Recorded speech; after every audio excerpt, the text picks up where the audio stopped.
not observing the state of another man's soul. I don't even understand. Scarce was ever any man known to. But and he's the only one really that I ever fight in that environment. Which you see, the only person I have sort of a problem with in other environments, they have to be Muslim. And I must have been clipped by Muslims for sure.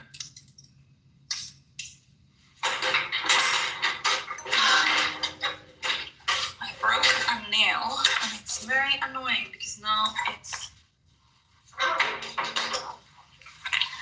getting attached everywhere. Anyway, tell me something. Samson, tell me anything.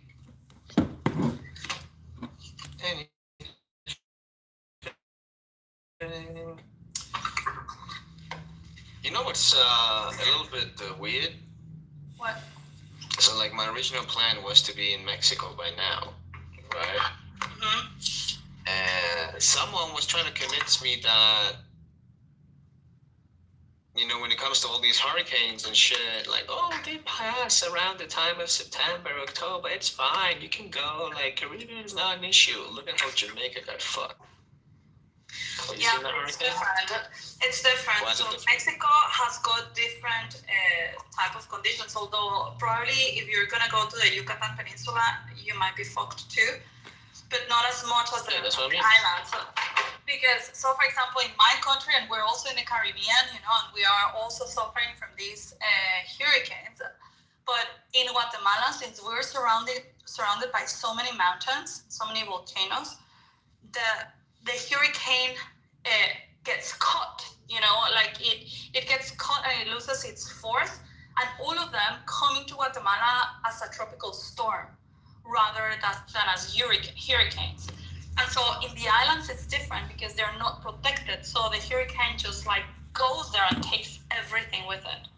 So it's very different in mainland than in the islands. And yeah, you can't say in Florida because it's like so out in the ocean and it doesn't have mountains or anything to protect from these winds. It's also affected, but it's not the same in Mexico. Like even if Mexico in that part in the Yucatan Peninsula, it doesn't have like the full protection, it's surrounded by countryside, you know, by mainland that is protecting them. So it's not the same force. Yeah, the only places that really get hurricanes in Mexico is just like the little tip of like where Riviera Maya, Cancun is, and the little strip where the Cabo San Lucas is. Other than that, they don't really get hurricanes. What about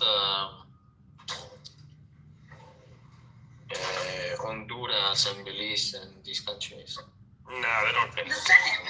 No, it's what I'm saying. Like we don't get hurricanes, we get tropical storms, which they cause floods and shit like that. But it's not like hurricanes. You know, it's not like you're going to have a car flying over your. Are you gonna die? That's what I want to know. Okay. No, you're not gonna die. Like I had never suffered from a hurricane, and I lived for many years in my country. That's right. I experienced a very severe flooding in Brazil, though, when I went last year. I think it was on my... Well, Brazil doesn't get hurricanes. The water is cold. Though. No, but the floodings are pretty bad. People die. I think it was my second or third day in Brazil. And I was like, what the fuck? This rain is not stopping. Then you just see like the water level rising. And you see how the cars, they just get completely submerged. You're thinking, what the fuck is this? And it's so bad that people, you can literally swim in that water. It's obviously disgusting, you know, like you're not supposed to do it, but like you can literally go out for a swim. Well, a lot of Brazil is technically rainforest. Not all of it, but a lot of it. Yeah, I actually saw someone with his boat last time. Like he wanted to get around, so he just used his boat.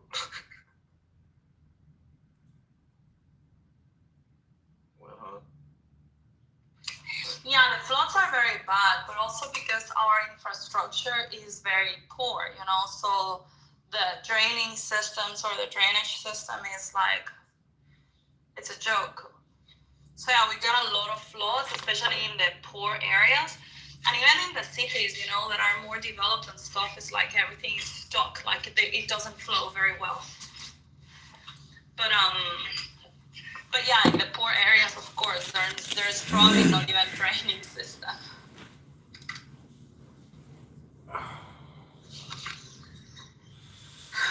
Edmund, come on stage. Jeez, Isa, do you remember that winter in Spain where we had like ¿cómo se llamaba? What do we call that? Oh, wait, let me look it up. What's the name of that? Yes, jihadis. Buttersmoke thinks a law will protect the Jews from a majority of jihadis. That's exactly what her. I'm just responding to the comments in the chat. Jihadis is saying Buttersmoke thinks a law will protect Jews from a majority of jihadists. And I'm saying, yes, of course. Why are you doubting it? That's exactly how it works in the rest of the world. Laws can protect Israel. I think so. ¿Filomena?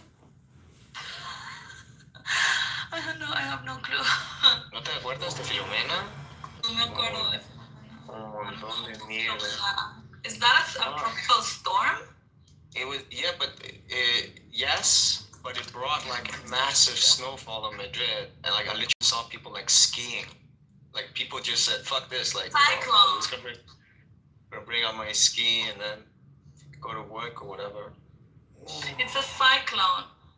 That was Yeah, most. yeah, but cyclone and a hurricane is the same thing. It's just a different area of the world. Like it's the same thing. You know, a typhoon, cyclone, and a hurricane, exact same thing. Yeah. Moshe, do you know Farsi? Persian? Moshe. Moshe, is he? I can't see the chat. Is he writing something in Persian? I know.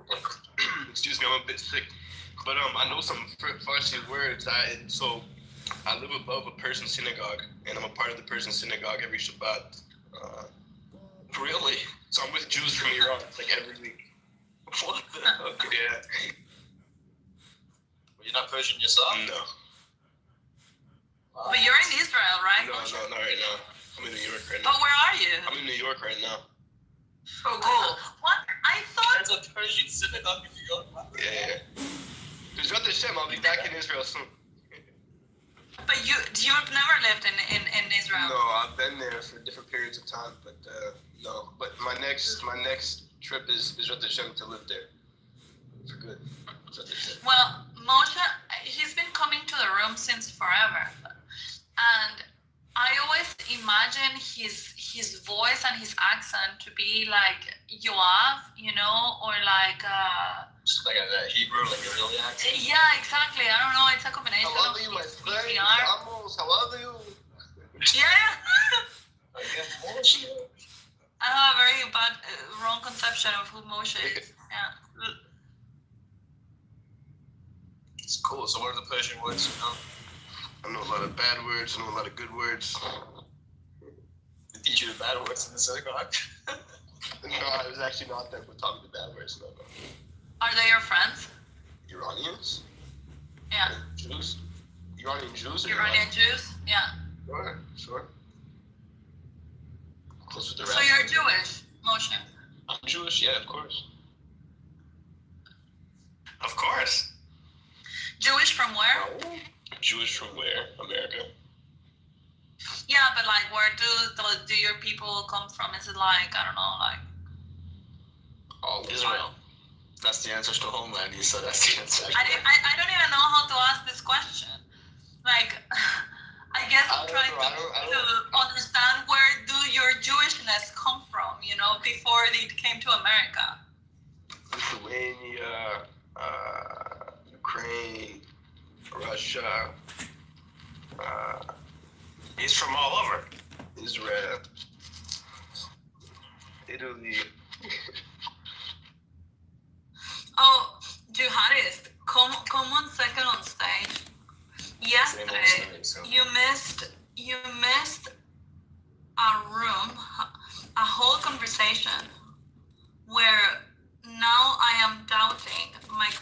Christianity. Who was it that said it? It was Yaakov. Yaakov said that I am in a 5-year plan, 2-year plan, something like that. Samson. What, sir? Yaakov was saying that I was in a 2-year Oh, 5 plan. years? No, he said with you a year and a half is enough. With me it's 2 years, but with you it's Dude, we need to talk about that. Did you read what I sent you from the ChatGPT? Exactly. Let's talk about it now. So it's very interesting you brought this out now because I didn't hear you really talk about it yesterday. But You didn't? I didn't what?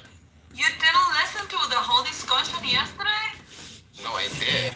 But the important thing. So you asked me, what do you think I should do? And I told you need to forget everything you know, right? And you need to start from the beginning. Right? Because I saw what you were immediately trying to do. Like you were like, oh no.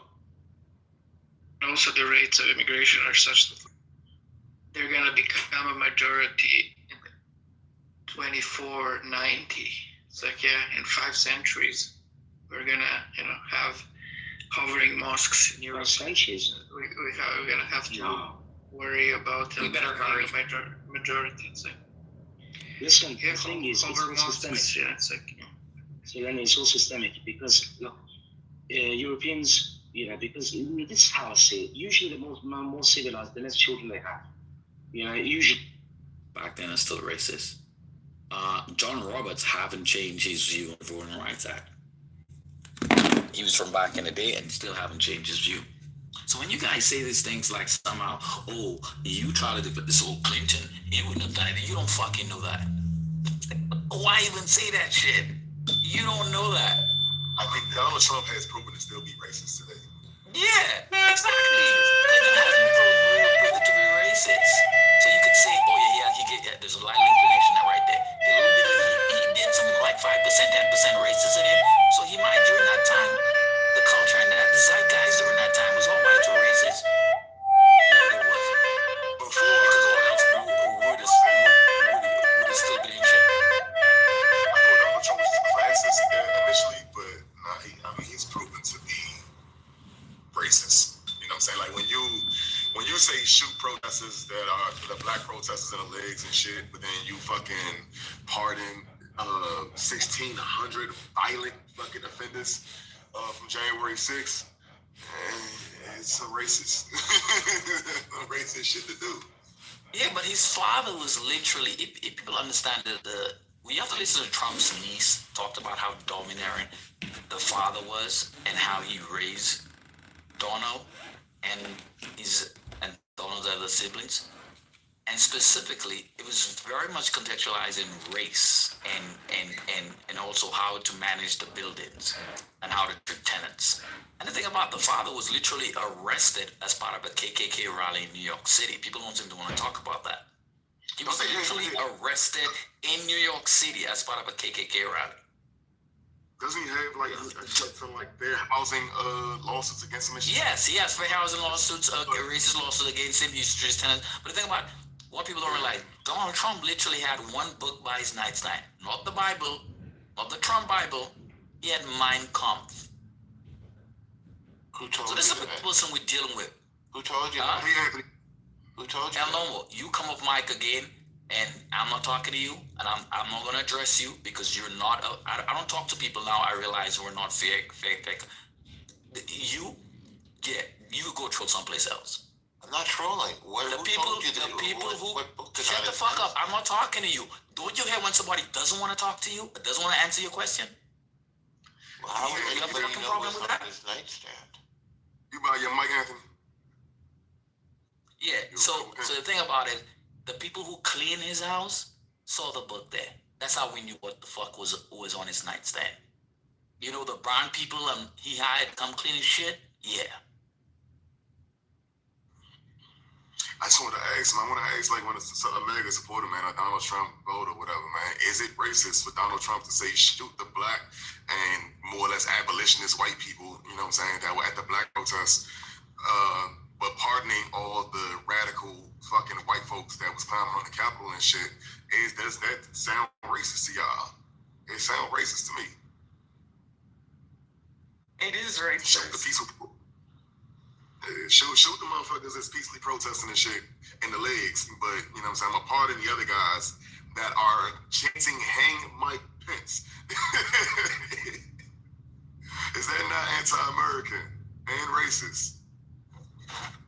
It is. And now my son said, whoa, why he had to son him like that? He said, that's the proper way to cut somebody out. Shut the fuck up. Y'all entertained in my household today. Let me get So it. now, you see, you guys act like fucking there's no records of this issue.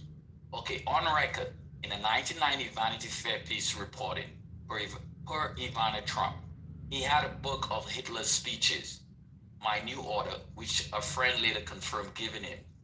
Well, not Mein Kampf, but he had Hitler's speeches. Trump himself has said he's never read Mein Kampf, but he has read. The book he had was a book of Hitler's speeches. That's somebody, his daughter, Ivana, or that's his ex-wife. She confirmed it also. So now what? I mean, let's put somewhere that he like idolized Hitler or one of them motherfuckers, one of them dictators.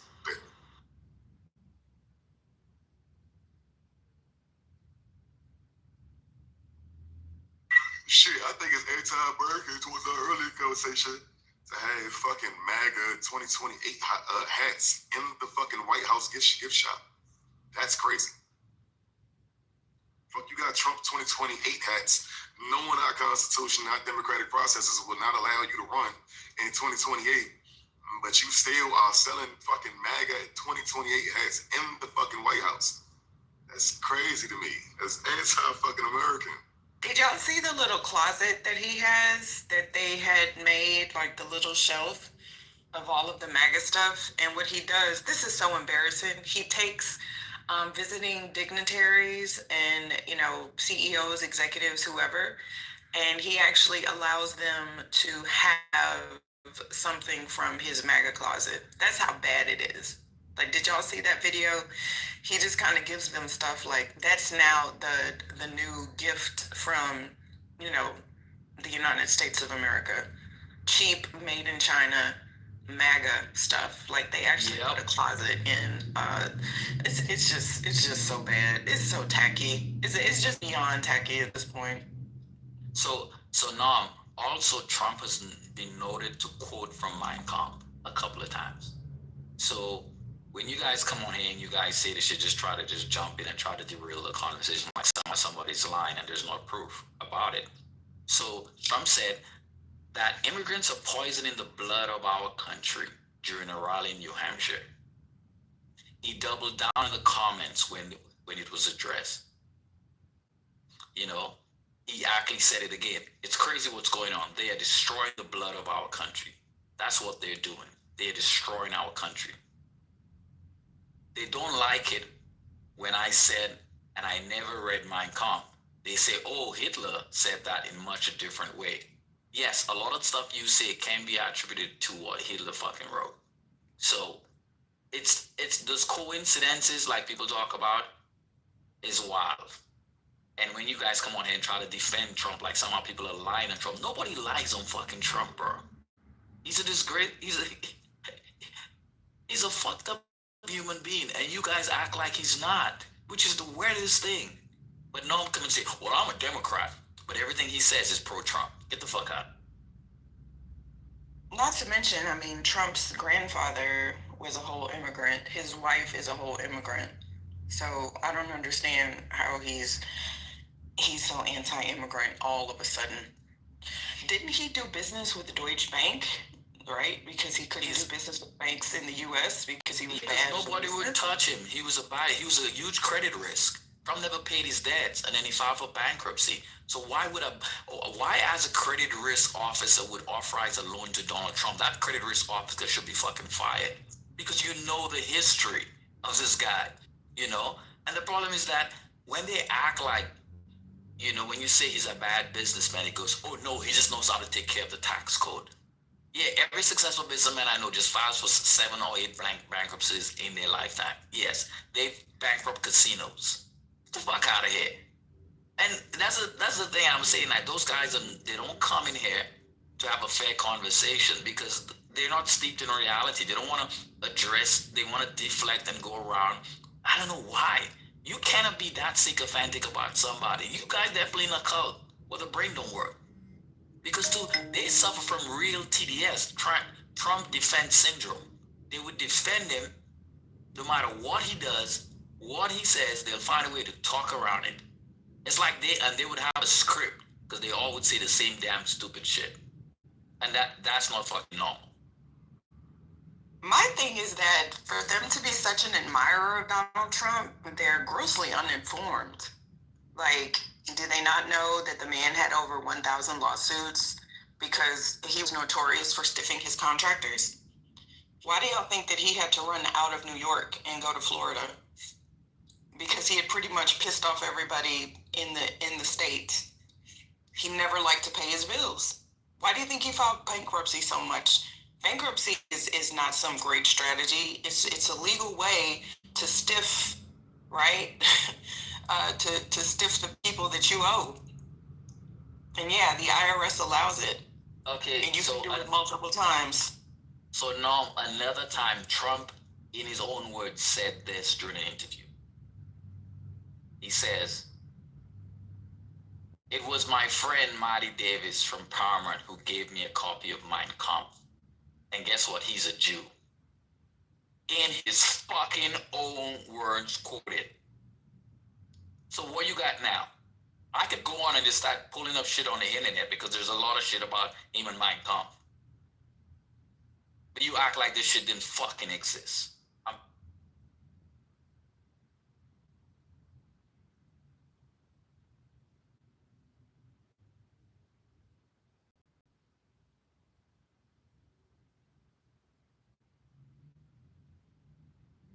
And also, he lied because Davis says, "I thought he would find it interesting," Davis said. "I'm his friend, but I'm not Jewish." So you see how Trump tried to excuse away the fact that he has that book? Saying, "Well, a Jew gave it to me, so it must be okay." The guy is not even Jewish. Norm, are you satisfied?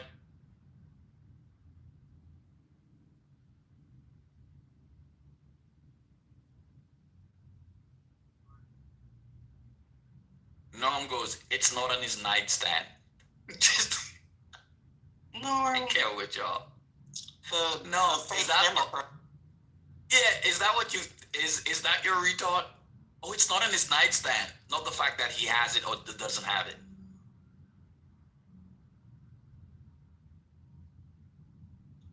So this is your idea of a conversation talking to the chat without the person on stage? Got it. Yep. I can't stand on one stage. Then should you be modding that? Because like a mod is supposed to be. No, he hasn't asked to come back up. No, his numbers are I didn't say I don't want him on stage. I said I can't stand Norm on stage. There's a difference. I didn't say I don't want him on stage. But if you can't stand it, then that means that you want to depart from it because you can't stand in it. Yes, but that doesn't mean I doesn't want him on stage. I said I can't stand when he's on stage, but that because he's incorrigible. Well, the point here being is that I don't have Norm block. If he actually come up on stage, I bring him up. You know, I have no qualms with him coming back up. Yeah, you know me. I don't block nobody. I ain't got no qualms with nobody. Not even Anthony's dumbass that I blocked after he used to kick me out of the room. Well, who put him in the goo? Not me. I did. Because he wouldn't shut up, but he'd come back up like we always do now. When he can't shut up, he kick him to the goo. It wasn't not shut up. I asked you an honest question, and you then admitted that what you were saying, you didn't know what you were talking about. That's the truth. And no, I told you I'm talking to you. Please don't come up arguing. Oh, no, Mom. Please. All right, so what's going on with these stamps? They said something about not being able to fund it. They said they just absolutely can't find the money. But I thought we got all this money from the tariffs. They can't slide that over? I can't slide the But- tariff money. Yeah, but you know what's weird, First Lady? There's an emergency fund that they can use. I think it has 8 million in it right now, Right. 8 billion in it right now. Okay. So they could actually utilize that to pay this. Because remember, like I said, the average SNAP benefits is $188. It's not much money. And with inflation going at almost 40% now from the last couple of years ago, where the SNAP benefits hasn't had a huge annual inflation adjustment on an annual basis, they basically, those folks are still basically getting the same amount of money, but now their buying power is a lot less because inflation is through the fucking roof because of Trump's tariffs. But they're not talking about that. So $188. Have you ever gone to the store and spent $188 in groceries? And what did you walk out there with? I could tell you 10 items from Costco. Exactly. And the thing about it is that, Hey, God bless you, First Lady. Thank you. I'm sorry. Oh, you're welcome. yeah, sorry about that. Even your sneeze so the is one- elegant. Did y'all hear that? Shut Elegant. Even your sneeze is elegant. That's an elegant Hey, sneeze, First She Lady. hoity-toity all the way. Stop it. She really It is was a our First sneeze. Lady. She really is. You know, she is. Yeah, but I rest. I gotta go do some work, so I'll just listen to you guys. You was telling us about the fund, the emergency fund. And then you just Oh left yeah, us. so every year there's an emergency fund as part of the SNAP benefits. It's like they put, it's like a contingency fund in case, I guess, I don't know, prices go up. There are multiple reasons. There are emergencies. So for instance, if there's a natural disaster, people obviously qualify for SNAP benefits and whatnot. And it's, so you could actually utilize it for specific purposes. So they're saying they're not going to use it because it's intended for only a specific purposes, and that's for natural disaster. So they're saying, whatever natural disaster happened, how are we going to feed those people? But you literally forego feeding people who are currently starving. So make that make sense. That it, you know, you a disaster of your own making that you don't want to correct. Because in the end, Republicans try to act like they don't want to get. They're the ones who voted to get rid of SNAP benefits. They're the ones who voted to cut SNAP benefits. You know, and now they're acting like somehow they're in good faith. Oh, we want to feed the people with SNAP. You guys have always voted to get rid of, you know, the social safety net. It's not like you guys have been, you know, proponents of the system. You guys not. You guys have consistently voted to cut it and slash it, because the fact is that you think people are not people who want it, the faculty don't want to work, and they're just bums. And the fact is that the American economy is fucked up right now, and you're gonna let kids stop. If the Democrats signed the continuing resolution, which cuts nothing, everybody would get their benefits. That's a fact. Yes. But Norm, what is the purpose of the Democrats holding out? Because guess what? You guys control government. They're trying to play. And don't say you're a fucking people's Democrat. lives. Don't say you're a Democrat. All right, No, no, you okay, control the all right. House. Let's You have control the the Senate. conversation. Let's have the conversation, because No. right now y'all just taking bits and pieces of the truth, and then that's where we get the arguing. And truth cannot be argued. Truth is truth. Yep. Truth stands alone. It cannot be argued. The- We have So to now- go by going through chronological order of how we got here. If you just start in the middle, or if you start at the end, then that's where you're going to be. But you got to start from the very beginning. And once this big, beautiful bill even came out, right from the very beginning, they read over and they was like, wait a minute, something ain't right about this. They kept saying something ain't right. These SNAP benefits, they cutting SNAP benefits for millions of Americans. Do you remember that, El Normo? This is just a few short months ago. Do you remember that in the beginning of this year? Do you remember those conversations coming about before the big, beautiful bill got passed? I remember discussions, but nobody shut down the government and refused to sign the budget. No, wait a minute. Just stay with me. I'm asking you for a specific period of time. I know you want to get your... But Okay, the government okay, is shut but- down now because the Democrats but wait a signed minute, the but continuing let's- resolution. But let's That's go why through the people aren't going to process. get their benefits. Okay, so you don't want to No, go, but- you don't want to have the conversation, you just We're want to having stick it. to... We're having No, the we're not having a conversation when you want to continuously skip or everything in the middle I'm not and just go right to I'm the talking end. about where You we are right now. Norm, I'm not going to have a conversation with you right now that like that. discussion I'm not. That discussion did not shut down the government. It's not Norm, signing the budget. I was going through a process. What are you doing? And now you have fast forward. No, you're not. Okay, you know what, Norm? I'm not going to do it with you because I really don't have the time. I don't have the time. But here's the thing. Here's the thing.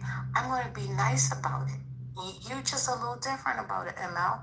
I'm just going to be nice about it. I'm not going to have the conversation with you because I need you to understand. When I'm speaking, I'm asking you a question, and then you want to go in and insert how you feel the conversation should go is not how I'm going to operate because I'm in charge. No, you asked the question, you answered the question, but then you continuously kept going. You do that. Because you want to continuously keep putting down your point. No, because you keep reiterating your point versus us actually going through the process. Because listen, it's important for, if you ever went to math class, your teacher said, I want to see your work. Show me your work. I'm going through the process to show the work here. If you want to just go ahead and blurt out the answer, then that's not going to work for this classroom. That's what I'm telling you. Are we clear? Because if we're not, then I can wipe the glasses off and make it clear for you. If you get the right answer, nobody cares how you got there. And that's wrong. So that's part of the problem. That's called tax fraud, FYI. No, the Democrats are going to sign that continuing. But he's a Democrat. Before Thanksgiving. Nobody believes this man is a Democrat. We never did. I know. True. I've been a Democrat longer than you. All right. That's what's going to happen. And they're going to do it because it's the right thing to do because you can't deprive people of their food before Thanksgiving. Okay, thank you for Yes, we sharing need to your bribe them with ideas. No, it's fine. I'm going to move you to the audience because you have given your statement. Now. You just And listen, but I'm explaining why I'm doing what I'm doing, ML. Because when I move somebody, I tell them straight up and down. So I'm moving him, and I'm telling the audience as well, because he has given his submission. He's not here to open his mind to change it. He's going to stand on it. So there's no need for me to engage with him. There's no need for me to continuously hear him continuously go around the barnyard. That is insane to me. I don't do that. Y'all do that. I will end the conversation. I don't need to have a conversation with somebody that's not open to changing their mind. I agree. That's it. That's all. So stop the big beautiful bill. Let me go over what they cut in reference to benefits. Like Republicans are so concerned about people. So the 50 food plan cap, meaning that normally during a year, the underlying market price based on CPI is adjusted. So basically, you could raise benefits can grow over time based on CPI, Consumer Price Index. So the limit is how much maximum SNAP benefits can grow over time. They've capped that into law. So basically, for you to reverse to increase SNAP benefits in the future, you literally have to go back and reverse that law. This is the shit they're doing. Then work rules tightened. So basically, able-bodied adults without dependents, the law broadens who is subject to the 80-hour per month requirement and narrows several exemptions, with time limits kicking in if requirements are not met. Yep, that's what it did. SNAP ended after throwing federal grants, cutting state nutrition education funding tied to SNAP Ed. So your kids get to go to fucking school hungry and they don't get to eat. That is what they're doing. They cut that shit, end it. No money to feed the kids who go to school hungry. End it. So there you go. Apparently they put a non-citizen eligibility restricted. So I guess if you're on green card, you don't get SNAP benefits. I don't know. So. And this is the itemization of the conversation. Because when you start breaking down things like that, then my overall question, is it worth it? Is it worth the cut and what you're trying to take away? Look at what you're pulling away from people. That's the reason why I want to have the conversation. I want to walk this thing through because I need people to understand. I understand you got the bottom line answer. Okay, That's where you are. But let's understand how we got to this. If you don't understand the numbers that you're actually calculating, it's a problem. Because this is more complex. Go ahead. So, First Lady, the entirety of all the based on the CBO office on all the reductions, it's on order of 180 billion over 10 years. But they give tax breaks to the rich, which is a lot more than 180 billion. Yeah, over 10 years. That's how much Over they've 10 cut. years. It's like, yes. And also, so when people don't understand that, in addition to that, the big beautiful also cut Medicaid up to $1 trillion. CBO projects up to $1 trillion in Medicaid reductions over a decade. So I'm trying to figure out what are we doing with that money? So what do the people think that money is going to go to? They think it's going to go back in their pocket? Is that because maybe that's the reason why? But see, when y'all say that, it's not itemized enough, right? If you just say, well, it's just going to go to the rich, some kind of way in how the words have been spewed, they understand that these credits are going to come back to them. I don't know. I haven't seen it. I maybe it is, but I'm just trying to figure out, okay, if you cut this money from the poor people, then what do you think you're putting back in your pocket? That's what I'm trying to figure out. Because that's what I think a lot of people are voting for. They're voting because they think they're going to be gaining something. I know. But the thing Is that right or wrong? Hey, lady. Hey, yes. What's up, First Lady? Hey, I wholeheartedly understand what you're saying and believe that. Yes, I think that is a misconception, because the fact is that the country as a whole, we go in debt up to $1 trillion a year. We're definitely overspending how much money the country's bringing in. So we have a deficit of up to $1 trillion a year. Now, you figure those cuts, if you're cutting something, then what is it where are those savings going? Can you say, can we apply that to the national debt? But that's never the conversation with Republicans. They've actually increased the national debt by, guess what, giving in addition to those cuts, they gave tax breaks to the rich people that will allow them to add an additional 4 to 5 trillion on the national debt. But people are not talking about those the breakdown of how money's moved on from one thing to another. Because people always talk about how much money spent on SNAP benefits, which is only like 88 million, like 90 billion a year. But they don't talk about how much farm subsidies go to farmers on an annual basis, And they don't talk about any of the giveaways they give to corporations, to rich people, blah. They don't talk about any of those things, because those people are not moochers, they're part of the top 1%. And that's the thing about Americans, don't seem to want to understand that. And when Trump said, I like the poorly educated, that's the reason why he says this shit. Because they're not going to do this research. They're not going to do the research to find. Yeah, exactly. And sometimes when you try to explain stuff to them, they're so opaque. No, because sometimes I'm just going to keep it real with you. So the way y'all be talking to people, they can't hear that. They can't hear it. I'm just going to be real honest with you. Y'all condescending. I'm being honest. Y'all talk to the people in a certain kind of way, and they just going to argue back with what you're saying because they can't really hear what you're saying. Do you understand what I'm saying?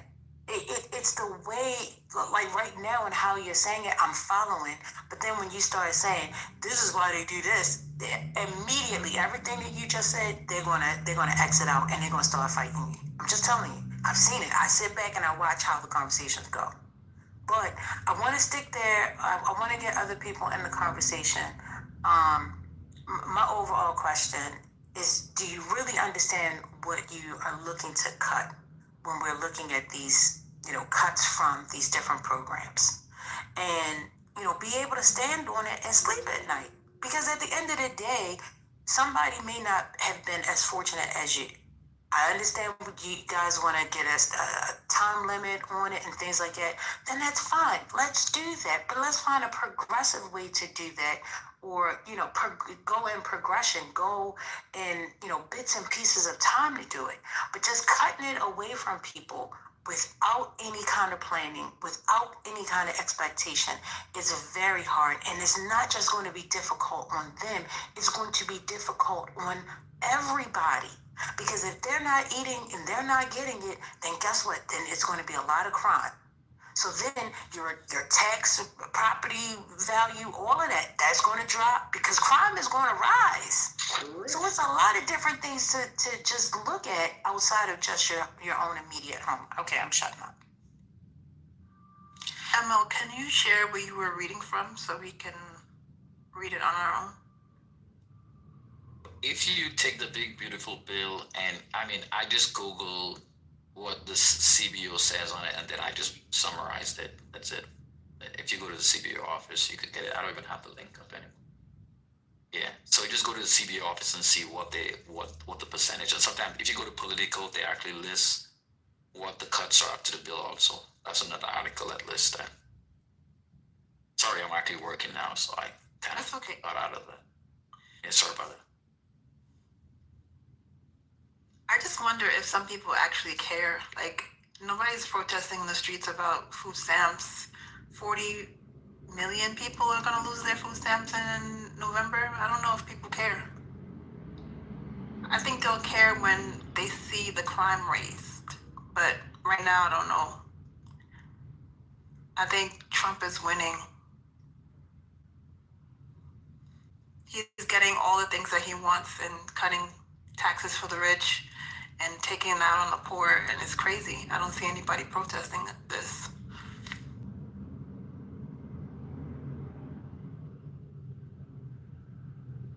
I mean, well, I think because a lot of people, even when I was talking to a gentleman today, he said, well, have they lost their health coverage right now? And I'm like, well, no, it's coming. He's like, well, okay then. A lot of people wait until the end. And I'm that type of person as well. You know, I try to hold out to see how the end is going to come about.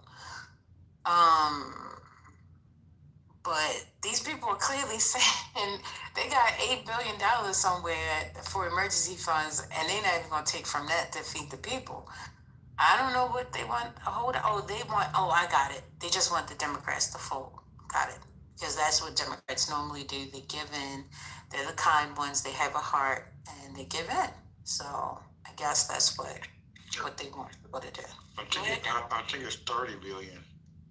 It was like they have a $30 billion contingency fund, and then when the Mellon guy gave the $130 million for the military, that's kind of what it was, is buying Trump more time to starve out, or the Republicans to starve out the Democratic Party.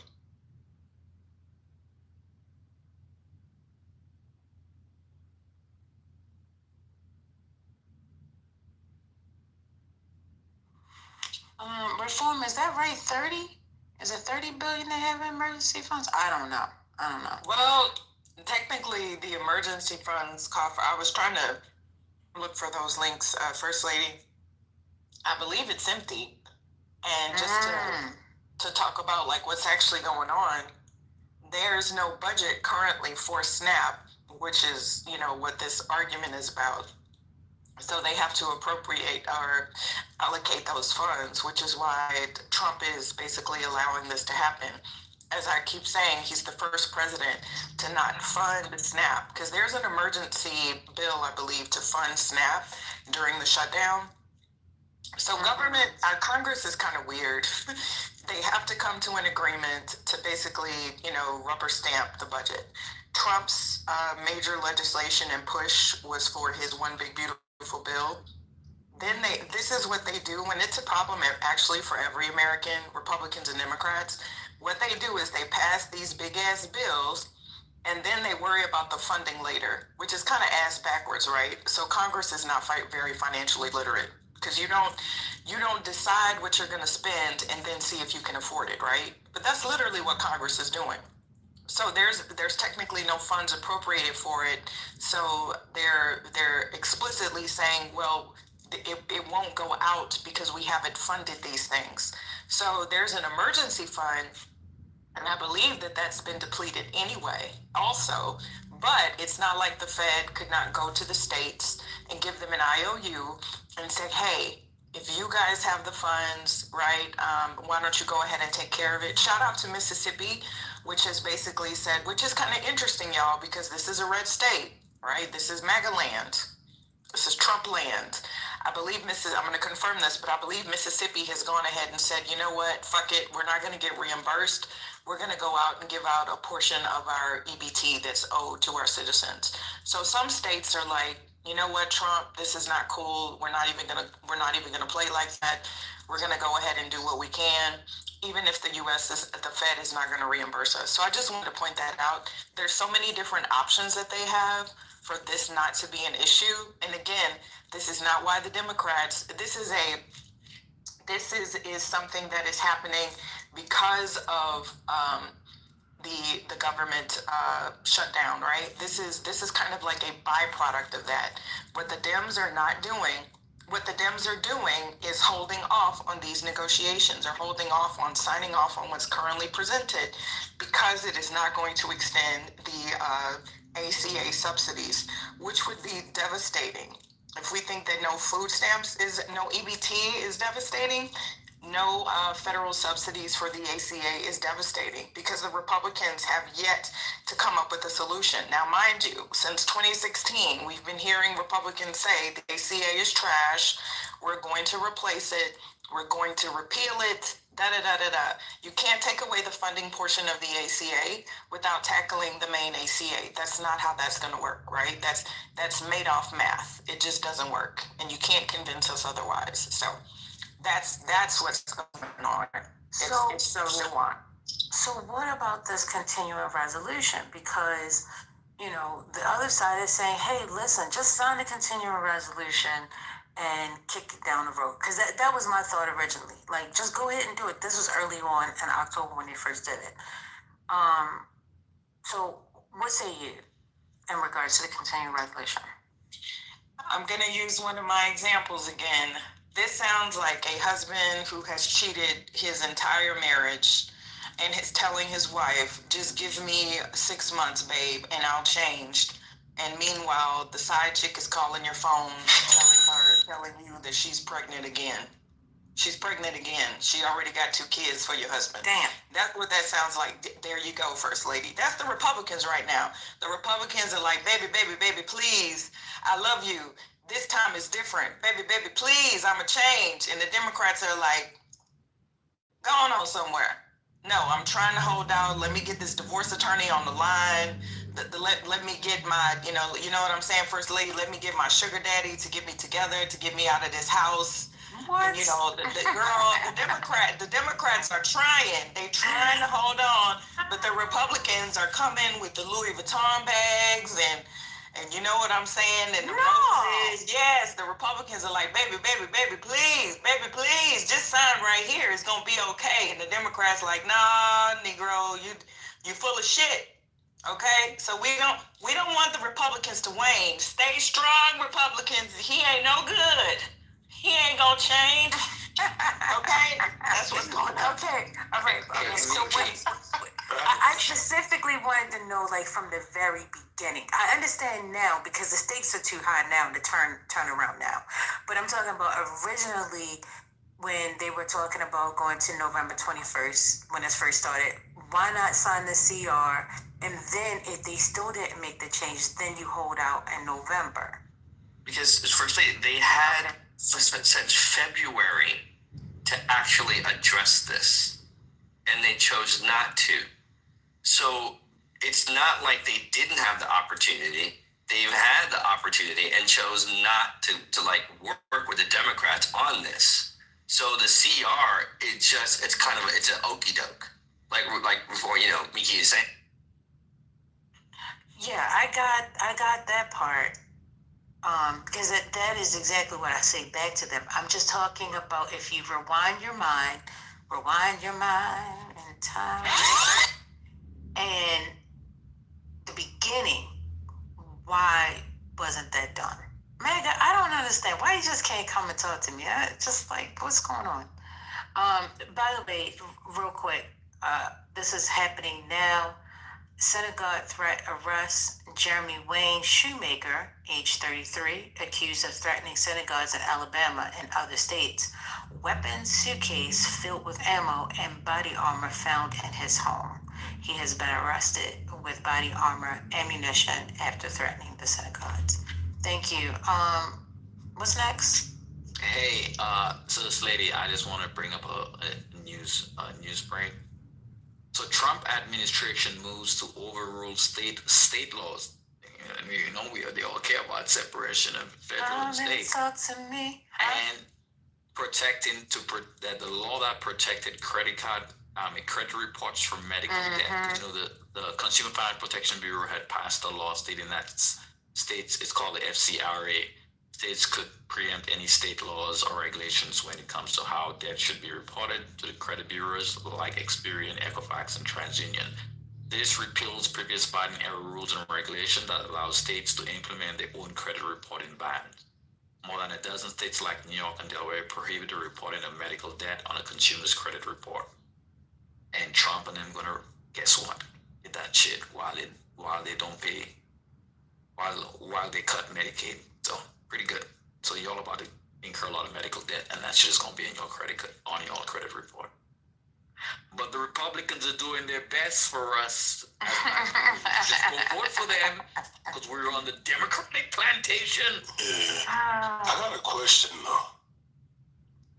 So if food stamps, like you say, in November everything stops and all that. So if the farmers are already filing for bankruptcy and things like that, isn't that going to affect them even more? Forgive my ignorance if I don't know.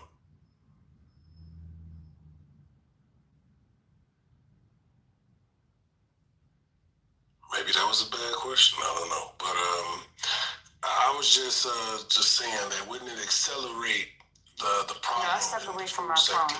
I'm sorry. Say it again. Say it again, babe. So, since the food stamps will stop in November, wouldn't that affect the farmers as well, as far as their income? And since they're already filing for bankruptcy, wouldn't that accelerate whatever financial hardship that they're having at the moment? I don't know. I mean, because if they don't have the money now, how they gonna have the money later? Right. The budget only pays for them to get the money. I get it. I don't know. Yeah, but I think it throws off the whole system. You're having food produced that's expected to be purchased. There's going to be some level of effect on the purchasing, especially for the holidays. Sorry. Right. So no, you're right. There's some level of less purchasing. I just feel like it throws everything off somehow. Because there's a system in place, there's an estimate, we expect people to buy this much spinach. Well, you've already grown that spinach. It isn't like you can grow less now. So that spinach already exists. Whatever.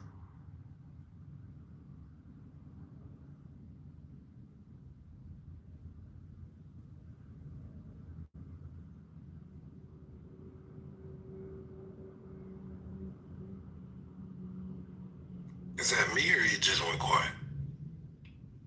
No, I went quiet for a second. I was just thinking, I'm sure Trump has a lot of people he's listening to, analysts and, mathematicians that he's working with to make sure this goes smooth.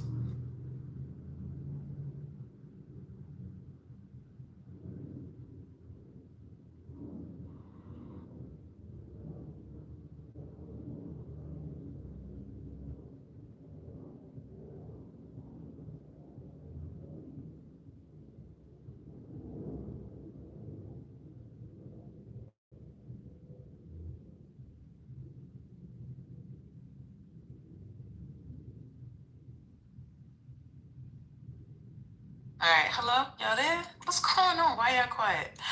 All right, so the annual out-of-pocket premium payments for Affordable Care Act Marketplace enrollees in 2025,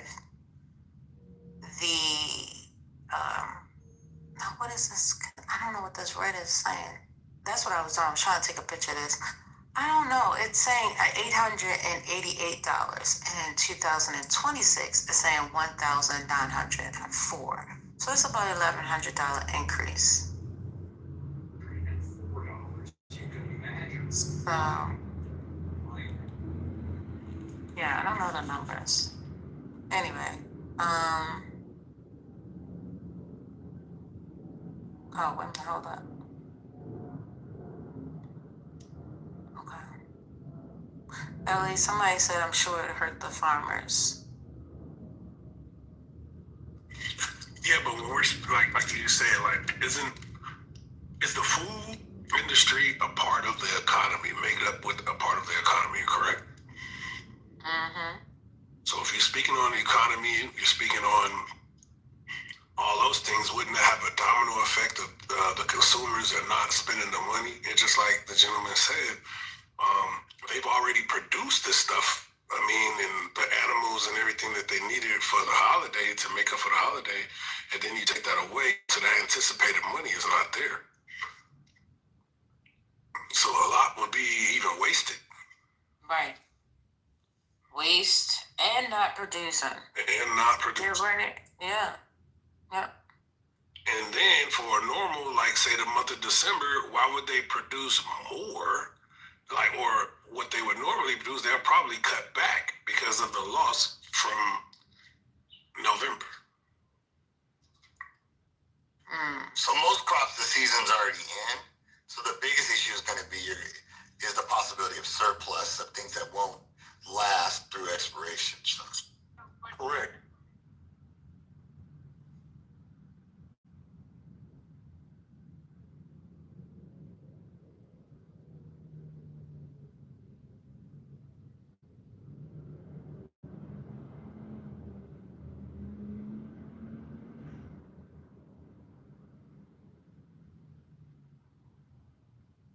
Sorry about that. One trick of the finger. Hey, Sandra. Hey, everybody. Didn't farmers in California and Florida and other places already plow over their fields? They've plowed over all their tomatoes and all their vegetables, and because they didn't have anybody to pick them. And I don't know, like here where I live, the only thing that is being picked is apples, and they're not doing good because it's only 36 degrees here. So ain't no farming going on here no more. That's a done deal. No, that's not true for California. They're still farming like they got to be. The interesting thing is where I'm from in Salinas, a family member told me that a number of people are getting hired, including black people that wouldn't normally work in the fields because they're having to pay more. I mean, there is an effect of not having the access to undocumented workers, which that's an area that definitely uses a lot of undocumented workers. But now they're actually having to pay people a higher wage, probably just minimum wage, but still paying $10 or $11 an hour because before they weren't doing that. But the workers that they've hired, they're like what I saw, they were only starting at $11 an hour. And that's not sustainable in California. That's not shit in California. And the people are not staying. They work for a couple of hours and they're like, fuck this. This is too hard. They're not built for that. Most people won't even plant their own gardens. Come on now. But they're actually doing it. So I'm telling you a place where it's actually happening. But they're quitting. Have you been reading the articles? Have you been looking at the whole thing? They're quitting. See, I'm retired. I can read all day long. They're going in, they're working maybe up until lunchtime, and they're leaving. Black, white, or otherwise. It doesn't matter. Black folks are not going back to the field. They ain't going to do that. They may do other stuff, but they ain't going back to the field. Dole hasn't shut down. Dole is based out from shippers in Salinas. They're still producing. And they were paying less. I just said that a lot of the farmers were plowing over their fruit. They've been doing that all summer long. Maybe not in Salinas, but they've been doing it all summer long. You haven't read those articles? You haven't seen where they've been plowing over their crops? Not in the Central Coast, not in California. I'd be interested in California, reading it. Yeah. Yeah, no, I'd be interested in reading it, but I haven't seen that. Okay, well, go search it. All you gotta do is search.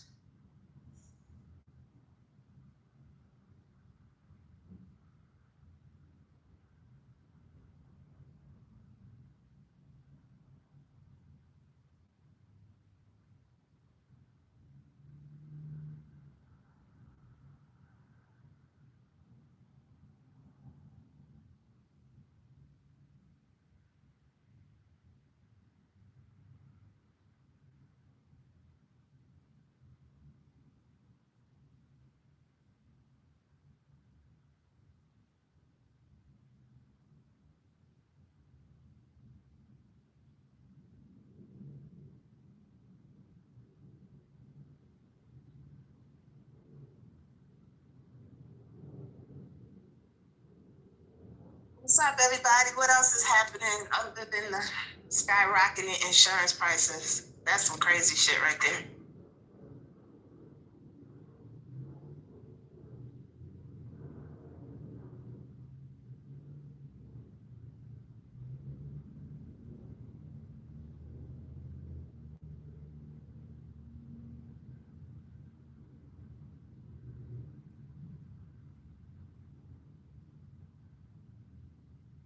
Raj, can you guys hear me? I can hear you. So, I've been listening to the whole conversation, and like, I'm trying to understand the logic behind blaming the Republicans for the government shutdown and these people losing their benefits. I don't think that dog is gonna hunt. Who we blaming the Republicans? This is what they want. They want to get rid of all the Democratic-led programs. So getting rid of food stamps, getting rid of the ACA, getting rid of all of that. That's what they planned. That's what they ran on. So people are going to be hurting. People are going to be dying. People are going to be starving. That's what they wanted. Ain't nobody blaming the Republicans for that. That's what they said they were going to do. Trump said he was going to do that. Everything that is happening was in Project 2025. So there it is. And people who didn't Sandra, I think that people that are trying to say that the government shutdown is the fault of the Republicans and the American people are going to, vote against them as a result of the shutdown. And I'm just trying to, work with that logic. I'm trying to see how, it really makes sense. But from my perspective, right, the Republicans are voting in mass to have the government open. The ones that are, we have like 5 Democratic senators that are voting against having the government open. I'm just trying to understand. Well, the Democrats aren't going to change their mind. They want to have the insurance available for the people. They're not giving up on that. So that's what they're willing. That's what they're willing to die for. Because Democrats care about people. Republicans. Sandra, which one is going to blink first? Which one is going to blink first, Sandra? I don't think they're going to blink. They've gone this far. Even the people who are getting ready to have their. Why are you coming in so hot, sir? Calm down. Hello, happy Wednesday to you. Hi, baby. Hey, Sandra. Morning. I didn't think I was hot. I'm sorry. I think it's just. I'm in my car. That's why. Whenever I'm in my car and I'm speaking in my car speakerphone, I'll be yelling. Maybe y'all can hear me. Oh wow! Yeah, that thing is loud. So Anthony, to answer your question, so to answer your question, so the GOP are in charge, like bar none. Like the Democrats are not in charge. The GOP is in the driver's seat, right? They had an opportunity to have a conversation about this with the Democrats, and they chose not to. So it'd be in bad faith to say, "Oh, well, trust us now that the government shut down, that the continuing resolution, and then we'll talk to you." That's a bad faith discussion to have negotiations on. So it's pretty straightforward. It's not. It's they're in charge. They can open the government if they wanted to. Have a conversation with the Democrats. That's what this is about. Compromise. not just having your way.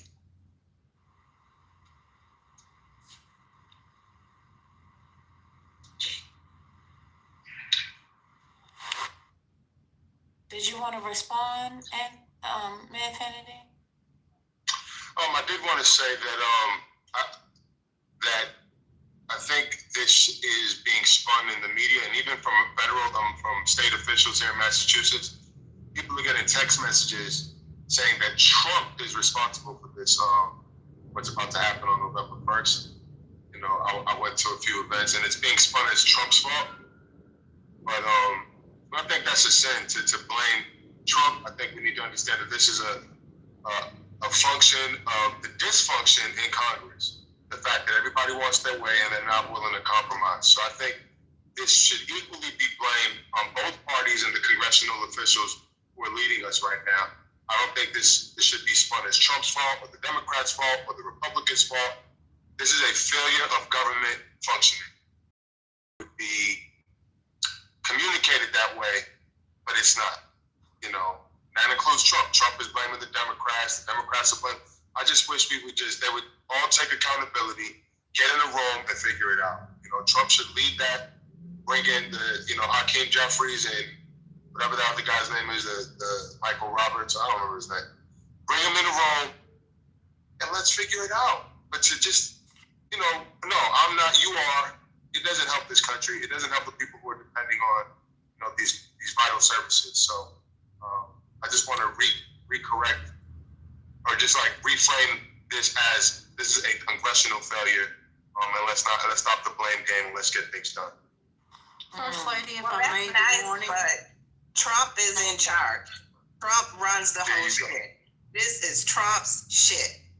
If he wanted he's not. You don't understand. But he didn't do it. You said it would be nice. Wait. You said Wedge now. Go ahead, Sandra.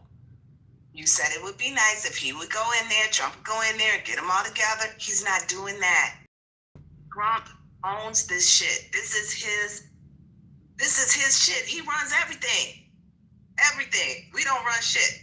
So if Trump wanted it solved, it would have been solved. He doesn't want it solved. He wants to get rid of so-called Democratic programs, SNAP benefits, the insurance benefits. Wait until he sees all the Republican people that are going to be harmed by this. It's way more of them than it is Democrats. Way more. So, okay. So here's the thing. Mayor Kennedy, you said that it's not, that you want them to have a conversation. But correct me if I'm wrong, Chuck Schumer and Hakeem did have a meeting with Trump in the beginning of October. And I remember Trump saying, I spoke with them and I got some things and I think we're going to have a resolution by the end of the week. That's why I said it from the beginning, this is going to be over by the middle of October. That's what I said. But when I heard Trump say that, I was like, all right, he going to get on it. He going to tell his people, this is how we're going to do it. This is how we're going to roll. And then by the end of the week, I hear Mike Johnson and the student guy get up there and say, the Democrats want to pay for illegals, and we're just not doing that. They came and brought signs out. I don't understand why y'all don't remember this. And now we come to find out, as we keep on pushing, it was really about the subsidies. It wasn't about the daggone illegal immigrants getting insurance. So now we're talking about the subsidies, and y'all still saying it's, you haven't said it's the Democrats' fault. But if in fact they wanted to make a deal, then why isn't Trump just saying, hey, listen, this is what we're going to do, this is how we're going to do it, and this is going to be it.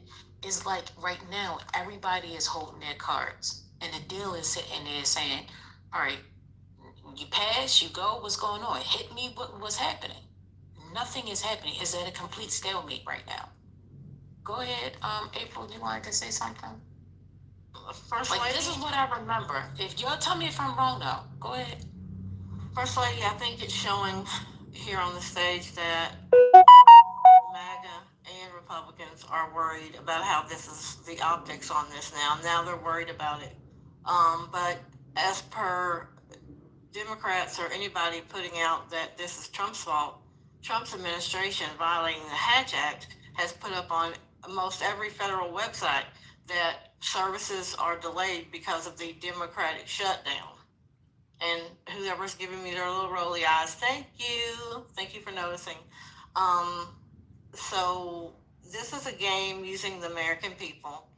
If the Republicans were interested in working on health care and fixing these subsidies and, helping Americans, they could have done that. It's been, what are we in now, 10 months? Coming on 10 months?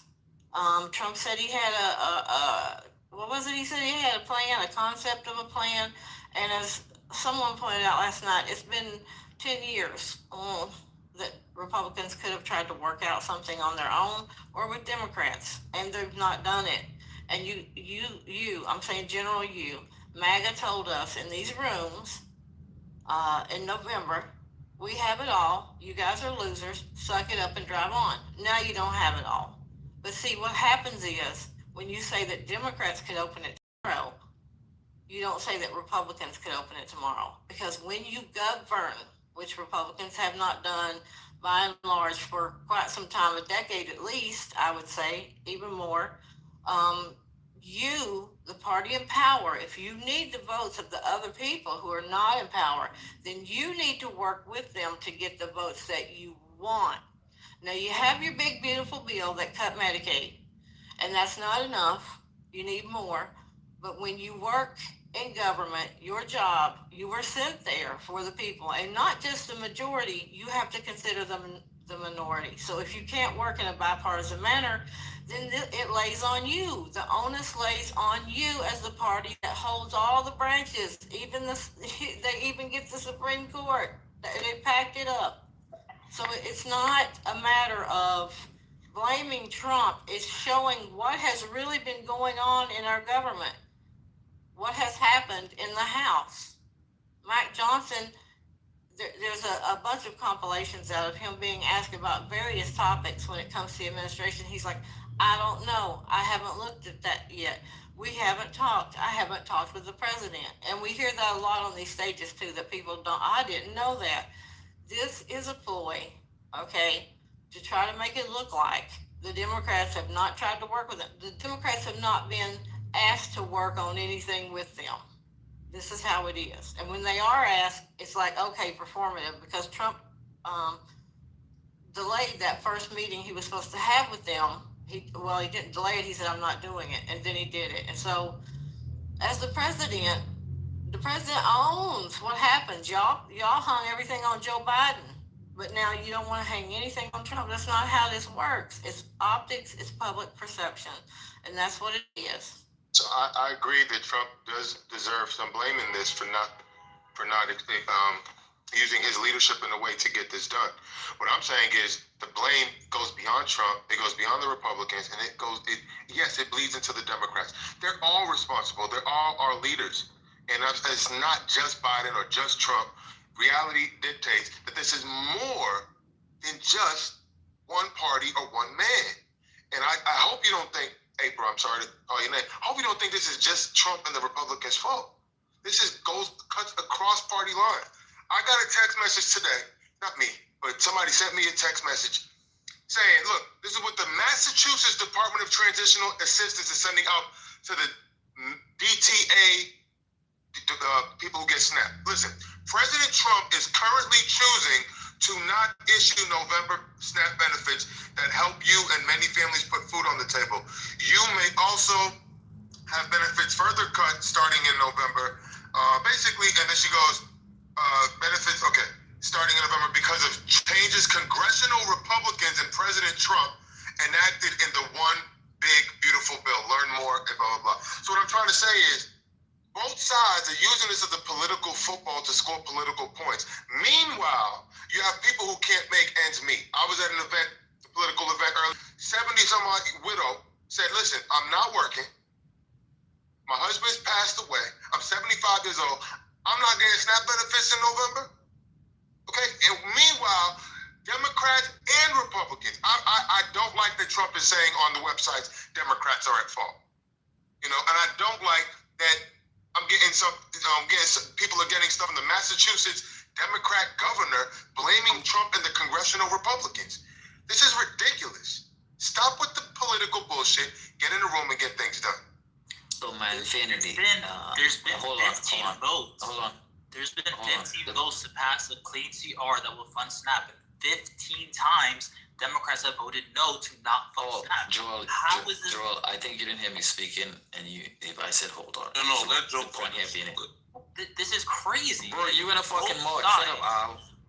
Both sides are going to blame. I was speaking. So it's our job I guess you don't votes and determine who's actually. So, you guys control the House, you guys control the Senate, you guys control the presidency. And you guys just want Democrats to capitulate and let y'all do what the fuck y'all want. Just make that make sense. Get the fuck up, Joel. I'm speaking. I'm not gonna tell you that again. You're a Democrat bootlicker, and you guys are all fucking stupid. You're all actually fucking stupid, and that's what they're counting on. They're counting on you guys being Well, it's like this. I never thought I'd say Vanfinity is the one who has more sets on this stage with the MAGA. I'll never try to talk over. No, I'm not done yet. So the point here being, hey, hold on, I'm not done yet. Say something as well. Ambassador, you could go after I'm done. I wasn't done. So, Joel, if you come off mic again, I'm gonna kick you to the audience, and I promise you that. So, the point here being is that y'all control the House, the Senate, and the presidency. If you want to negotiate, you guys have to compromise. It's y'all's budget, y'all's government right now. You guys are running Washington. And yet, y'all want Democrats to just fucking lie down and be run over. That's some fucking bullshit. Who you guys take them for? A bunch of fucking punks that you guys could just fucking willingly do what? Y'all don't even, because the fact is that Trump literally said, we control Washington. We don't need Democrats. Well, apparently you do if you have to meet that 60 threshold to pass a fucking open budget. So you need Democrats. So there's if the game in Washington is compromise, there's no compromise on their end. Because the fact is that if Democrats capitulate and pass this particular CR, the fucking benefits, the ACA extension expires. It expires. People's healthcare costs will go up. So, mind you, the point that Democrats, and I love the fact that, guess what? Democrats holding out the government shutdown, it's affecting everybody, but it's specifically affecting red states. Trump voters. Remember who Trump penalizes to try to get Democrats to move? He penalizes Democratic states. He's taking funding from New York City. He's taking funding from California. That's what he's fucking doing. But y'all not talking about that. Now, let the red state fucking eat bread. Or eat the corn that they cannot sell, or the soybeans they cannot no longer sell to China. Let them eat that for a change. Because they thought they were fucking around, and guess what? Penalizing black people. Because them fuckers are literally making AI videos to show that, say that black people are affected more by snapping cuts. Shut the fuck up. And the point here being is that they're making AI videos to show that black women are screaming how their SNAP benefits are being cut. Because they know it's not true. They're trying to paint a particular narrative. We know who's suffering now. If you listen to people at the food bank to tell you who's showing up, especially in red states, they're saying it's majority white people showing up to get foods, to get the canned goods. So the point here being is that y'all don't want to compromise, but you want Democrats to just roll over. Make that make sense. If Republicans won the Senate, if Republicans won the House, Let Joel go. if Republicans won every single... One mic on Joel. He's been trying to go for a while.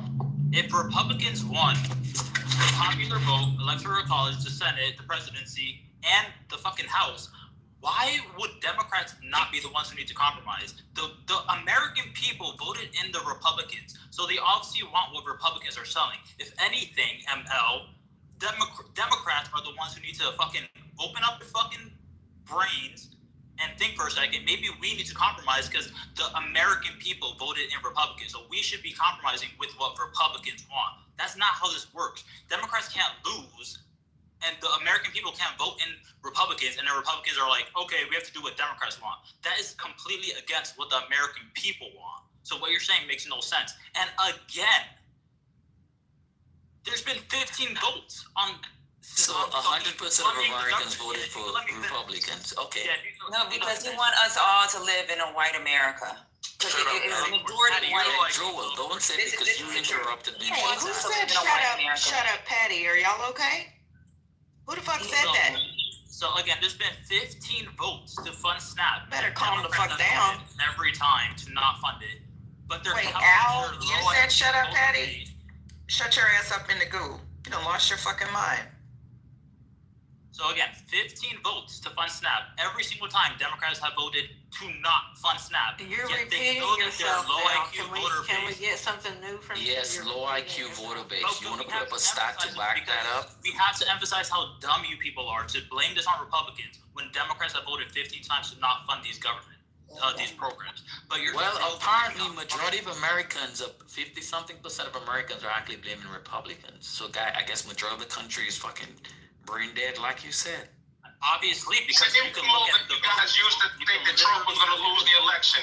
You guys keep on believing. We can't hear the same thing, but come with another white male cultural. Well, Patty's brain dead, and she just talks about white men. Yeah, I'm brain dead. And you're white. Yeah, well, we're talking about votes in the Senate that have to pay the government, and you're talking about white people because you have fucking brain. Because that's what it is. It's a bunch of people that's upset, white folks, mostly white males, pissed off at America because black folks ain't getting hosed at and we're getting jobs. Because we're reading and it's just not a fucking Bible that taught us how to read. We're entering it. But you can't read who voted to not fund the government. Apparently you can't read that. See? That's what upsets you. That's what upsets you. You're stupid. That's what is upsetting. That's what's upsetting. Is that stupid people live in the country and they don't know who's to blame for the government shutdown. That's what's upsetting. It's stupid black people. It's upsetting that you're all stupid idiots. That's the problem. So why are you in here then? It's upsetting me and my homegirls. I'm sorry. Somebody here has to make sense. We can't just let all stupid people talk. Like right, go ahead, white man. Make it make sense for us minorities. I'm Hispanic. Wait, who the fuck is we? Who the fuck is we? We're just letting. Are y'all okay? You keep repeating yourself. Yeah, we just letting. You know those Hispanics that are white that want to be white adjacent. Yeah, anybody who has a brain that is a brain dead Democrat. Yeah, you got a brain now, Joel. So shut the hell up then if you got a brain. We just told you to shut up. My mic time should be in right here. And my mic time tells me that if these Republicans are in under Trump and the economy is just shattered to pieces, you go in Whole Foods, gas is down, inflation is down, interest rates are down. What are you talking about? A Granny Smith apple. You can't shut up. A delicious golden red apple, $5. So I'm just saying, he's a horrible manager for the country. It's bureaucrats and the aristocrats, the elitists. Those are only the policies of a Trump guy. Is for the rich and famous, and nothing for the middle of the road guy. Say, for instance, like myself, or the poor guy, the trailer trash, and the people in the ghettos are suffering because these prices for even the cheap food that Robert Francis Kennedy won't even approve of the monosodium glutamate in the food and the rainbow flavor. Only thing they can afford to buy is rainbow flavor, monosodium glutamate, and a food mono under glyceride. In other words, they price the people out of the economy and they can't even get a decent meal if they go to their favorite grocery store. So this guy's out of his mind. He has no policy that applies to the middle of the road. Even the ultra middle class is complaining. And the party on the moon out of the red is going to talk about Anthony, he's not done yet. He's not done yet. You're so goddamn arrogant. I can't say 2 syllables at the Anthony, please hush. Just getting all your drawers in a bunch. Your tongue is all tied, and hey, let a brother speak. Now, if I slip on a motherfucking banana, got that banana peel. I'm blaming Donald Trump and the Make America Great to what? What period of time specifically the fuck you talking about? Jim Crow. Make America great. Yeah. Where was it great? Where all the people prospered. Jim Crow. Doing good. Listen, there is no Jim Crow. That is the reincarnation of Andrew Johnson is Donald Trump. Donald Trump is the political prototype of Andrew Johnson, meaning he got impeached several times, meaning that every policy that will help the common person, he's against it. Everything that help black people, he's against it. And he'll use all of his political power and force, all of his inertia to stop anything from coming to the middle of the road guy, the poor guy, and the black guy, the Hispanic guy. He told him as though Geraldo Rivera was a staunch Republican type of journalist, Fox News journalist. He came out against Trump at the very last day of the election. And a woman came, she said, I'm voting a Hispanic lady, Puerto Rican lady, said she's gonna vote Trump. So now you got it, now what you gonna do with it? I'll land my play on the fact that Trump has no sensitivity whatsoever for the ordinary person and say, my. I just want to provide. This guy starts by talking about. Anthony, This guy starts off. 1 second. Y'all coming on Clubhouse with this entitlement is just killing me, right? Like, nobody gives a shit. Just shut the fuck up. So I just wanted to, I could not remember why, because Biden passed so much legislation, and it feels like it's a lifetime ago since Biden was elected. I cannot remember why the ACA subsidies were not permanently extended. And for that, we have to thank Mr. Joe Crackhead Manchin, because if I recall properly, during the Inflation Reduction Acts, and I just wanted to go back and provide some context, right? It was his funky ass that said it would be too expensive to permanently extend the subsidies, which is why the Democrats basically in the American Rescue Plan basically just provided this temporary extension from 2022 to 2025. So if we want to go back and blame somebody, right, it's him. And then we also know that Republicans fought tooth and nail for all of the great legislation that Biden actually put into play, right? He had some pretty major pieces of legislation passed when he was in office, because I was like, for the life of me, that was bothering me. Like, why wasn't it permanent? Why wasn't it permanent? So the fact that Republicans did know that, this was going to come up for discussion, it should have been addressed in the one big beautiful bill, one way or the other decisively, in my opinion. If you were not going to extend the subsidies, then you needed to have some sort of repeal, replace for the ACA. Just going to keep saying it. Donald Trump has been talking about this since 2016. You cannot repeal the subsidies, right, and expect the ACA to stand, because that is part and parcel of how the damn insurance works. The way that it was presented to the American people is that insurance is expensive, right, because we have the lobbyists, because capitalism, we want to, when you go get a damn pill at the hospital, they're going to charge you $75 when you can go get one at the corner store for $2.22. That's the structure that we have in this country. So the subsidies were basically put in place to make it quasi-affordable, because it's still expensive. But the alternative is not having any kind of coverage at all, which we know can absolutely lead to negative outcomes for individuals. President Biden actually tried to fix that by removing medical debt from your credit report for at least the first 5 years, to where it would still be reported, but it wouldn't count towards your credit score. Well, Heir Trump and his billionaires decided, no, screw that. We're going to put that shit right back on your credit report. No MAGA has been able to properly explain why, by the way. Because just because somebody runs into an issue where they don't have coverage, or they have to have a surgery and they can't afford the deductible or whatever, and that does not mean that they're not credit worthy. They could be a perfectly a person who has an otherwise great credit score, who pays all their bills, who has sufficient income, and then they run into a problem and they happen to not have $10,000. So now we're going to destroy that person's credit and everything that goes along with it. Yeah, that was Donald Trump who decided that this year, by the way. And he did it early on when he was in office because it was such a big deal, such a pressing matter for him to reverse what Biden had put in place. But no MAGA has properly addressed that yet, by the way. Not even you, Joel. Right? Do you want me to say it in Spanish for you to understand? While you're talking about us being bootlickers? You're a bootlicker on a plantation. Right. That's what Joel thinks of us. You're calling us a bootlicker, but you got the boot firmly up your ass. So I'd rather lick the boot. Can't even go outside, Nikki. Yeah. Can't even go outside because he's picking him up. That's just what I wanted to say, Patty, because none of them can answer that. Anthony, like, since we're talking about this, since we're talking about insurance and subsidies, do you want to know what happens for the people that can't afford those premiums if the Democrats capitulated? Because y'all are following the narrative. You're talking about EBT. Trump can allow for EBT to be funded, just like he did during the first shutdown, right? Y'all act like everything is brand new with this man, and that's actually what drives me crazy. You fake ass Republicans. You're supposed to be the constitutionalists in this. What happened? Well, Mickey, just 1 second, Alan. I defer to Mickey. Just give me 1 second, brother. So Mickey, this is like the third time I've heard you ask this question in less than 20 minutes. Yeah, because y'all still haven't responded yet. Okay, Mickey, I haven't even been around, so I'm happy to respond to it.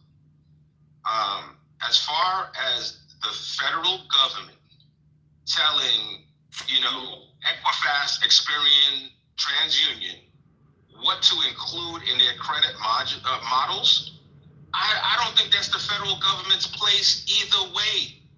There are multiple models, and the federal government needs to keep its nose out of it. If they want to include medical debt, then so be it. And if we're being honest, if you know what's going on in business and what's going on as it relates to credit, you'll realize that the credit models themselves are starting to become archaic. They're starting to go away. The banks are depending on them less and less, and the metric they're using is the deposits and outflows of cash from your bank account.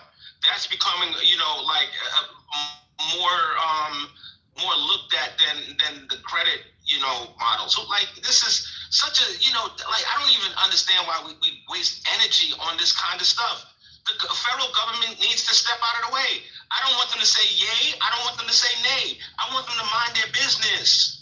Now, back to the issue at hand. All right. I understand that you guys are going to point to some polls and say, oh, they're more so blaming the Republicans. All right, cool. I disagree with those polls. I disagreed with the polls that said Donald Trump would lose the election. You guys really, it just makes me scratch my head and wonder, how did you... So you know what? It came up. I'm talking conceptually. When it came to voting for Donald Trump is people's embarrassment. Some article where people not being honest about. So obviously they know that whatever Donald Trump is doing isn't fucking favorable for a lot of other communities. But there was some article I was reading. I'm gonna look for it, and they were talking about the polling when it came to the presidency. How people don't want to be viewed because they were a Donald Trump voter. So yeah, as far as those polls when it comes to other things, I don't know. I get it. Polls don't look good because of what's been happening with the last two presidencies, the last couple of presidencies. But yeah. Ambassador's on the phone. I just wanted to respond to him. In the big deal. Alan, I just defer to. All right, I'll go after you, Alan. Yeah. According in the big beautiful bill that Democrats, didn't want to vote for, it lowers the tax rate by 21% of the lowest income earners. It gives tax breaks to people. That's I think it's up to 70. I just looked it up. Well, put your link in the chat. It does not lower the tax rate by 21%. Yeah, that's Mickey, not true. I assume everything you say is true. I told you to put a link in the chat. then we will. You can't come up on the stage, just quit. You know how this works, Alan. Yeah, so do you. As old and fucked up brain in your mind is, you know how this works. Put a link in the chat. The freedoms you have are because of people like me. Get the fuck out of here, who fought bitch. for them. Yeah. You're a filmmaker. So in any event, You didn't fight and for the shit. big beautiful bill and the big beautiful Put a link in the chat. Alan, what did you fight for? will That's why when she has I'm freedom. done speaking. When I'm done speaking, thank you. Alan, what did you said that you fought for her freedom. Yeah. So in any event. How did you do that? Yes, I will address that afterwards, ML. Okay, you got 2 minutes, go. Yeah, so it not only does it cut taxes for people making under $100,000 a year, but it also raises taxes on the top 1% and the top 5% of the income earners. So yes, all of the Bernie screaming that, Trump actually did it. This is not accurate. Didn't This is do a lie. it. Yeah, it's accurate. Thank you Alan, very much. when did Trump tax the rich? So that's the first part. The second part, I looked it up now, and I could be wrong. But like you were wrong about taxing the rich. But the fact is that what they are voting, the extensions of the ACA, those were brought in temporarily during the pandemic. Now, I think we all understand what the word temporary means. It means it wasn't supposed to last forever, and Democrats are fighting for it to last forever. Right, so they wanted to last forever because they got rid of that public option in the beginning, right? Yeah. And the public option would have kept us from needing the subsidies, correct? And they got rid of what they called the death panel, right? Which would have been the ones that... Yeah, I'm not speaking about that. I'm speaking but that's about the reason why they had is Democrats are misrepresenting what this is. The extension of the ACA benefits that were provided during the pandemic must end. And Democrats are making that is a lie. That is a lie. Yeah, the ACA subsidies will pass when the AC was passed. It was extended during COVID. It's not some new COVID subsidy. Extending the expanded Affordable Care Act premium tax credits would have cost an estimated $350 billion. The subsidies in question were, I'm reading from Google now, were temporarily enhanced by the American Rescue Plan in 2021 and extended by the Inflation Reduction. I literally just said that, Papa. You didn't hear me say that? So, Alan, why don't you Google this? How much did Trump's corporate tax cost the cost in totality? National tax cuts that he gave to corporation with the One Big Beautiful bill. Do you know that number? I don't know the exact number, but I do know. You do know or you don't know? Why don't you put that in Google? Ask Siri. Okay, I will, but I do. Well, why don't you do that and get back to us? Corporations, 20% or 40%.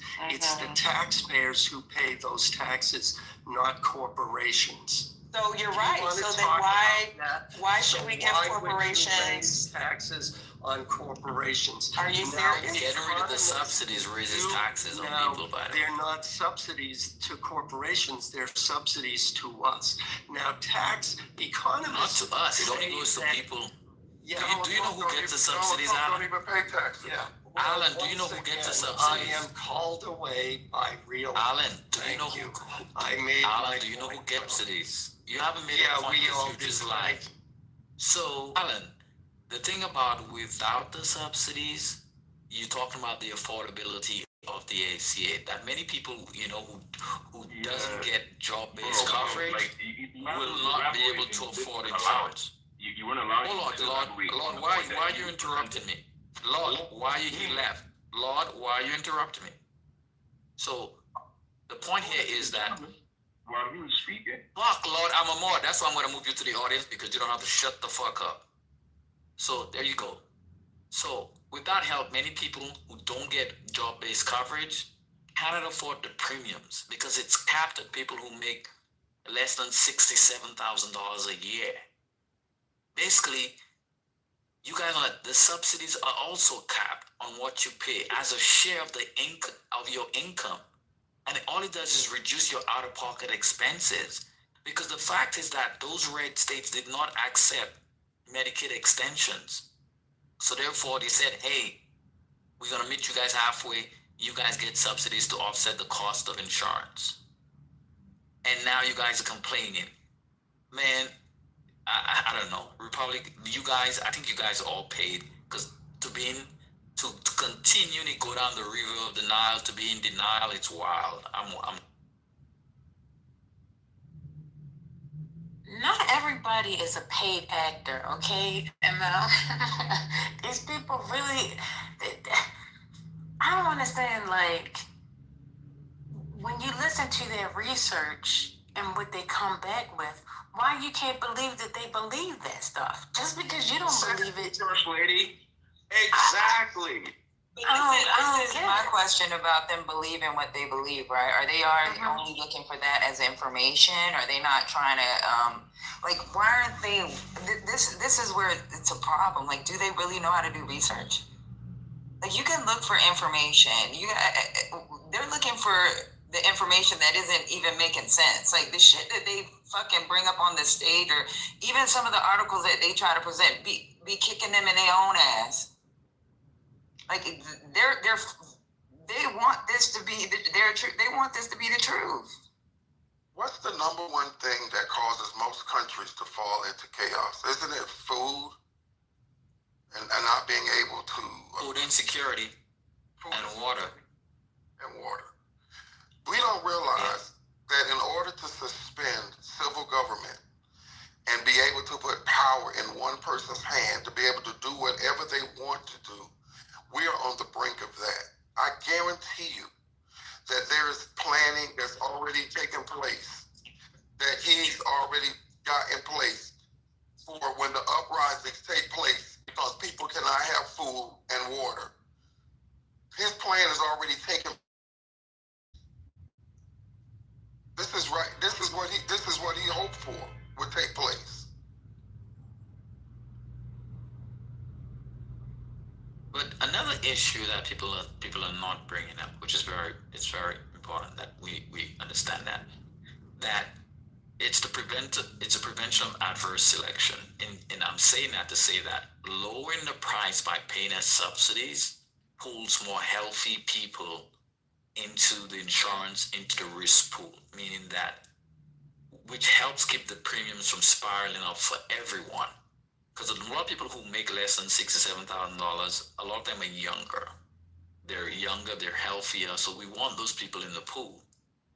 And so evidence will continue to show that dropping subsidies would slash enrollment. And because of a smaller pool, that would push premiums up even further. And that's what people are missing. And I don't see how you guys don't get that your insurance is going to grow up, because the people who get in the subsidies, people who make less than $6,000 and doesn't get their job-based insurance. But I think the conversation has moved past that now, because I think a lot of them are open to that. The problem now is, why don't you guys just go ahead and put your cards in and open it back up so we can get this done? That's where the argument now is. That's what's going on in their minds. Hence why they continuously are trying to find a way to put it back on the Democrats. That's the argument. But I guess the counterback would be, if I trusted you before and you showed me nothing, how can I trust you now? That is the argument. Now it sits back in your plate. Because it has been time to have these conversations, and you're still not even willing to do it. You're still saying, give me more, bow down. Versus just having the conversation. Instead of playing games, talking about, they want it for the illegals, they want it for the illegals. The illegals are getting your insurance. They're paying for your insurance. now we're really talking about subsidies, right? It's a whole different story. So, I don't know. But you gotta want to go to the table and negotiate with good faith. He doesn't want to go to the table and negotiate with good faith. He figure he wins either way. If this country goes into chaos, he wins. If they cripple the Democrats and they give in, he wins. He's trying to win at all costs. So he figure I'm in a win-win situation. If they don't vote it in and people can't eat and can't find food and total mayhem comes into the country and I send troops into these cities and I declare martial law, I win. He doesn't care about people. He just cares about winning in his own mind. We don't believe. I don't think we believe that he will declare martial law. I think that we really don't believe he'll do it.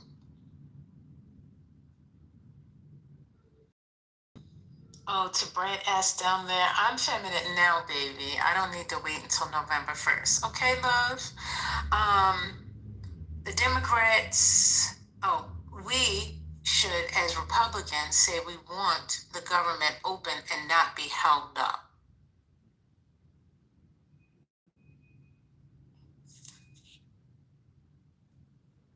What's it? Anybody push back? I'm sorry, First Lady, what did you say? I was reading Brad in the chat.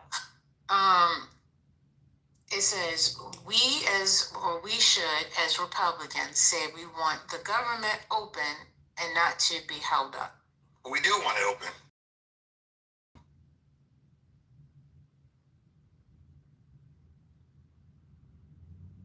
But why can't they just say what it is? Even Marjorie Taylor, oh my goodness, I did not get that. Somebody got Marjorie Taylor's tweet. Somebody give me Marjorie Taylor's tweet. OMG, she really did a great job. Somebody find Marjorie for me, please. Somebody got Marjorie Taylor's tweet.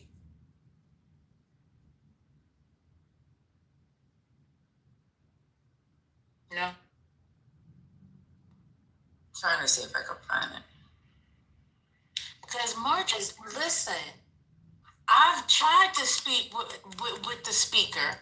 Find out what plans, what's the thing, and I've been told a concept. She says it. You're old Republican. When y'all gonna wake up? What's going on?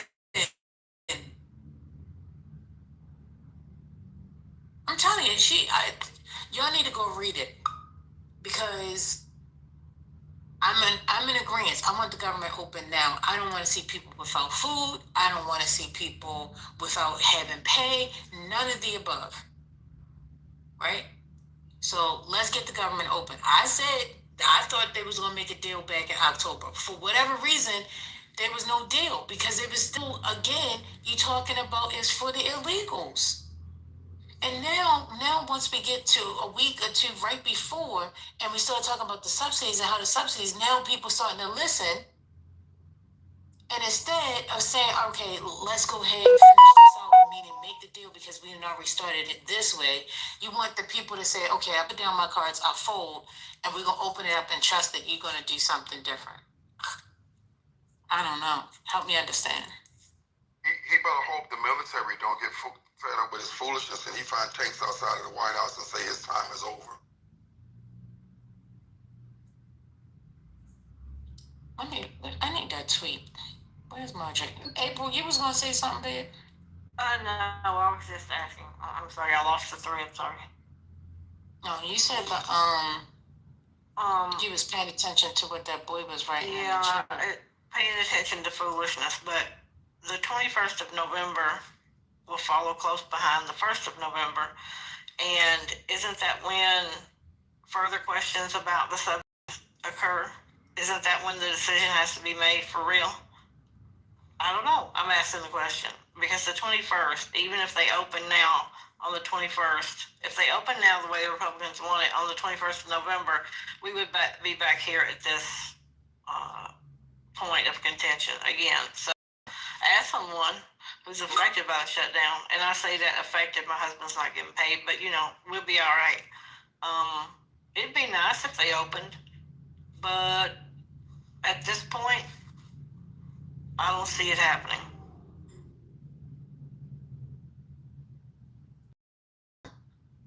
Because you were with me. Certain things that Mike Johnson did told me that the one thing in particular, he said that when the budget is passed, then I'll open up the House again. I'll have the Republicans back in there. How can it open again?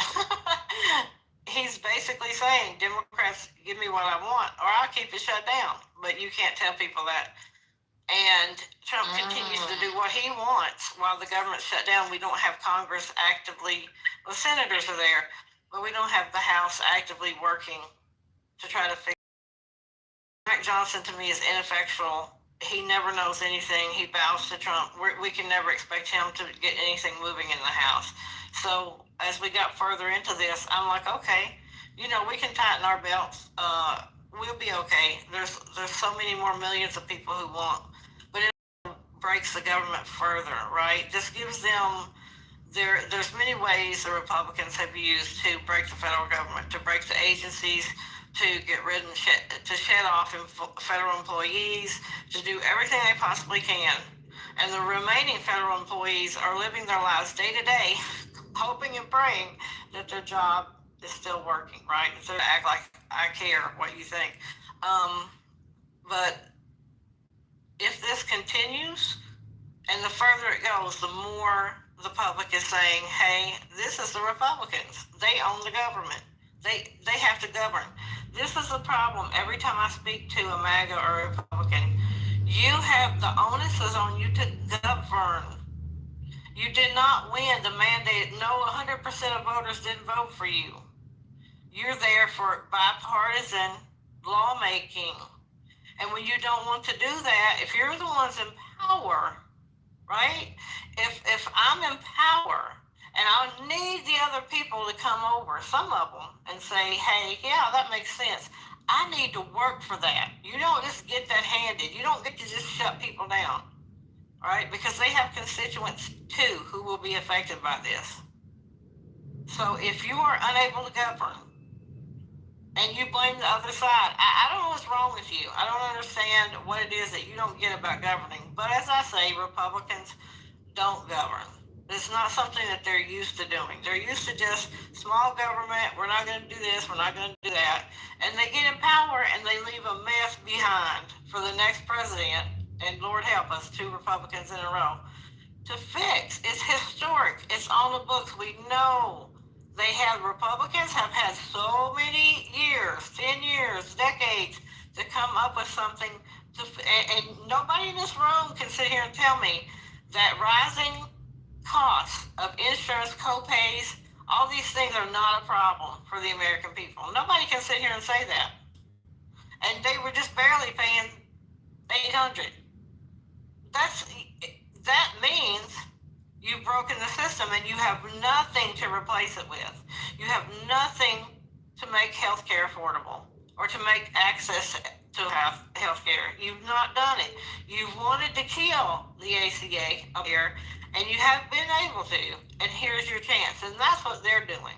That's why they're doing what they're doing. It's to kill the ACA. It's not to help the American people. Yep. April, I was reading an article last night. They said the last time the Republican pushed a healthcare plan through, they had not the concept of a plan, not framework of a plan, just a plan. It was during the Clinton administration. And you know who killed it? Republicans killed their own healthcare plan. When Clinton was trying to push one through, he goes, no, we have ours is better. And they let theirs go through, and can't let that. That's who we're dealing with here. That's what, how many years ago when Clinton was in power? Mm-hmm. Absolutely.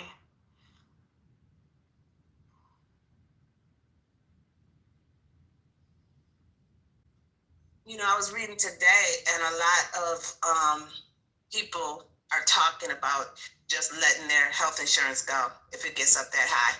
Healthy Americans, they're just like, we'll just let it go. But that's going to increase the cost for everybody else who has to buy insurance. Because if a large amount of people opt out, then it falls on everybody else. Adverse selection. But there's a danger in that, because somebody such as myself, that when you own your own home, one major medical event when you're not covered can put everything that you have ever worked for in jeopardy.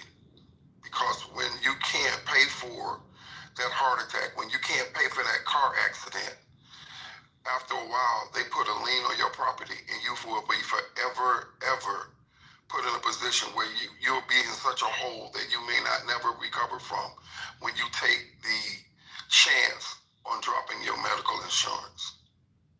They can't afford it. And then people don't realize that. $3,000, and they can't afford it. What else are they going to do? They're not giving them a choice. They're going to drop it. I'm just saying. They're not going to give them a choice. So what else can they do? Because they got to buy food. They got to feed themselves. Right. If they're healthy, I'm not saying get rid of your car insurance or your homeowner's insurance, but just eat right, exercise, live life. But it's the same thing. Orlando, I understand where you're coming from, and I'm going to tell you this. That's what we need to let people know, because people are not, they don't understand. They think that only poor people get these, and they don't think it affects them. And that's where they're sadly mistaken, because of adverse selection. And people, healthy people, will more likely skip insurance than health people who are actually sickly or older. And that diminishes the size of the pool. So the premium goes up for everybody. Correct. And then when you live in a state like I do in Florida, where our homeowners insurance has actually doubled. So you're looking at going from $6,000 a year to $12,000 a year, along with the medical insurance going up. You wonder, what are you doing? You get to a point where you have to ask yourself, which one am I willing to do without? Or do I do without both of them? I can't even tell you how many of my friends and coworkers, ex-coworkers, are living without homeowners insurance because they cannot afford the $10,000 to $20,000 a year for homeowners insurance. Orlando, freedom isn't free. Freedom is like, sell the house. If you can't afford the house, He said sell the house. It's not free. All right, this is so. If you can't afford the house, So what are you gonna do? cannot afford the house. If the premiums, the insurance premiums have gone up too much, then you have to sell the house. Financially, if the taxes go up, Do you know why the insurance? if the property taxes go up too much, you have to sell the house. If you retire and you don't receive the same, if you retire and you're not receiving the same income, just to be free, this is the answer. This is Okay, the answer they give you. It's like, fuck you. Anthony, we heard you. Don't belabor the point now. Listen, man. I hardly have been speaking. All I'm saying, if you retire, and you lose the amount of, if you retire and you lose the amount of income that you had previous to retire, and you can no longer afford your home, you have to make different choices. Anthony, have you heard his story? We can't solve everybody's problems. Have you heard his story? You are really insufferable, Anthony. Have you heard Orlando's story? Let me back this train up. Let me back this train up. Anthony, I served 4 years in the United States military for freedom. At the end of those 4 years, I became a deputy sheriff in Miami-Dade for freedom. I served 25 years faithfully for freedom. I lost my sight. I bought my home cash, which is the American dream, freedom. And because of that, now, because of the high rate of insurance at $4,000 a month, at the high rate of homeowners insurance at $12,000 a month.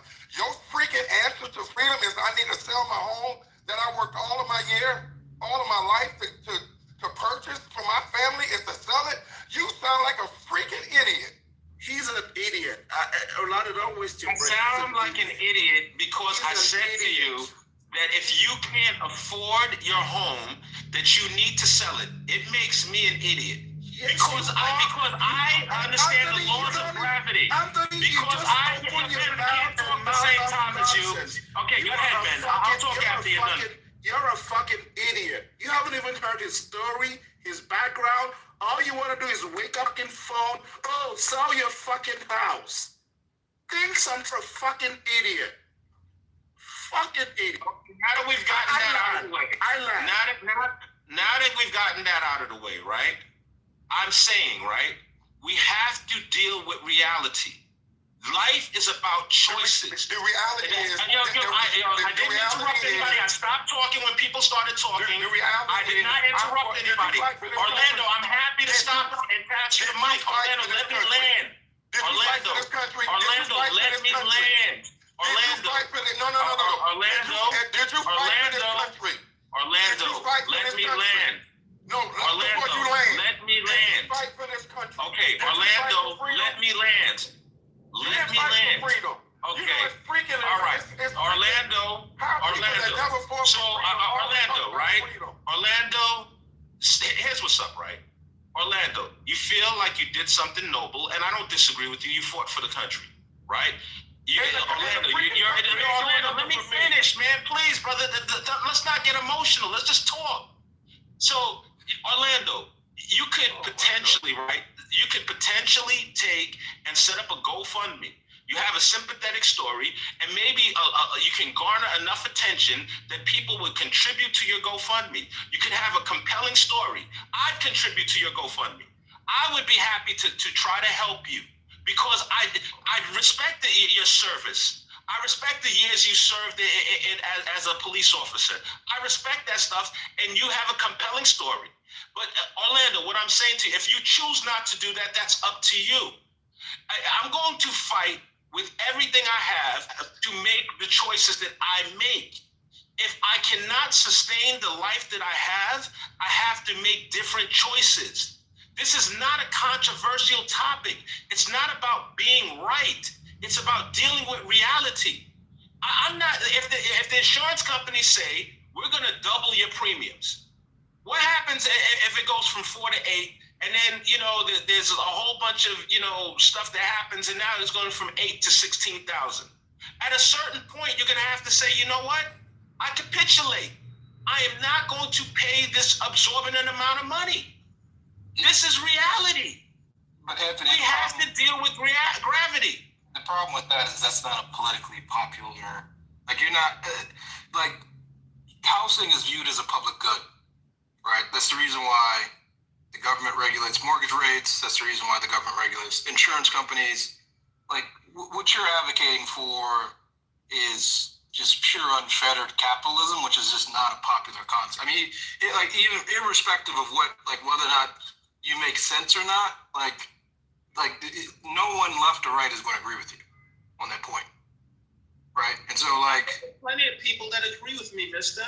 I think the majority of people agree with me. This idea that nobody's going to agree with me is absolutely not. Because what you offered is, let's say that in the interest of a bank or insurance company, they want to double mortgage rates, they want to triple insurance rates, they want to basically take advantage of the broader population, and that's just not.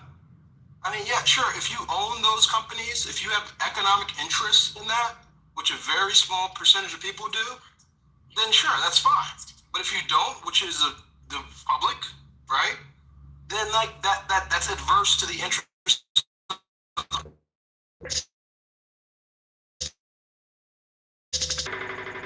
Mister, what ends up happening? Nobody's going to come in to fill the void with lower rates. This is the idea of the free market, the unfettered capitalism of which you speak. Yeah, and what I'm saying is that These doesn't are work. ideas. What I'm suggesting is that doesn't work, particularly around things of public goods. Is my point. So here's what's up, man.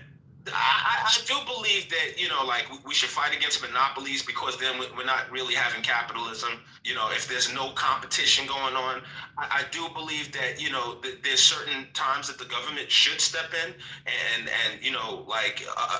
address certain issues. Absolutely. I'm reasonable enough to agree with you there. What I'm saying to you, though, is that if you have a particular situation, I'm not talking about just the everybody in America. You have a particular unique set of circumstances that cause you to have to deal with a different reality, then you're going to have to address that reality. Yeah, but you're going to have to figure that out. What the brother was describing did not seem like that it was that niche or unique. He was talking about the increase of homeowners insurance, which I assume other people are subject to, right? Yeah. So it's actually an issue. It's an issue that you would have to deal with more broadly. If you're talking about do you know how many insurance companies have left Florida? Do you know how many insurance companies have left Florida? The states, of last resort, it's bankrupt. This is called gravity.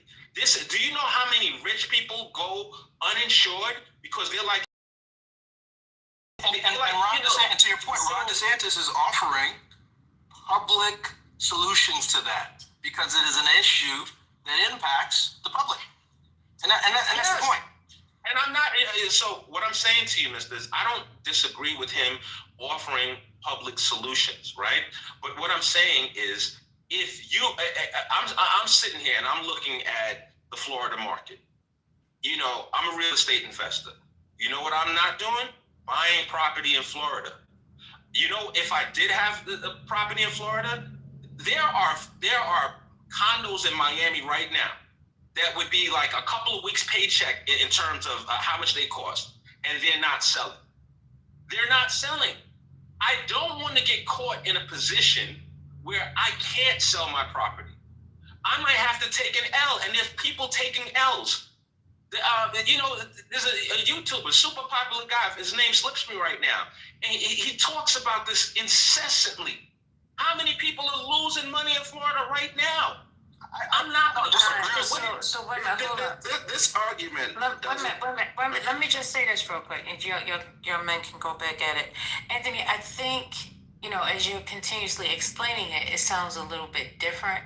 But the initial hit of what you said and how it was said and the timing it was said is what I think everybody, felt as though it was insensitive, if that makes sense. Okay, carry on. No, I was going to say, and Orlando, permit me to say this, because I listened to your story, was it last Sunday or Saturday when you mentioned it? And Sunday. You also repeated it now. Yeah, Sunday, Saturday. Yeah, you also repeated it now. This is that he just mentioned he paid off his house. Prior increase, he was able to afford the insurance, his health insurance, which is going to double to $49.95. I think that's per month. That's the number he said, $4,995 per month. He was able to afford his home insurance. That's also doubling, and it's all doubling within the next 1 month. And the solution Anthony is providing for your home. How the hell have you looked at, you're a real estate investor, I'm sure you've looked at Redfin or Zillow and seen the number of homes that are not selling today. How the hell is he going to wake up today, sell his home tomorrow, move out of Florida? I don't know what his job is, leave his job in Florida, move to another state where you claim is going to be better and survive. That's why what you said sounded very, very insensitive and not thought out well. Listen to his story before you just jump off your phone and start making such insensitive and possibly ignorant statements. I lied. So Ben, I wasn't talking to Orlando specifically. I was talking in general. Brian, he addressed me. I'm just responding. Hold on a second, Anthony. Brian, he addressed me. I'm responding to him. Hold on a second, Anthony. Hold on a second. He addressed me, so I'm responding to him. Hold on a second, please. You weren't talking. He was talking, and I'm responding to what he said. Hold on a second. I am responding to him. I know you like to hog the space. Hold on just a second. Yeah, I understand that. I hardly ever talk. Let me finish what I'm saying. Anthony, no, you talk a lot. Yeah. You make the call. That's not true. Hold on a First second. lady, could you please make Anthony, hold on a second. I'll respect whatever decision you make, First Lady. Okay. Oh my goodness. Time out. So, if I was going to go with what's right, I would say Anthony was talking. But it sounds like Brian really needs to get something out. No problem. I'll defer to you, First Lady. Okay. No problem. Thank you. Go ahead. If he was talking, go ahead, Anthony. Continue. No, go ahead, Brian. We are talking to you. Go ahead, Anthony. All right, cool. So first and foremost, I wasn't addressing Orlando specifically. I was addressing the concept of what do you do when you run into these types of problems. As it relates to Orlando specifically, I said he has a sympathetic story. Maybe he could do a GoFundMe, and I would personally contribute to said GoFundMe. That's what I literally said. Additionally, this man is purportedly paid off his home. So I would imagine he's sitting on a significant amount of equity. He's a military veteran, and he worked at the police department. I imagine he has a pension. He mentioned he's blind. These are all factors that would indicate to me that he has steady revenue streams. So if Florida isn't it for him, and he sells his home and he garners some equity, and he has consistent income, plus the money that he's sitting with from the bank, there's plenty of states that this man can go to and create a really good life for him and his significant other and whatever progeny he may have. This is not. Okay, I am under the impression that the man is blind. I was not under the impression that he's currently working. So I don't know, like, these are, when you ask me about his specific, he's privy to his specifics. But I'm saying to you, I deal with harsh reality of life. I don't want to deal with life the way I'd like it to be. How many times should you move, Anthony? How many times should he move, Anthony? Should he move once, twice? Okay, but you would have to agree that you have to agree. I hear criticisms without alternatives. I don't hear any alternatives. All right, 1 second. Let me. Should the government subsidize it? Is my mic working? Brian, are you there? I am. So the problem I have with what's being said is two things. One, Black Republicans have regularly said, "Oh, don't sell your grandmother's house. Don't do this. It's bad financial decisions." And then they turn around and tell people to sell their homes is extremely disingenuous. It's not taking responsibility for how evil the Republican Party is, how much they're hurting Black people specifically. All people, but specifically Black people.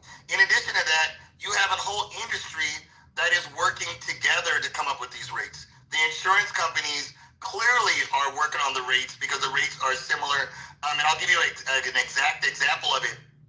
Last year, when we were quoting rates through our broker, we had 3 different insurance companies say they wouldn't even give us a quote if we included Kaiser in the quote. Why? Because they knew Kaiser was a much better rate than them, and they didn't even want to have to put out publicly a number that was trying to compete with them. That's convoluting together. That's working together. That's wrong. And so to sit there and say, "Oh, the house," it's beyond disingenuous. It's not taking responsibility for the pain that the Republican Party is causing to Black people. Well, you're right. I want to ask Brian. Brian, what would you suggest specifically to Orlando? What would Brian's solution be for Orlando? So the solution right now is to get the government back open. That's the solution right now. So the Republicans need to stop belaboring. They need to stop holding their country hostage. That's the solution. Long-term solution, Brian. Nobody's going to take a stand, y'all. You see, this is what happens. They're going to criticize other people's ideas without offering their own ideas. I would love somebody to say, well, given these circumstances, this is what I think he should do. You're never going to get that. Because, Anthony, like I'm saying before, is that you can't ask the man to uproot his life. Let's say, for example, like every year because of this situation. That's not sustainable as well. So saying that he should just up and move, okay, it's a solution, but I think the pushback that you're getting across the board is that that's not acceptable. That's just and it's just not the direction. Like when yes, and I agree. And Anthony, let me jump in. Maybe I'm just going to say this to Arthur. Arthur, have you ever heard of an expatriate? Those are people that leave the goddamn country because of cost of living. They leave the country. They get up out of here. Expatriates. Yeah. What do you do? No. I'm saying they literally uproot their lives. If I may interject, yes, I agree. I forgot his name, but Ambassador shouldn't have to leave his house if he ever. No one should be forced to move.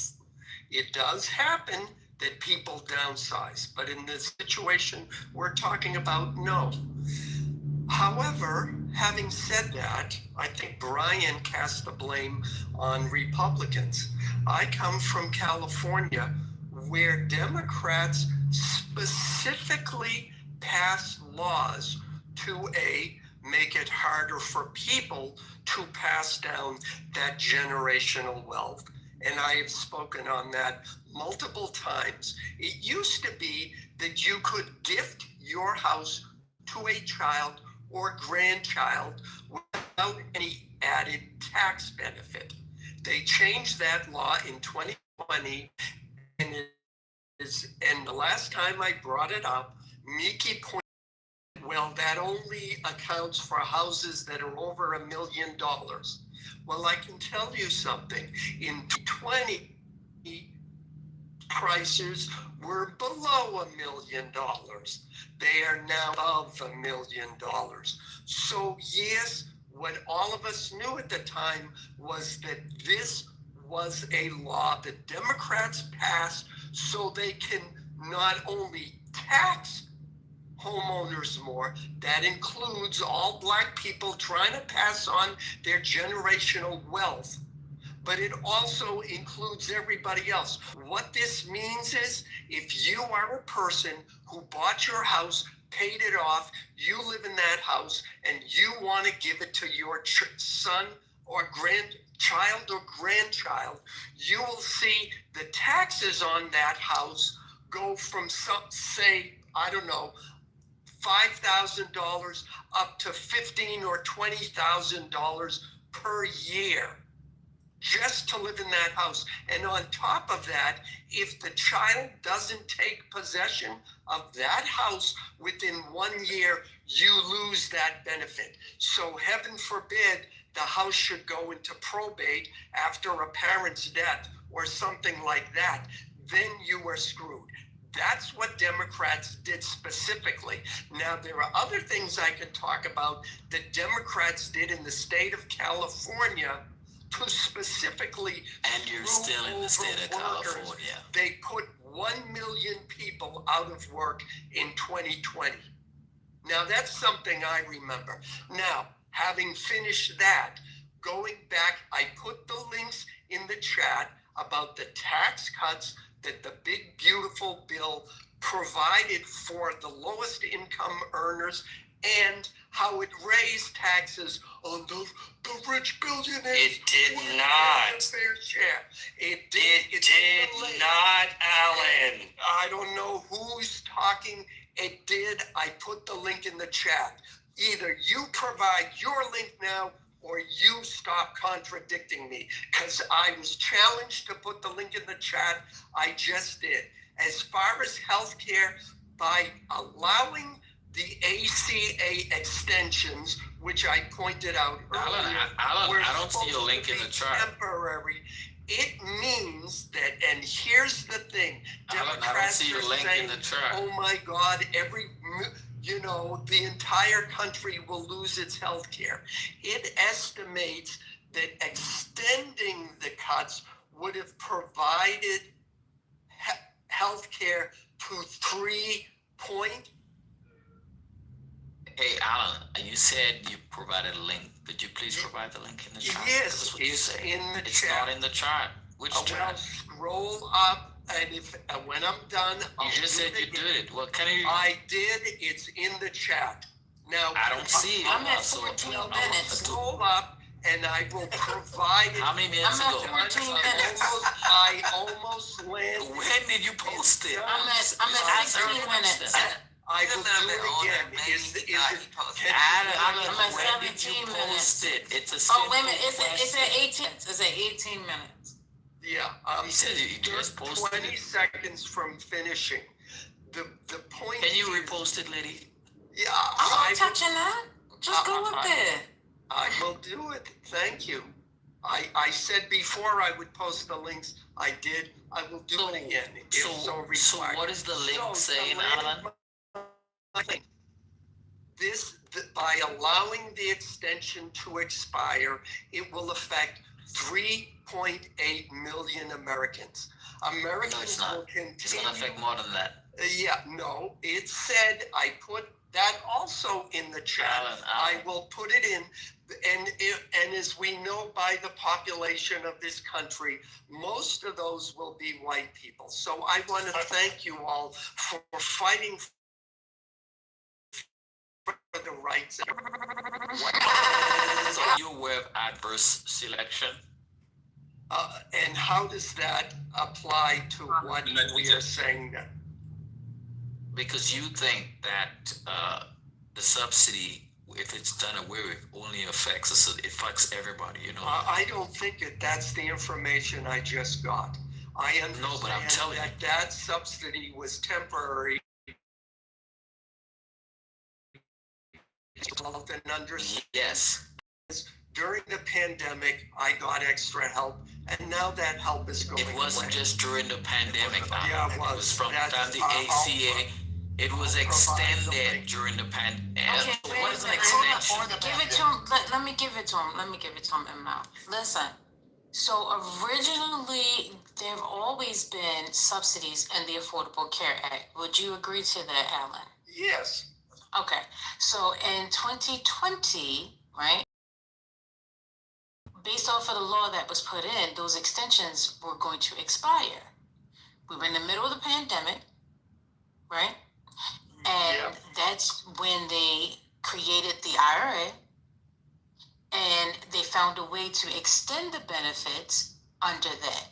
But they put a time limit on it so that at the time, which is now, everything can be reassessed and moving forward, right? So with the okay, so would you agree to that?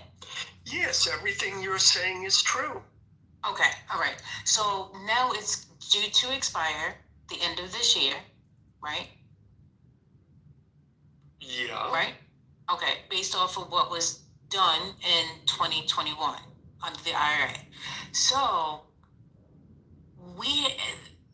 inflation hasn't changed. If anything, inflation is going in a different direction. The price of living hasn't changed. And the insurance now is even higher because previously what they also did, and I'm not saying who y'all is, but what they did was they happened to remove the mandatory insurance. So what then happened, it took it off of, what is it, I forgot, the private or whatever. And then now the insurance company prices have gone up even higher. So the Affordable Care Act is higher even more now because of all these different things. So the conversation is, well, what do we do? So the one group is saying, listen, let's have this conversation, let's negotiate it. That's what they have been trying to have a conversation about for the last 6 months. And nobody is coming to the table to have that conversation. Now we're here, and it's like you're asking them to continuously wait to have the conversation. Go ahead and open it up, and trust me, that's where we are, Alan. And First Lady, I understand that. There's two things I want to point out in what you said. First is that they were set to expire in 2020. So that was the law. That was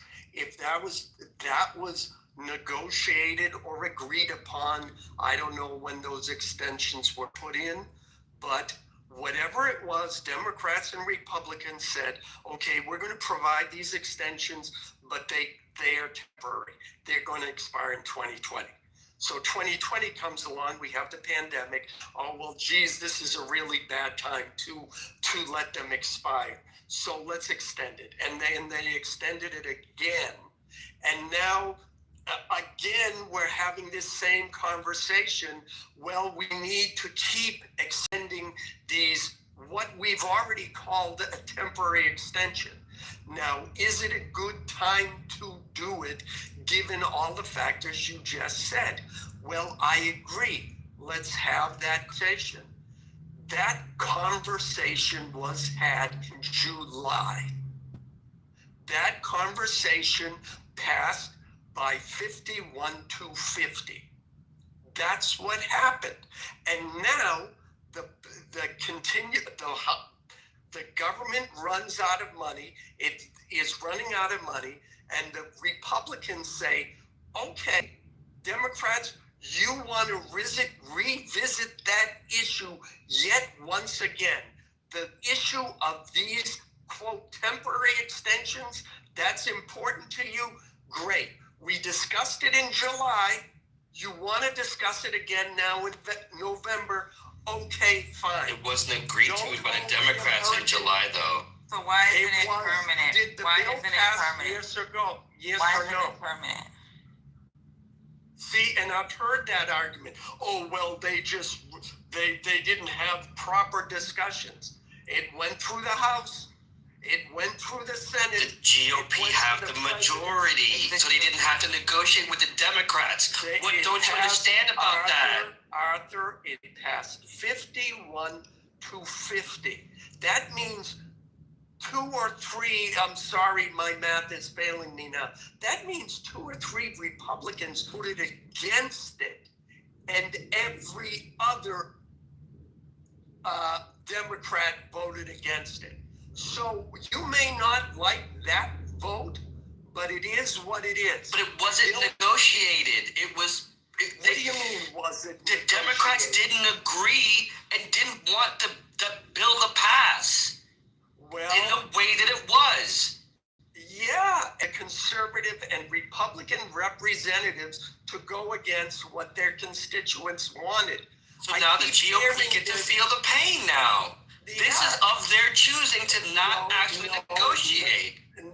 No, it's not. It's because now they know, because that bill only needed 51 votes to pass.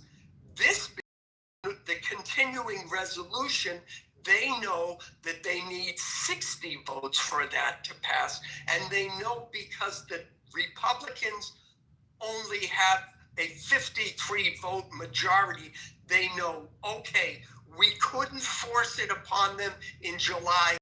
Now we are going to force this issue in November, and it doesn't matter. I don't want to. It is, and you cannot run away from that. So let me I'm say this. sorry. I can meet you halfway and say, yes, they should both come together.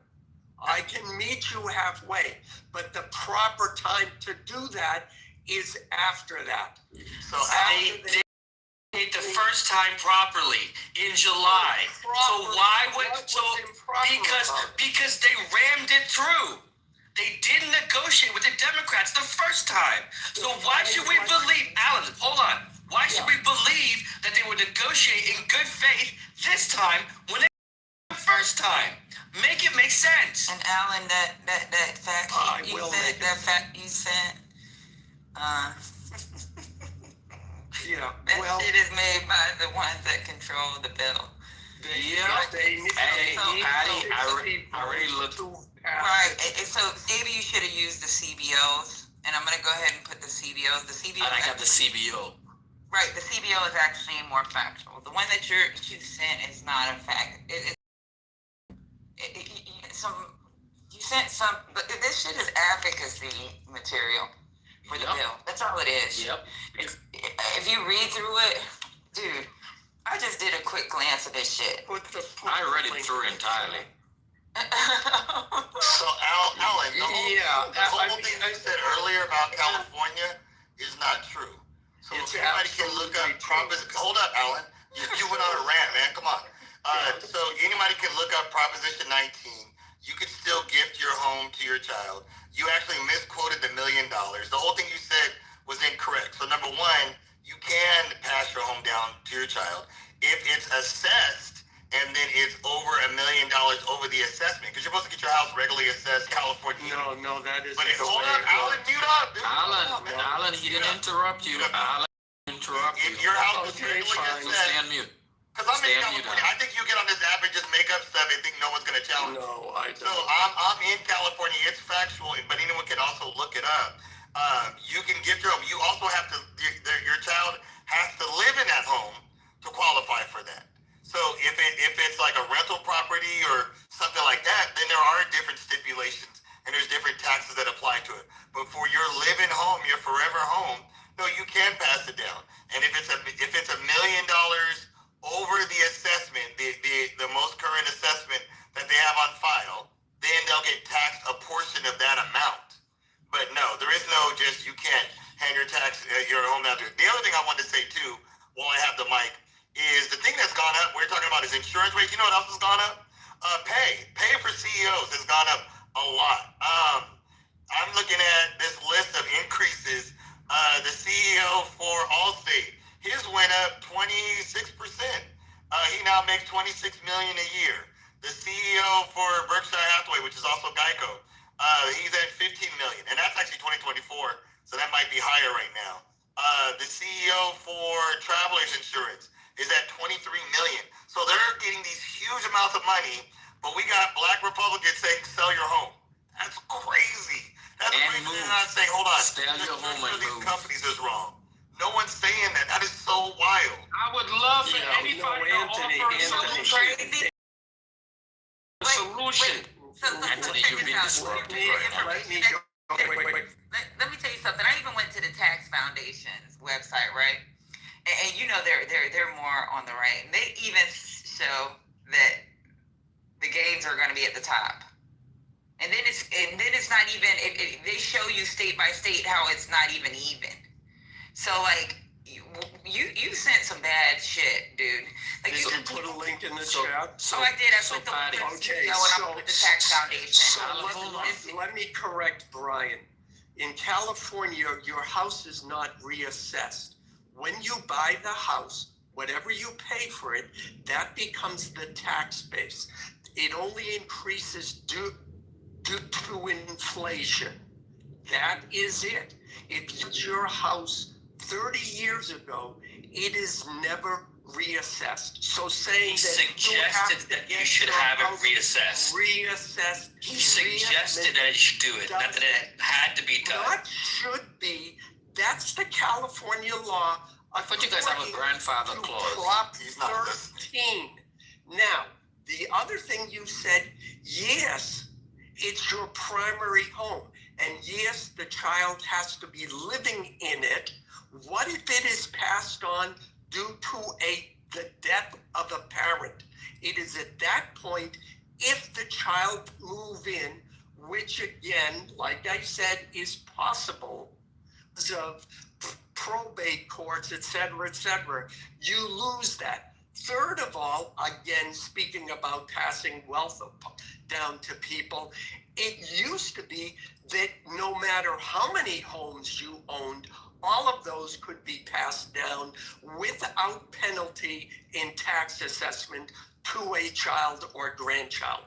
That is so if you own 100 homes, regardless of the value. Yeah, well, there are people who do own rentals, and including black people. Yes, because black people are. You always have to say that anytime there's California Democrats. So is there a cap? Inheritance tax. There's a cap on inheritance tax. There was was there a cap before? No, there wasn't. Now there is. Deal with it, Alan. We started off talking about, Florida and we're talking about Anthony, Republican. You know what? We can't trust Anthony. Allen's mouth. Anthony. Let Anthony. Are you going back to Florida?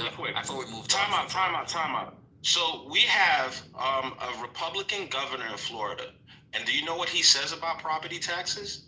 He said in like people like Orlando who own their properties outright, who don't have a mortgage against their properties, should not pay property taxes.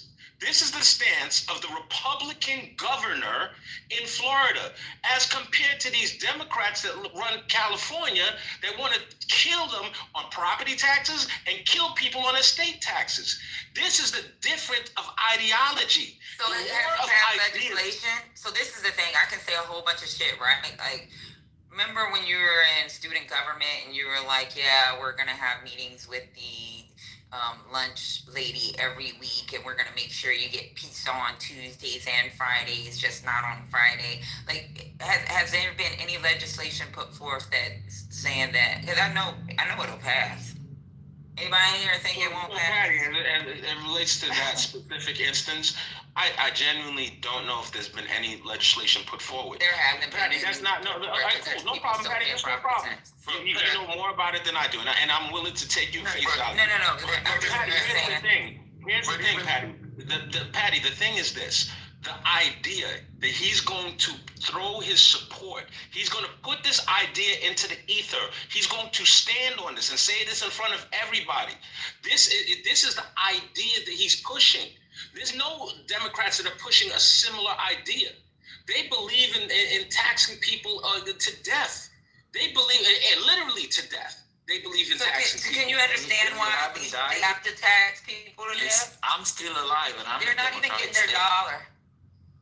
So you don't think that do you think if California got their dollar for dollar back that they'd have to tax the shit out their fucking their residents? I don't believe California would be California were it not for the entire United States of America. Let's be honest.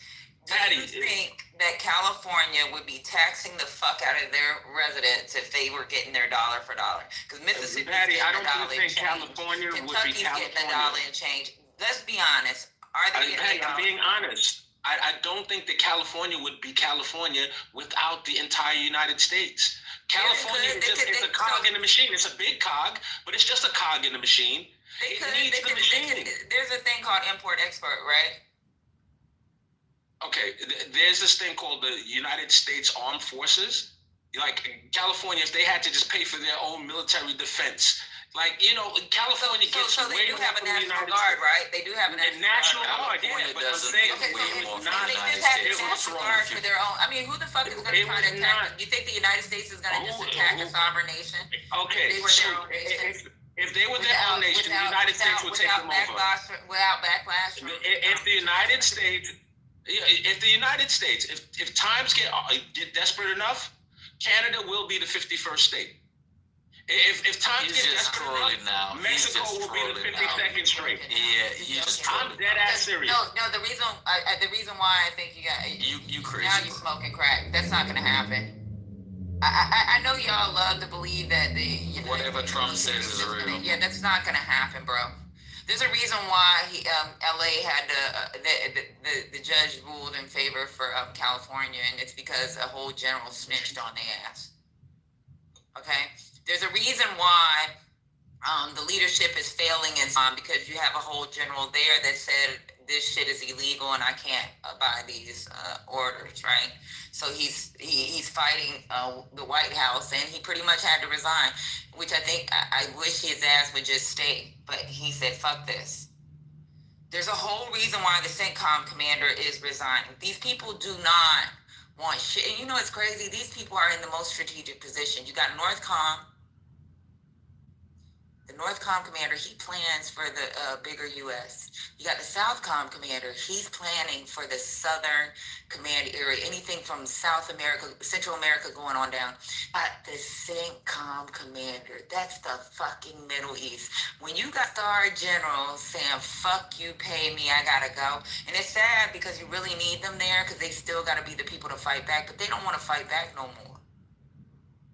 Like, you need to let that shit settle in. These niggas are supposed to be smart. They're the ones that's doing our operational plans if there was a war to pop off.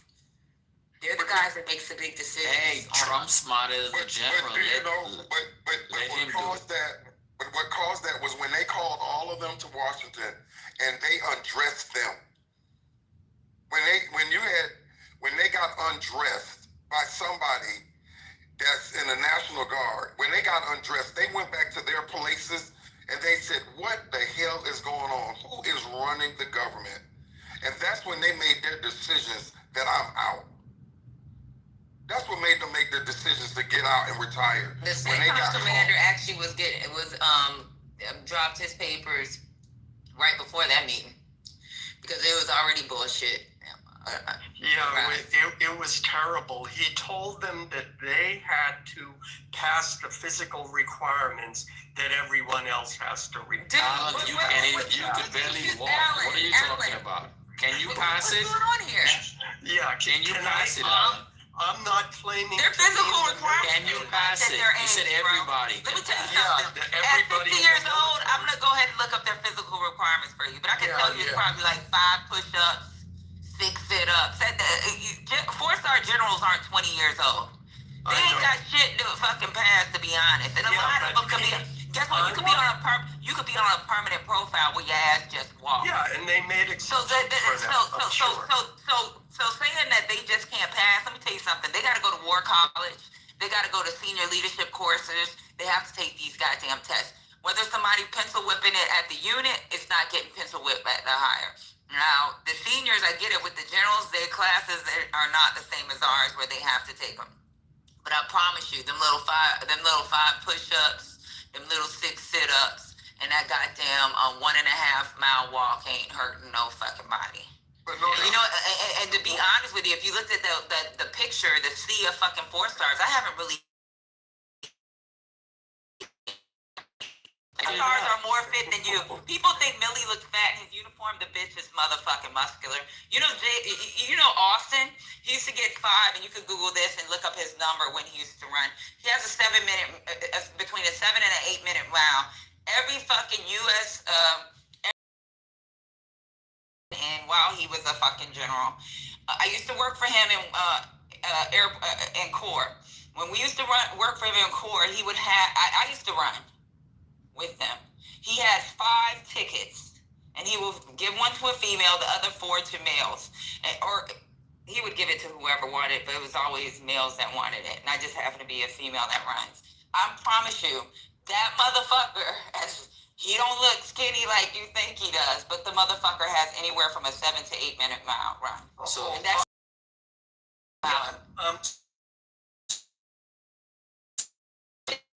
So Alan, I did 3 assignments at the Pentagon. And I never saw a fat general.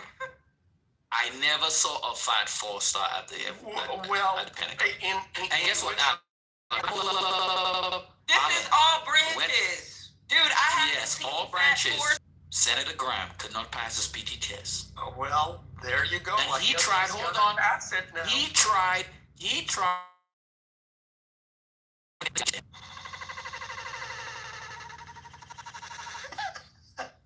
And I'm not telling you that from second knowledge. I'm telling you that because the guy worked for me while I was there. Yeah, well, just look at the picture of all the generals that you was talking about. Them motherfuckers are not. Y'all guys, man, you guys are wild. Yeah, and look, Millie is muscular, and you have to tell Graham I said that. That's why he looks so broad in his uniform. Yeah, okay. Well, you got a story, I got a story. I'm traveling in the middle of the state. We go into this coffee shop, and there's like 5, 6 guys, military officers. They're 4-star generals. No, they weren't 4-star generals. They're probably guard or They were Navy officers. Were they active duty or reserve? They were, Were they active duty or reserve? Active duty. And you don't know that. How could I don't know, but whatever it was. Where they were uniform at? They all weighed 2 tons. He said, I don't know, but whatever it was. He said he seen them at the airport and shit like that. He weighed them, so he knows they weigh 2 tons. At least. you seen him at the airport? But wait, I'll finish with this. Did you see him at the airport? Where were you at? Link. I looked at your link. It confirms everything my link said. Thank you. No, it doesn't confirm what your link said. No, it doesn't. I even added the tax foundation. No, it does not confirm what your link said. It provides. No, it doesn't. Do you know what your link is actually counting on? Hold on. It's counting on the tax cuts to people who make $15,000 to $31,000. No. But the thing about it is that they benefit. No. So if you actually look at it, look at his projections, right? Those are the percentage reductions in tax liability. That's not the actual dollar benefit. There's not dollar benefits at all. So if you it's look looking at at this. They're talking about the provisions in the 2017 tax.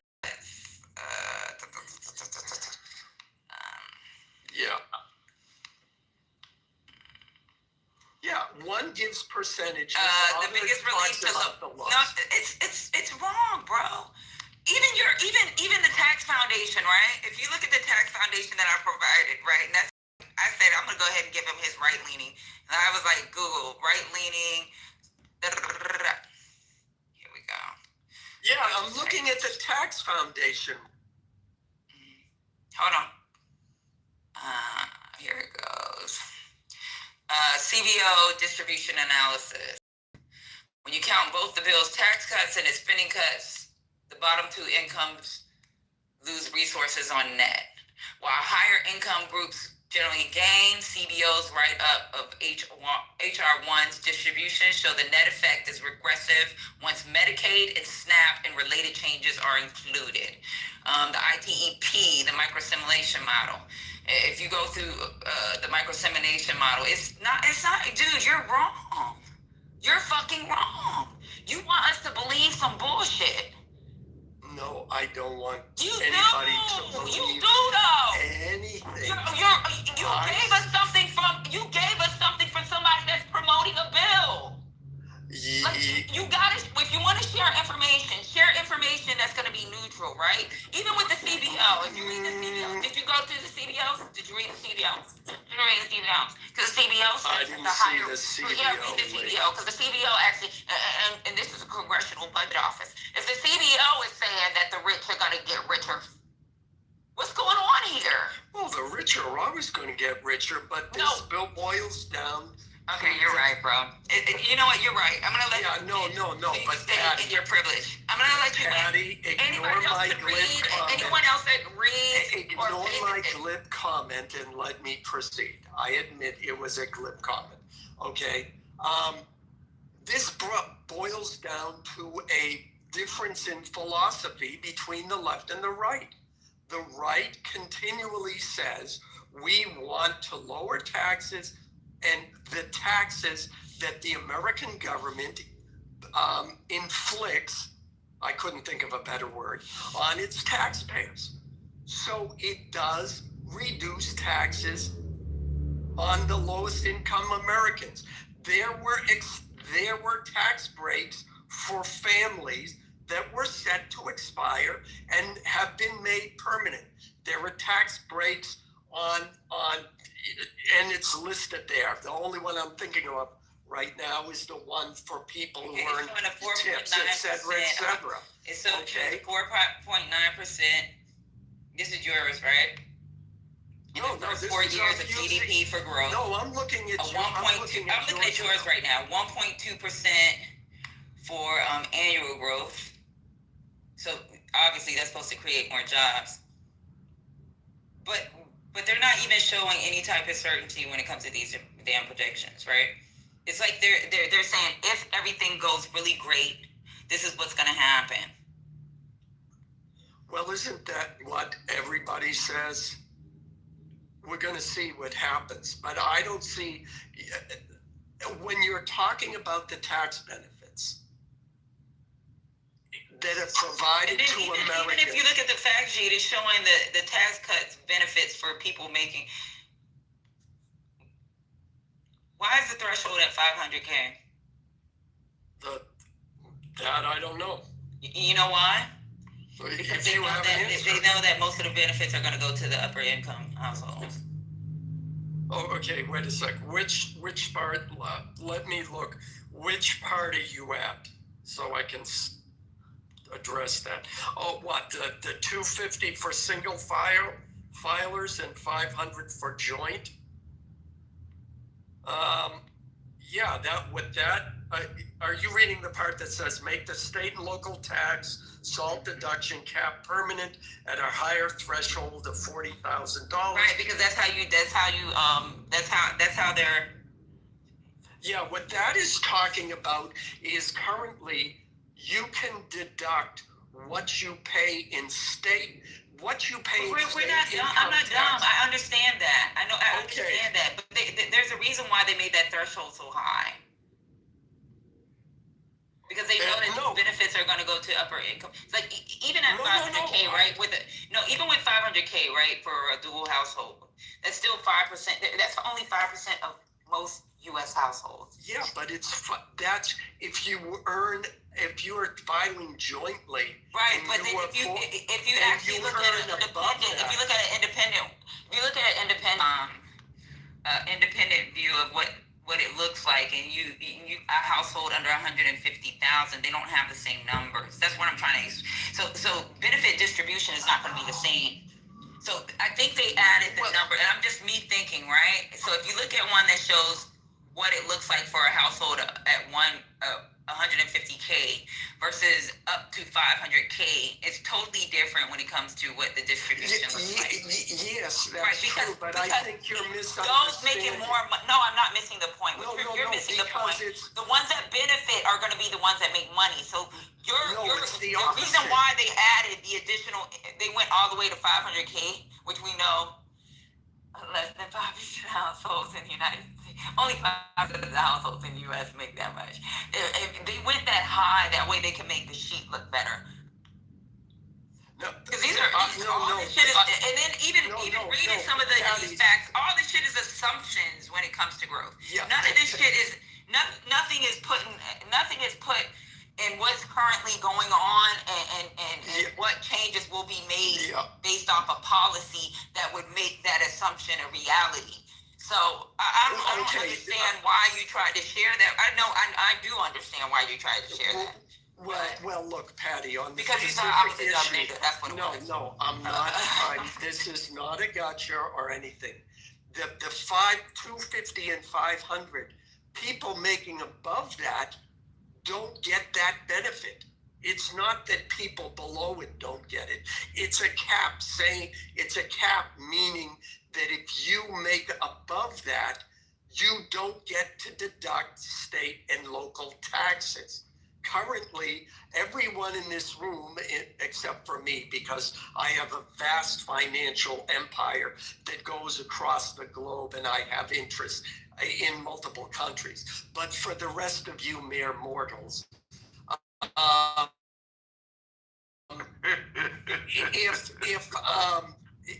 if you're making less than $500,000 as a couple, you get to, and it makes permanent the ability to deduct your state and local taxes. Now, that's because I know, because I get that deduction every year. I think that's what that is talking about. Now, I will let other people on this stage speak because I'm getting tired. Everybody reminds me how old I am. I have to get my busty home health care nurse to give me my daily medicine. Beaver said he was in the Civil War. You don't know what side you fought for, but yeah, that's right. I've forgotten at this point. But I just want to say, First Lady, are you there? Yes, Ellen, I'm here. I hope that today I spoke with the decorum with which you spoke about and suggested I speak with on this stage, because I did hear what you said, and a wise man is able to take advice no matter where it comes from. So thank you very much for your contribution yesterday. Thank you, Ellen. I appreciate that. Yes, you did good. See, you stayed up here the whole time. You didn't get thrown down anything. Hey, I know. And I want you to also note the amount of shade I was getting in the chat and I ignored it all. Thank you. Good, Alan. I get the same shit, y'all. They get me. They drag me sometimes. So I'm right there with you. We all go through it from time to time. Ed gets it as well.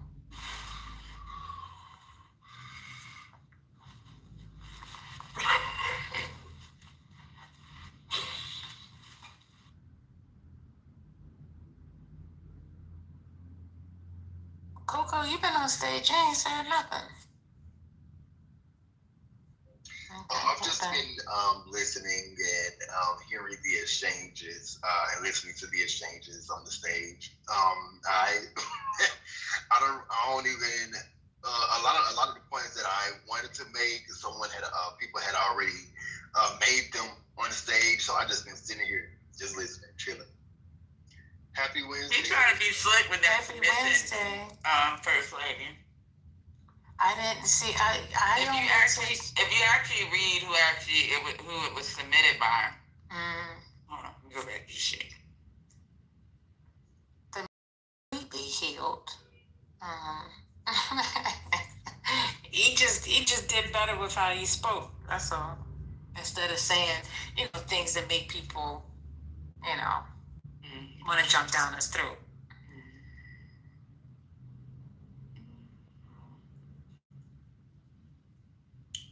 That shit is from the House Committee on Ways and Means.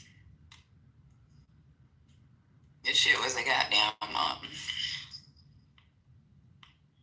this shit was propaganda for the American people.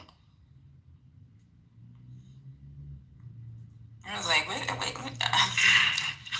Even the first, those were the percentage reductions in tax liability. That wasn't a fucking dollar benefit. And then when you go down to the 500K and you do a Google search and look at 150K for the average household, the numbers are totally different. So then my assumption is they did the 500K to make it seem more plausible, like, hey, you guys are gonna benefit. But the reality is, and what most even the Tax Foundation, which is more right-leaning, even they're saying that, hey, you might not be doing as well as you think you are. First Lady. First Lady, can you hear me? Yes, who is that? This is Orlando. Oh, hey, Orlando. The gentleman that got on the other day and brought his friend on, can you let him know that I haven't heard from her? I've been checking my emails. The one that had the nonprofit. Sure, yeah, chat. Thank you. I got a phone number. She probably didn't get the email address properly. Okay. Well, if somebody can do it, because I don't, like I said. No worries. We got you got my email? I personally don't, but I'm saying I think Reform got it. Okay. I did not. It's retired, RETIRED. Just put it in my back channels and I'll send it to her on the text. That was Patty. Yeah. It's hard for me to do it because of my situation. Oh, that's right. I'm sorry. Fuck. Man, my hands are full. I can't. If he tells it, Patty, I'll back channel you right now and I'll tell you all have it. It's retired, RETIRED, Jailer, JAILER 2012 @gmail.com. Retired Jailer 2012, my bad, 2012 at gmail.com. Okay, got it. And I can't wait for my family to come home and tell them, because of our situation, let's get some boxes so we get ready to sell our house. So Orlando,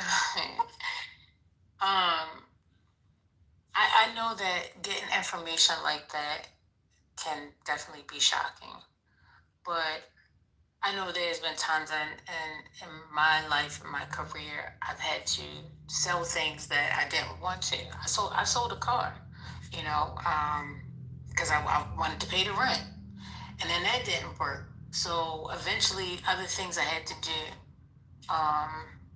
and reconstruct just based off of what I had. I'm not telling you to do that, but I think the overall thing is for I think if I had to speak for him, even though I know he's not the best person to speak for, I think what he was trying to do is say, hey, sit down and try to figure it out. You know, just in case, because I don't know what's going to happen with how they're doing these things. These people, you hear what they're saying. And a lot of taxpayers feel this way, regardless of whatever you show them in black and white. They don't want to hear it because they have been told, here's the shiny object, this is what we're going after. And everybody's going after that. And until they actually have it impact them, they're not going to understand or see. And you know what? And that's what I was going to say, that until the circumstances come home to roost, until someone have it happen to them or their family, they don't understand. You know, there are a lot of seniors that did it the right way. That, forget about me, there are a lot of seniors that did it the right way. They'll lose every day because they can't afford the property taxes. They can't afford the insurances because they're on a fixed income. At the time that they retired 10, 15, 20 years ago, they had enough money coming in. They're in their 70s and 80s right now, and they're finding themselves in a quandrum just trying to make it. And to hear a mass of people, not just one individual, but a mass of people, you know, God forbid if something catastrophic should happen to them and they have to realize what everyone, the majority of people are going through. You know, you don't want that to happen to them, but I guess a reality has to come for them to understand there are a lot of people that find themselves in these situations that never intended in themselves being in there. And it's just sad. It is definitely sad. Like I said, I've definitely been there. I wouldn't dare tell Clubhouse my story, these people. I wouldn't dare tell these people my story. But one day when I tell you, I'm definitely... And the thing that get me, a lot of people that speak about freedom didn't do anything to fight for it. That's the thing that get me. Right. You know, that's when people say freedom ain't free, and then I ask you, have you ever fought for freedom? And they say no, or they hedge it. Then it's like, what are you saying? What are you saying? What are you saying? You know, it's just crazy. It's mind-boggling to me. And you know, a lot of people that have done things the right way, they're getting fed up with, and they're not getting just fed up with the Republicans. They're getting fed up with the Republicans and the Democrats. The normal person, the normal citizen that trying to go about their life doing the right thing for the right reasons, just getting fed up with both of them.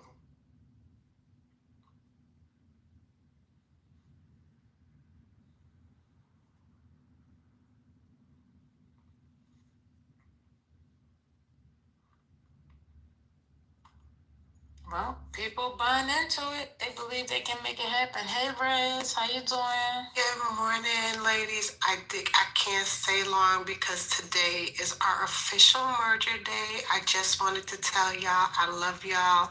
We are merging and becoming one airline today, Alaska and Hawaiian, and all the hard work we have put in is becoming official. I am getting ready to jump into a meeting with all our directors and all our bigwigs. So I just want to tell you guys, thank you for holding me down. The months of hard work and everything, you guys have held me down because it has been painstaking. So I appreciate all of y'all putting up with all of my long hours and craziness and crazy days and my frustrations. I love y'all so much. I will come back in later because I have a slew of meetings to be in today, but I love y'all. Thank y'all so much for holding me down. I really, really love y'all. Truly. Love you too. Thank you. I'll see y'all later. Y'all are not gonna believe this. You know how I said one son had a chipped tooth? How come son number 2 got a chipped tooth today? These dentists are kicking my ass. God damn! The hell are these kids doing? Wait till they tell you need to get braces. Oh, the little one does, but my kids are weird. Now the 25 and the 22-year-old have chipped teeth. The 22-year-old needs a crown, and the 25-year-old needs 3 wisdom teeth pulled. Jesus Christ, Lord Almighty. God dang. Anyway, first world. The joys of motherhood. I know, they need to call they stinking daddy. Tired of being the one to call. Why did my 22-year-old went to T-Mobile? He wants to be independent so bad. So y'all, I'm happy. He's going to pay his own cell phone bill. But then he's like, Mama, you want an Apple Watch? I said, no, sweetheart, I have one. Well, they said I could get one free. What do you need 2 Apple Watches for, son? Well, I don't know, Mama. I just might need it. Okay, child. You know what? I'm tired of arguing with you. Go ahead. Now he has two Apple Watches. It must have been a pretty girl as a salesperson, so his ass walked out with a new iPhone and 2 Apple Watches. I think they got a promotion. They always got a promotion, Orlando, but his ass don't need 2 goddamn Apple Watches. Financial literacy don't mean shit for a fine shit, apparently. Then gonna call me and ask permission. Mama, is it okay? You already did it, child. I'm sorry, y'all. I'm just scared. Mine went to Duluth and had all kind of stuff, right? $200 worth of stuff checked out. And the lady's like, would you like to sign up? You know, put your email in, 20% off. He's like, no, that's okay. I'm like, wait a minute. What's 20% of 200, child? He's like, no, I'm okay. I'm like, whatever then. That's shit. I know. I'm like, you know what? You get that's your money. You okay? Go on ahead. I'm like, it's so cute that he calls, but Mama already did it. Then what are you calling me for? Lord Jesus. I'm gonna listen to all the prayers. I'm 63 with a 15-year-old. The 16th of November. Ooh, you must have really been in love. Ooh, Jesus. It was probably lust, but anyway. And you know, trying to keep him up with the latest things, you know, have him with a nice wardrobe to wear to school. Comes to find out over the last few weeks, because I can't see what he wears to go to school. So it comes to find out he's wearing slippers and pajama pants. And I'm like, son, what are you doing? That's what we wear to school. The attitude is, well, Dad, I'm getting straight A's. What's the problem? Right. That's a good point.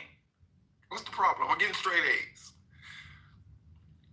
I'm gonna say as long as their ass is covered, nothing hanging. Orlando, I choose my battles, but it does. If we from the same generation, you can't just go around like that. No, if we went to school with slippers and pajama pants on back in the day, we would have did it one time. We was wearing pajamas. Yeah, you millennials. You millennials, Patty. Y'all started all that shit. Yeah, we was wearing pajamas. And the slides. I didn't wear that. So we couldn't wear slides to school because of, that was actually a school rule. But we would wear pajama bottoms. Some people would like bring like a little blanket to class. I remember the people that were extra. I was also some person that would put a Band-Aid over a pimple when I had one zit and I thought my life was over. Jesus Christ. Yeah, I was that obnoxious kid. I really was. Surprise, surprise. That was me. You didn't wear slides in case you had to fight. I wore dress shoes all the time. Used to get in trouble for wearing sandals with slides. So you can't wear those to school. They're not allowed. Like flip-flops. Yeah. But those policies used to be so strict. I remember, now my little one, my youngest is 21, they couldn't even have that, what was that haircut for the boys that actually ended up being cute? The little tomahawk. Y'all remember that? When that haircut was popular? They couldn't even do that. The Tony Braxton haircut? Like the look, not a tomahawk, Lord. A mohawk. A mohawk, girl. Thank you, menopause brain. A mohawk. You gotta stop claiming that. Wait a minute. I'm gonna need you to stop claiming that. Don't claim it. Don't claim Girl, it. no, I'm gonna claim and that. And you saying it around me, then it might bounce off of you and onto me. I don't want that. So that is not how Jesus works. Because if the universe, it ain't about Jesus. It's not about Jesus. Girl, I'd rather it be menopause than dementia. But it is menopause brain. I got my ginkgo or whatever the shit I'm supposed to be taking. My chia seeds. My chia seeds. The mohawks, but they wouldn't let the kids have mohawks. So then when they went to high school, really, I let them. Yeah, that's how strict they were. And now, you know, these kids can have all kind of hairstyles. Oh, I don't know about the mohawk thing. I don't remember nobody having a problem. Yeah, it was so cute. It was Yeah, no, I'm saying no. I like the mohawk. I've worn a mohawk. I'm just saying I never knew that there was a rule at all. Well, it became a racial thing, as a lot of things are, because the Spanish boys could have their hair cut that way, but then they said the black kids couldn't. So I was like, wait a minute now. Yeah, I was over the PTO. I was like, that's not fair. So the funny part is, the school telling me that my kids couldn't do it persuaded me as a parent to do it because I was against it for the boys. So then, yeah, I was like, how are you going to let the little white boys and little Spanish kids do it, but you're not going to let the black kids have that kind of cut? It was kind of goofy for some reason, but anyway. Ooh, Lord.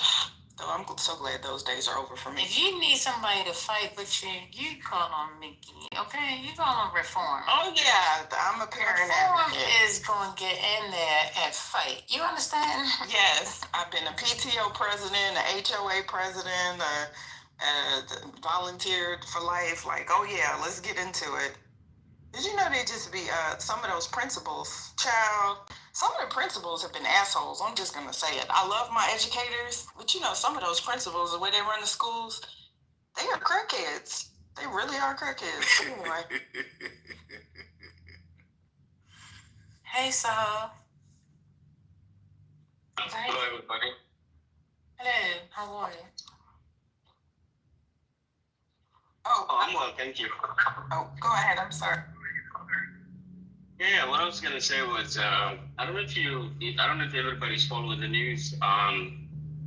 For the first time, there's a massacre that happened in Sudan in the last 2 days, and for the first time, you can see a blood from the space. So basically, satellites on the space have actually taken human blood flowing on the ground for the first time. Over 10,000 people were massacred in the last 2 days.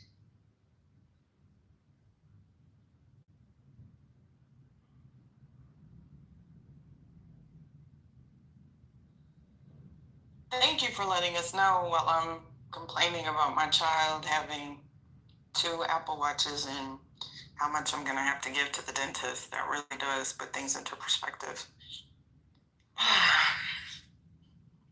Is this infighting? I went into Is this infighting?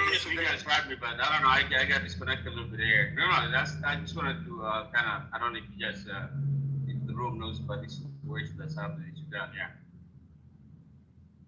Patty, you said 10,000 people have been slaughtered in Sudan. Absolutely, yes. It's already going on. What, in South Sudan? No, between the borders? Sudan. No, in Sudan, in Western Sudan, in Darfur. Oh, okay. Yeah. Yeah. Well, that's considered part of South Sudan, right? Darfur. No, it's not. It's not considered part of South Sudan. It's actually what is left of Sudan. So Darfur is where there was the ethnic cleansing happening back in early 2000s. 2000, yeah, between the Arabs and the local forces. Where the Lost Boys came from. Oh no, the Lost Boys are from South Sudan. But what's happening? The same situation is happening. So right now this war is about gold. So you have the Sudanese government and you have the RSF. So the RSF is actually funded by UAE. And UAE wants to have access to the gold in Western Sudan. So UAE is funding all these things right now. That's what's going on. So now I don't know if you know this, but UAE has increased its gold reserve to 9% in the last year, right? So they're getting a lot of gold from from Sudan and Western Sudan, but they're also using the RSF militia to actually displace the local Africans who actually own the land and the gold. So that's basically what's happening. So you have the RSF, which is funded by UAE, which is mostly consists of Arab tribes. Well, they look black, but they call themselves Arabs, whatever.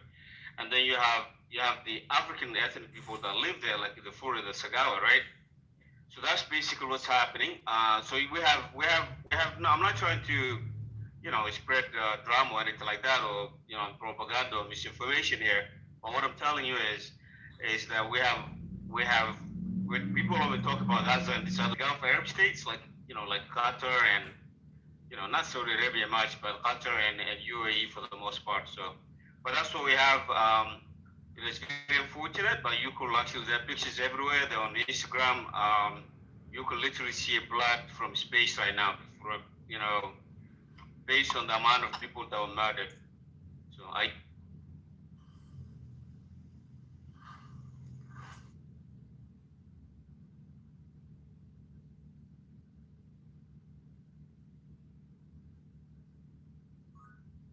Thank you for the update.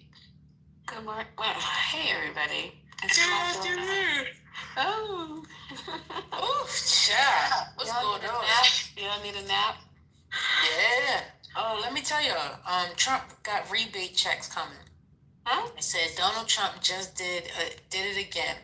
At a rally, he confirmed his rebate stimulus plan, but it's not just about sending out checks. Behind closed doors, Trump's team is pushing a strategic wealth protection move that could matter far more than a one-time payment. Why now? Skyrocketing inflation, a weakening dollar, markets spinning out. This isn't just a bonus. It's a chance to shield your savings from what's coming. And while Washington hands out checks, the people who act before the next wave hits could be the only ones who come out ahead. So go ahead and click this link so you can get the guide on how to continuously get Trump's rebates, investment banking rules. Thank you. Why would he do that? Because first of all, he is refusing to extend the money so people can eat. Now all of a sudden you're gonna send them out a check. So it's not making sense. The math is. I'm sure it's not. Mapping. I'm sure it's somebody just want me to click a link so that you can try to hack my what's the name. I was trying to figure out how I was gonna get mine before the beginning of the month and everything. Wasn't there a bill introduced by Republicans that was denied by Democrats just only to fund yes. programs? Yes. And then the Democrats refused it? The Democrats? Sir, the Democrats? Yeah, there was a bill introduced by Republicans to fund these programs, and it was refused by the Democrats because they were just asking for a number value to extend to fund this benefit, right? Does it fund the benefit? But the thing is that if it's a singular bill, right? Okay, wait, you're not answering questions so I can know what to look for. Sorry, I didn't hear you. Go ahead. No, that's okay. So the Republicans put what bill on the floor for what? I'm asking because. Oh, you don't know? No, I know the bill number. I'm asking if anybody else knows the bill number. But what is the bill for? To fund SNAP and to fund veterans programs. Okay, so we have money available, emergency money available. Are you talking about them requesting to use that emergency money? It's not for emergency funds. It's actually to fund programs. Okay, let me go look it up. Going into another pot. It's actually just strictly to fund these programs that are going to be eliminated on November. Okay, let me look this up real quick because we might be talking about two different things. Let me just look this up real quick.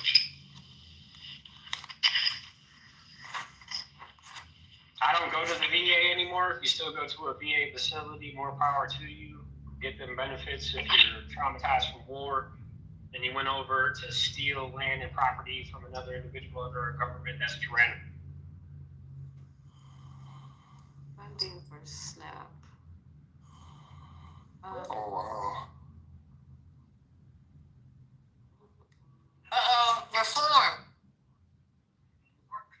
The hello? Fed rate decision just went down 0.25. Oh, sucky now.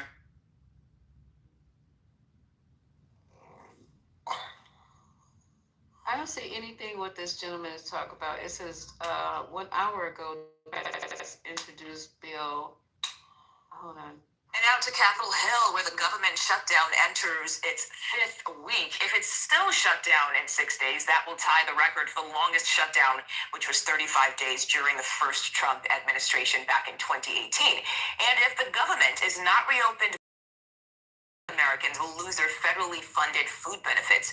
That's led 25 states and the District of Columbia to sue the Trump administration, claiming the law requires the government to tap into contingency funds to keep SNAP benefits going.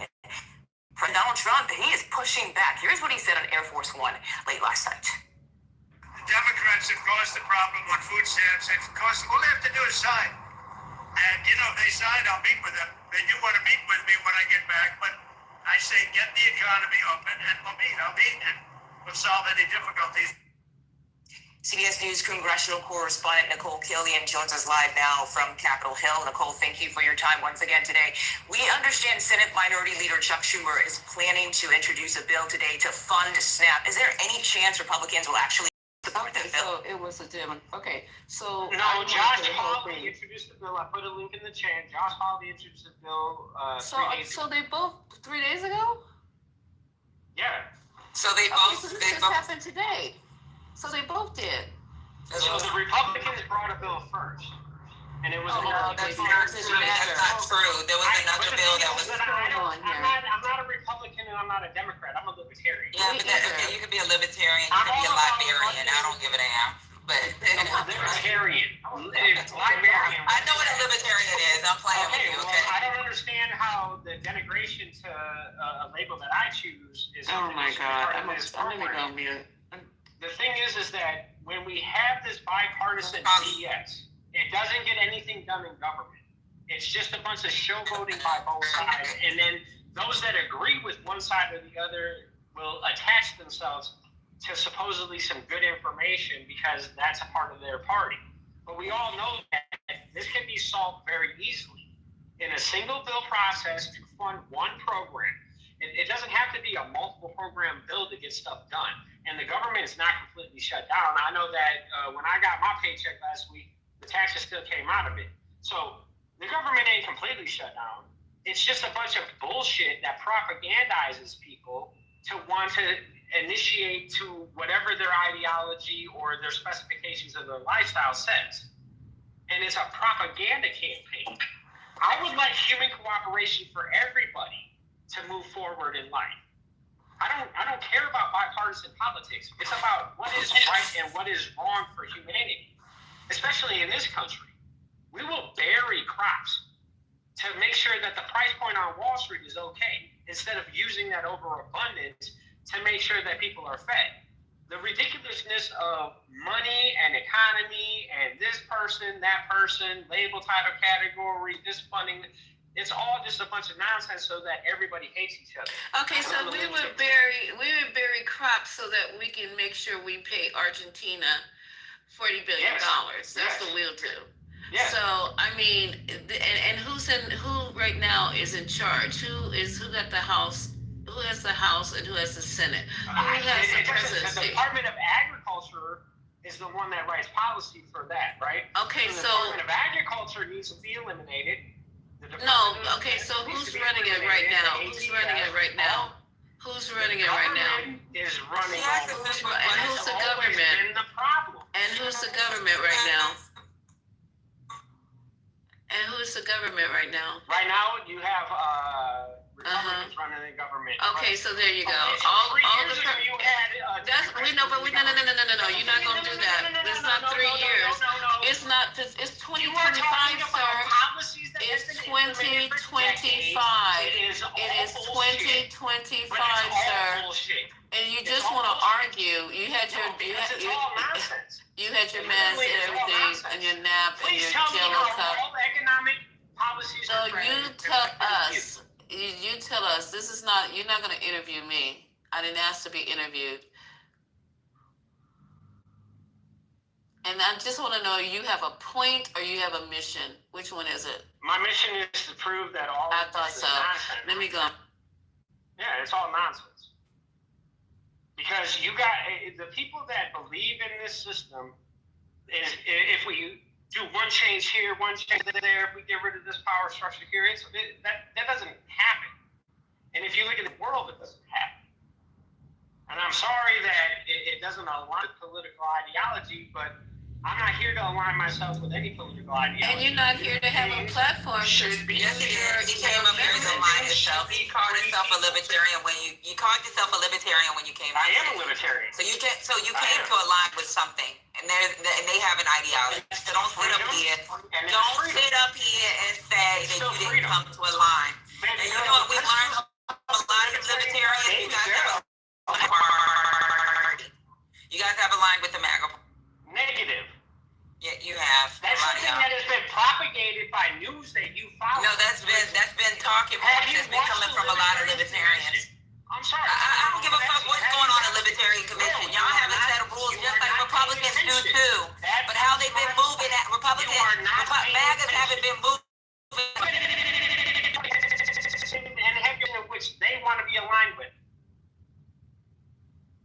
You are following the program.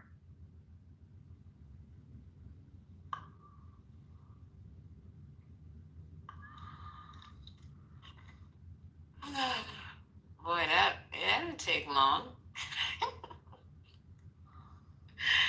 What'd y'all do with baby boy? I ain't do nothing with him. Oh my God. Wait a minute, who left first, him or Reformed? Anyway, next, what's happening? All right, so Melissa's devastation in Jamaica, as well as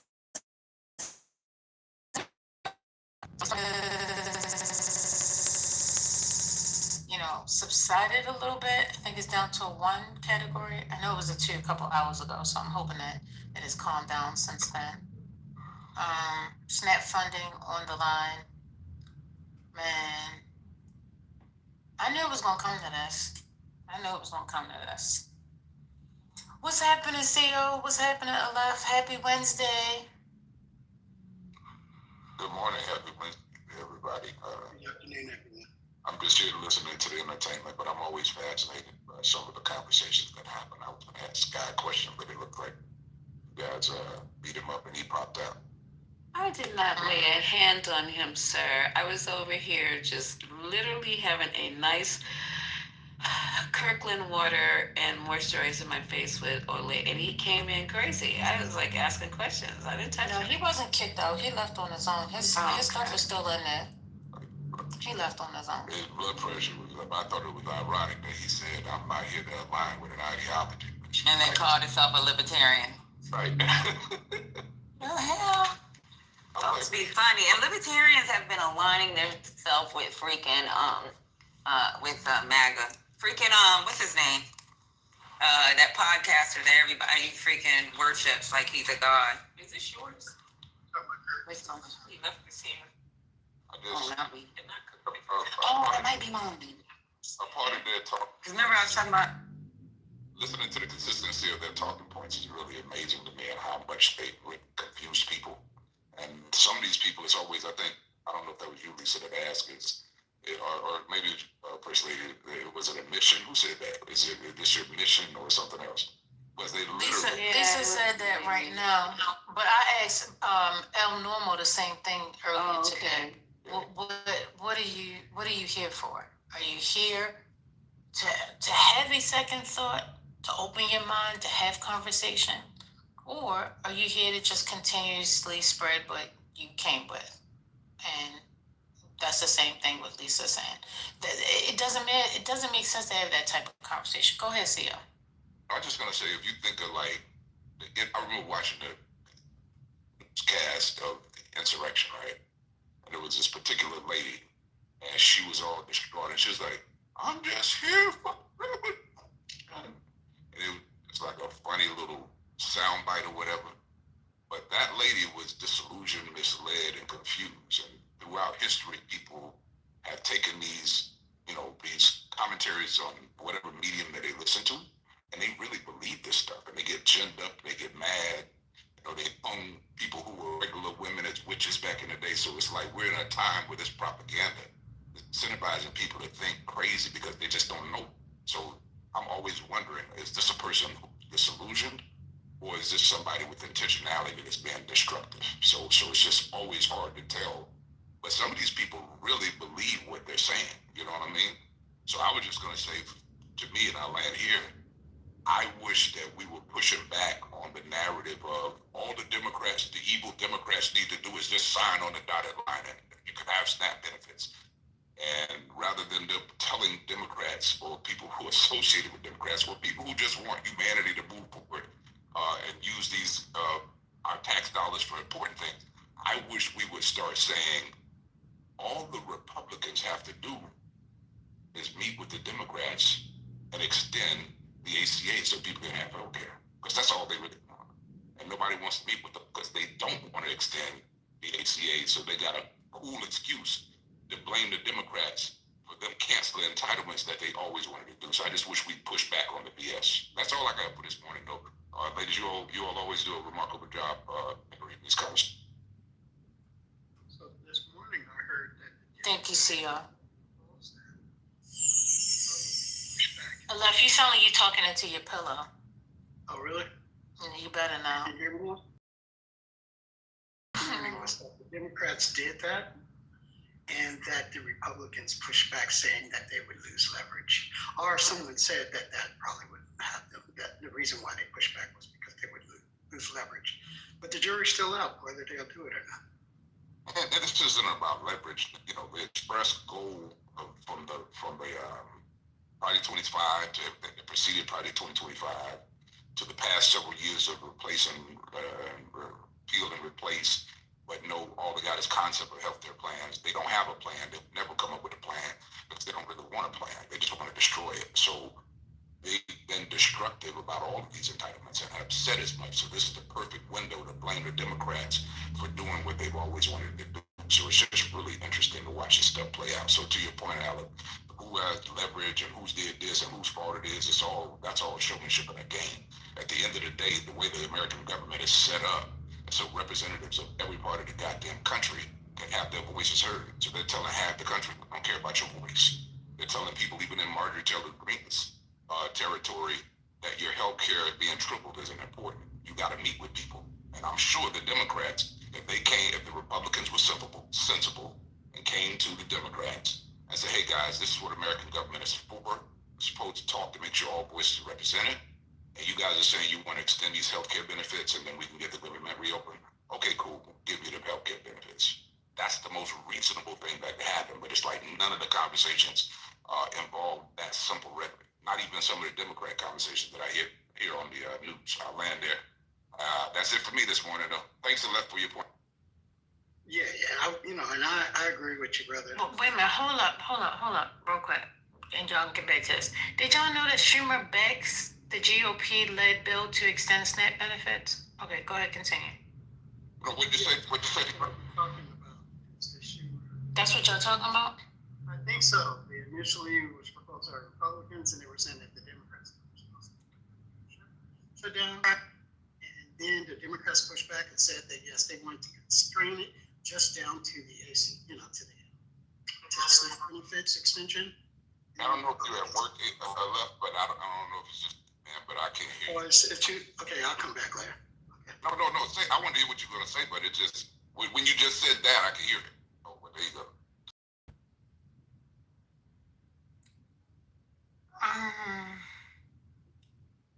What's going on?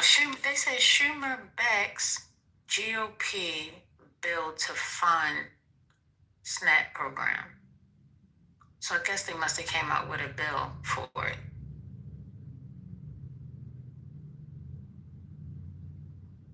Okay, so I haven't seen that bill. I'd be interested in seeing it, but Yeah, me too. It's on it's flashing across the screen, so I was trying to get more information. But go ahead, I'm listening. First lady, the Congress, most of us just don't know about civics lessons list a lot of this stuff, but the Congress is where appropriations happen. So the Congress has always had the power to actually fund whatever they can write a bill for and decide to fund. You know what I'm saying? The president just has to sign it, but Congress hasn't put forth a bill. They can literally appropriate dollars for the freaking SNAP benefits. It's not even that hard. So doing that just makes sense because they don't want that stain on them. But trying to, strong on the Democrats and deciding this, CR, it's still crazy work with all things considered. But SNAP funds, it would be idiotic to not do that. And I don't see them not doing it. Child, that's too much.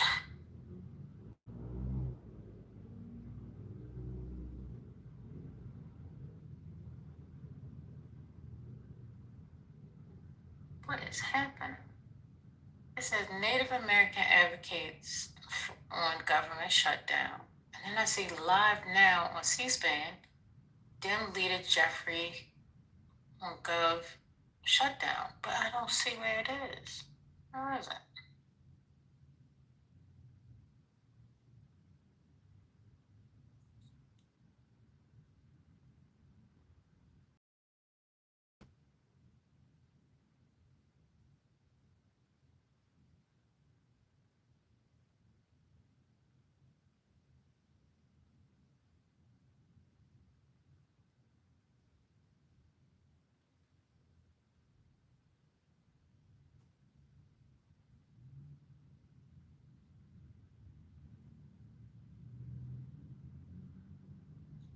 He's talking, but ain't nobody speaking. All right, ladies, y'all ready to call it quits? Cause I got work to do. Yeah, I think we need to close because I can get my hair done. Now that I'm getting my hair done and I choose my hair over this clubhouse thing. What's going on? I'm just kidding. Lisa. Lisa was trying to eat last night, and she said, "I'm gonna come." The nerve. Soon as I come in, y'all got things to do. The nerve. Okay. Well, you gotta talk to me, so I'm not gonna sit up here by myself and just be talking to the clouds. Okay. I got it. It's like. I'm gonna open the floor so that people just come up on the stage. Yes. I did that in your room one time, Lisa, and it was like 20 people on stage. Let me close this shit for Lisa cuss me out. I can't believe you don't do that, and all the weirdos are gonna. Okay, at your own risk. So I have permission to just come on. If you're gonna open the door like that, I have permission to deal with them because I'm like, this is crazy. I got you. Oh my God, I'm gonna have a heart attack. No, I can't say that. Why did I even say that? That was crazy. Millions of Americans may lose food assistance this Saturday. Okay. So, but they want to listen, y'all. They really pushing back. Did you hear what Alan said? He was like, but they passed the bill. I don't see anything that you. No, I don't see what you're saying. You're saying that they're passing something for SNAP. I don't see. Me neither. They reported it, but I don't see where it is. And apparently, Hakeem is speaking right now somewhere live. Yeah. Let's see. Hold on. But they're not showing it. Let me see. Hold on. Yeah, Hakeem is speaking nowhere live. Like what? Okay, hold on. I'm looking actively. Let me go on mute. Hakeem is not in the cafeteria. He is out there. He getting a falafel sandwich. That's what Hakeem's doing. Oh, that sounds good. Me too. I want one. Hakeem is not speaking loud. But what you saying, they're trying to pass a bill and it might have got passed. Oh, Trump fires board that oversees the White House design. He fired them. Because they probably said no, they can't do certain things. Yeah. You gotta say yes to Trump. That's a fact. Even if it means going to prison. No. I mean, that's what he's doing. No, they're not gonna get in trouble. They're not gonna get in trouble. Yeah, he gonna pardon them before they go. But I swear, Pam needs to be under investigation when she leaves the White House. They need to take her license because she's supposed to be independent of. You can't find it, Lisa? Don't worry about it. Don't worry about it. It's on my phone. Let me see if I can find it. Give me a second. Don't worry about it, sweetheart. Don't worry about it. That's all right, sweetheart. It's all right, sweetheart. Don't worry about it.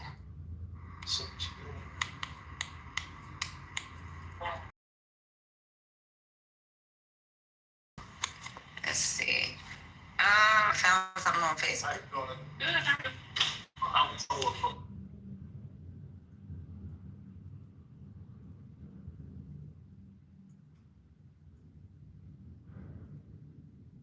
Don't worry about it, sweetheart. I found it. It's on Facebook. Thank you.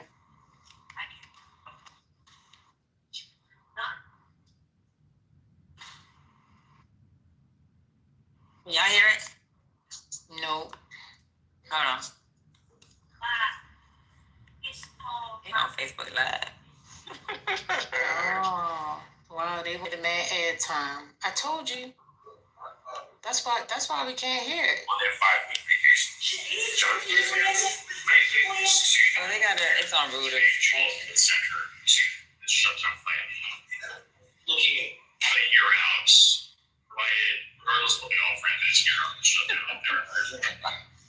like having healthcare front and center, how are you betting that leads you to well, we've made clear as Democrats that as we move forward in terms of our public policy agenda, Who is this? America deserve much better. Jeffries, you made fun of me.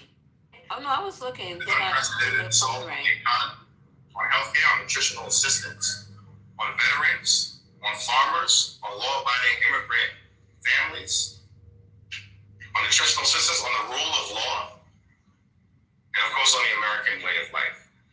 And that we're going to focus as Democrats on lowering the high cost of living, fixing our broken health care system, and cleaning up corruption. Because we're experiencing corruption in real time here in America. Donald Trump and his administration made Richard Nixon look like a choir boy. That's the level of corruption that we've seen. And it hurts the American people.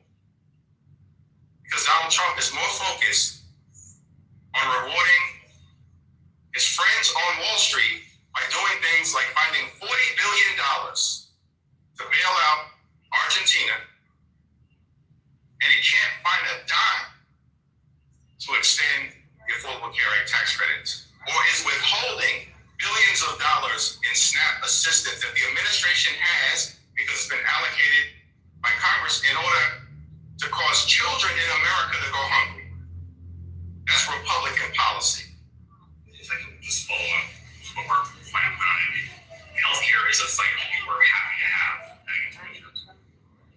This is not political for us.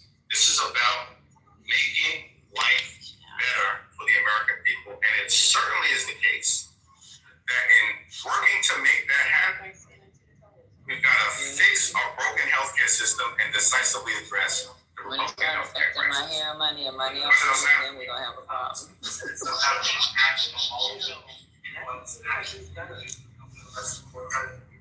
Leader Thorne has expressed opposition apparently to the holding bill, so it doesn't seem like anything is going to happen there because Republicans clearly want to weaponize hunger, and that's unfortunate.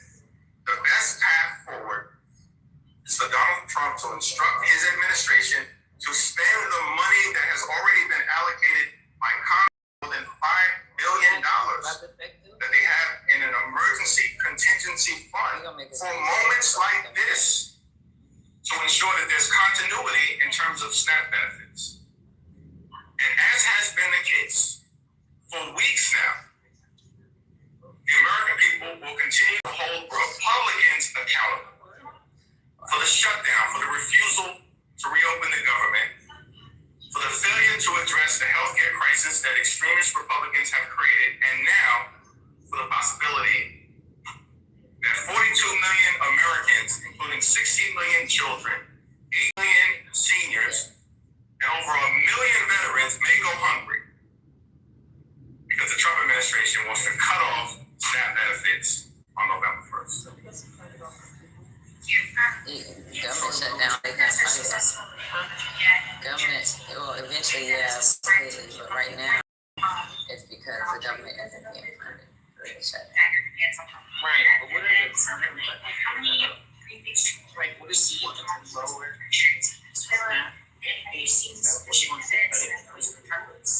They want to cut it. There's been zero evidence presented to me, and I believe has been presented to the Gang of Eight, and certainly to the Congress, to justify based on what has been presented to us by the administration. It's my understanding that there is going to be a briefing tomorrow that I think will be hosted by the Armed Services Committee, and we'll see whether the administration can finally come forward with evidence as to the nature of the people who are being killed, their connection to the drug trade, and what legal authority does the administration have to engage in what some have characterized as extrajudicial killings. In terms of what may happen next Tuesday, that's on the non-governmental side. And our commitment to the American people from the very beginning of this shutdown drama that Donald Trump and Republicans have jammed down the throats of everyday Americans in ways that are causing significant pain is that we will find a bipartisan path forward to enact a spending agreement that actually people, but at the same time addresses real needs of everyday Americans, working class Americans, and middle class Americans. That's who we're fighting for. Not the wealthy, the well off, and the well connected. We leave that to the Republicans. They do that well. We're fighting for everyday Americans, which includes addressing the healthcare crisis that is jamming them up. Now, what happens in Virginia and New Jersey and California, where I'm very confident that we will be successful, doesn't have anything to do, in my view, with the outcome in reopening the government. First of all, we need House Republicans to just show up for work. Are they coming back to Washington next Monday? It remains to be seen. And we need them to just simply commit to engaging with Democrats on Capitol Hill. Like, just give us a little bit of time. You gave them Hamas time. Donald Trump has found time to give to the Chinese Communist Party, but can't spend a minute to reopen the government for the American people. But at the same time, we've seen Donald Trump bulldoze half the White House. A ballroom where he'll be celebrated by his sycophants like a king. This is extraordinary stuff. The American people know the Trump administration has gone too far. They are rejecting his policies, rejecting Republican policies. Republicans have broken every promise that they made on the campaign trail. Life isn't getting better. It's getting worse. The majority of the American people have consistently now said that the country is moving in the wrong direction. And as Democrats, we're committed to getting things back on track. Thank you, everyone.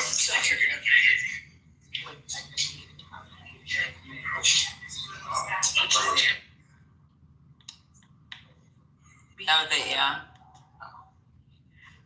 Dry and boring as usual. I think they both, at this point, I think they both are using this for political volleyball. I really do. I don't think that they're really fighting that hard.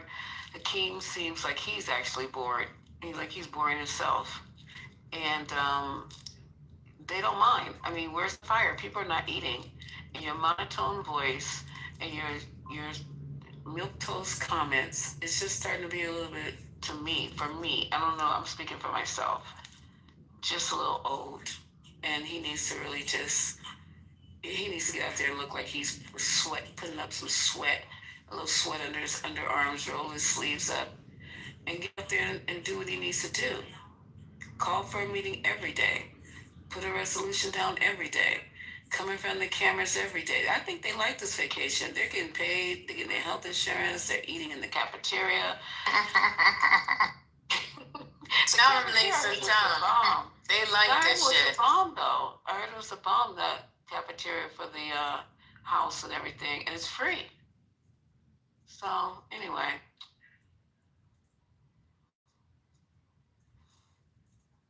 That's crazy. You think they doing this for political? Yeah, points. Political points? How was there political points when people... Okay, so you know why? Because Hakeem, when he gets ready to do, he goes, I fought for you. I was doing this. I was doing that. No, you weren't really doing anything, Hakeem. I mean, I don't... And Corey, where you still planning your wedding? I don't... Where you at? You got your Ozempic and left, and you just getting ready for your fucking wedding. No, you got your Ozempic and left. What's wrong with you, girl? He is crazy. He lost a few pounds. He's actually starting to slim down, and it's for the wedding. Oh, he getting fit for his lady. Of course. I don't blame him, but damn, the timing.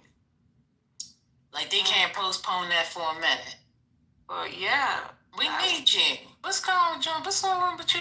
We need you. We the people. Oh, my God. She can wait. What's going on? Is that what you saying? He probably found somebody who could take that walk. So we got to get this done immediately. Okay. You ain't right. I know I'm not. Never mind. So anyway,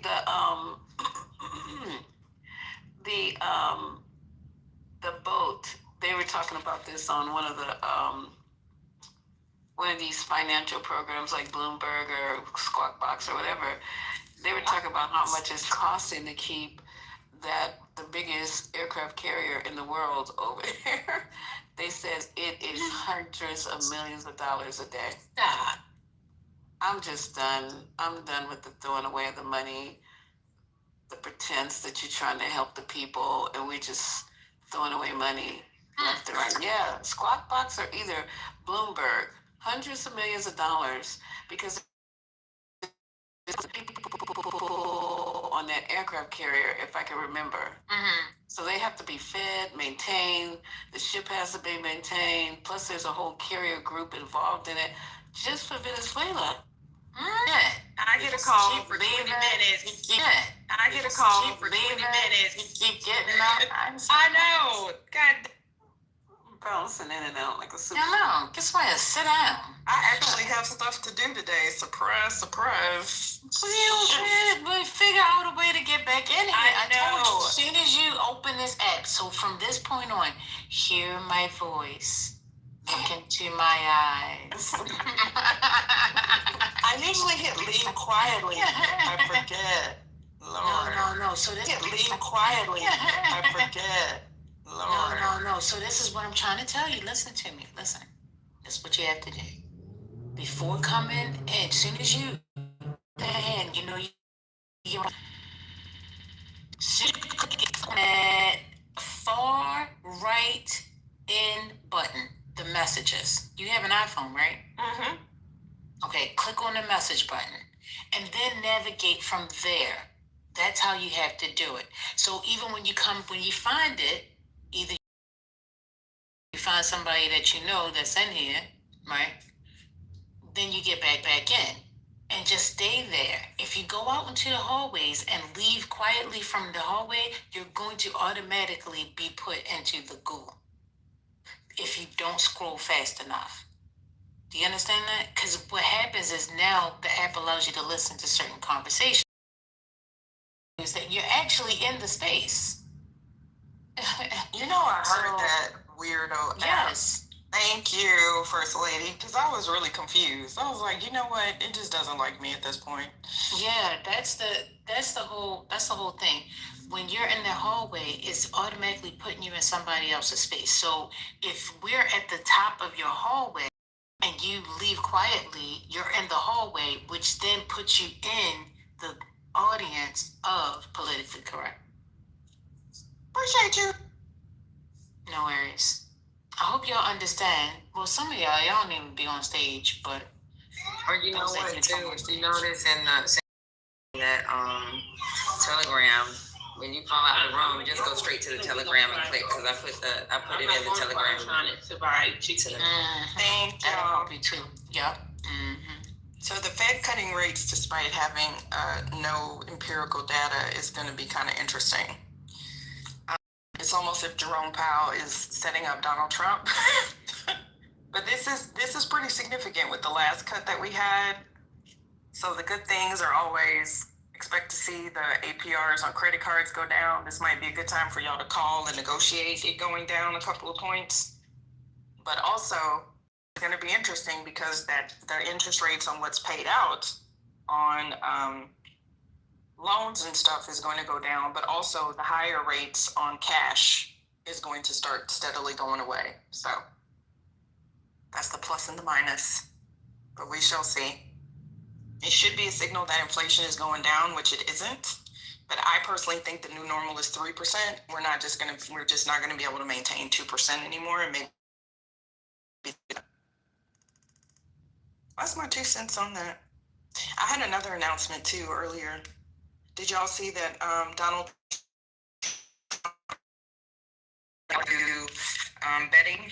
Did y'all see that? Like how yes. Y'all know how there's that group.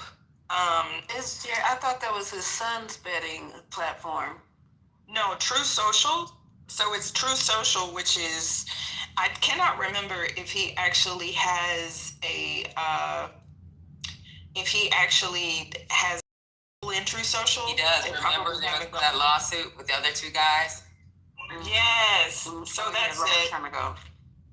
So in the past, he completed a merger that could net him over $3 billion, but there's a provision that keeps him from selling his shares. Because remember the last time, so he had a SPAC, which is technically not, well, it's not a stock, right? I'm not a fan of them, but to each his own. And he went and sold a bunch of shares and then it went down, right? So a SPAC is a special purpose acquisition company. Just to give the formal definition, a type of quote unquote blank check company created to merge with a private company and take it. So it's basically an alternative to an IPO.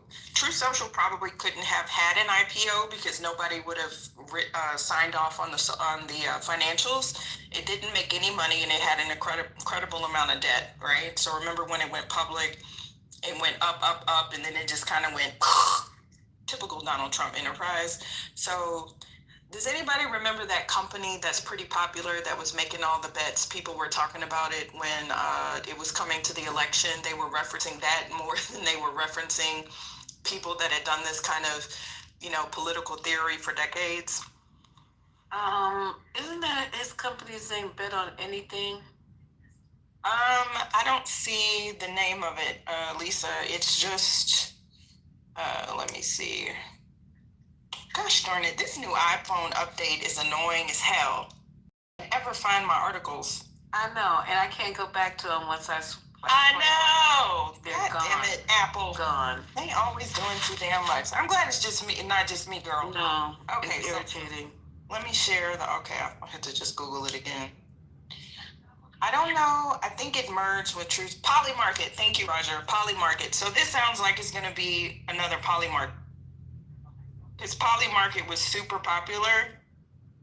So I'll just read this one little section. President Donald Trump's social media company, so they're calling it his social media company, Trump Media and Technology Group, announced Tuesday that it will soon launch a prediction betting marketplace on True Social, allowing users to gamble on sports and politics directly on the platform. So, Devin Nunes is the CEO? Oh my God, these people, child. TMTG said it would partner with, surprise, surprise, Crypto.com to develop the betting marketplace, which will begin beta testing sometime in the near future. The industry around prediction markets, dominated so far by big names like Polymarket and Kalshi, have boomed in recent years. Both of those firms are worth billions of dollars. So Donald Trump So, Lisa, what you may be referring to is Donald Trump Jr. recently signed on as strategic advisor to Kalshi and pumped money from his investment firm into Polymarket. So, yeah, these motherfuckers here, the grift, the grift, the grift, the grift, the grift. It's just embarrassing. Like, god damn, is he not making enough money from everything else? Now you're going to be able to bet on the president's own personal social media platform on everything from gambling to and there's no conflict here. There's a conflict anywhere. They don't. Nobody. The Democrats will do a soundbite, right? And I get it. The Republicans will allow it. They can even take it all the way to the Supreme Court. Nobody tells his ass shit. But this is just so embarrassing because you know he's going to be talking about this and promoting it. Like, it's just, these people have no shame. On the desk. Well, I just want to know why y'all want to hold on to this old way government. These people, they are moving forward. We're going to have, I'm trying to tell y'all, the more you, like, we got to figure out which battle is the best battle to fight. You understand what I'm saying? Like, they're moving forward, and it's either you're going to go with them or you're not. But I don't want them complaining. Well, I don't even care if they complain. When we get in, I want a merch section in the White House to sell Timbs and Jordans. I'm not kidding. I want our president to have his hat turned to the back and to the front. And when you come in, I want us to be able, instead of having all this other stuff, the ballroom is going to be filled with chitlins and bacon. That's fun. Well, whatever y'all eat. Smell good. But Trump don't smell good. So when we get in there, let's do our thing. Let's do our what he would tell you. He would say, you know what? You're a nasty woman. You're a nasty woman. You don't say that anymore. What happened to that?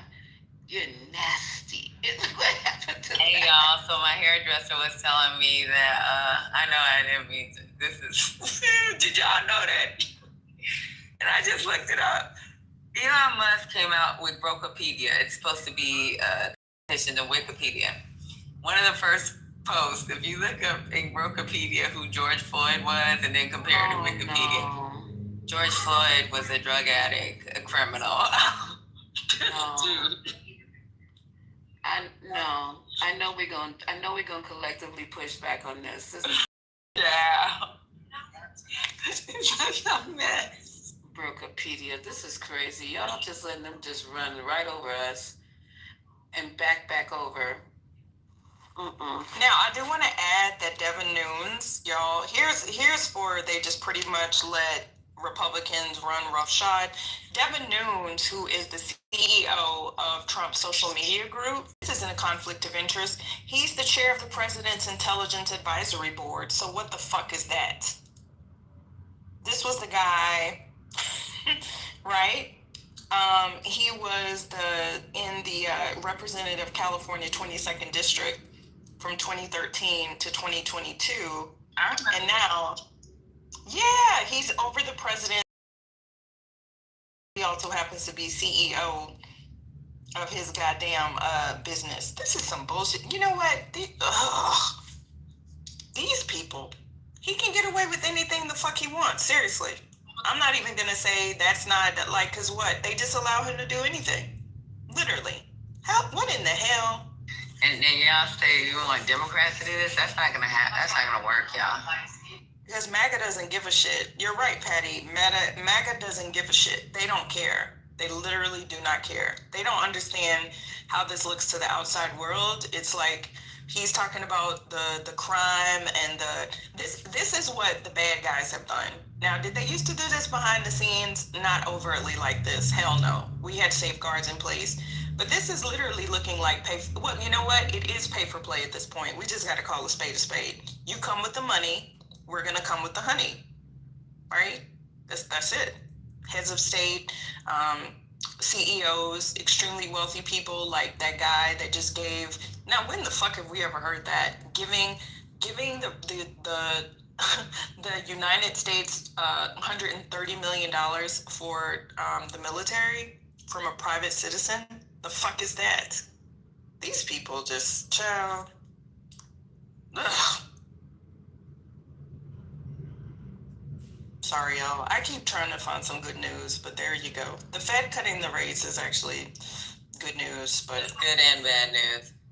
You're right. I gotta focus on something.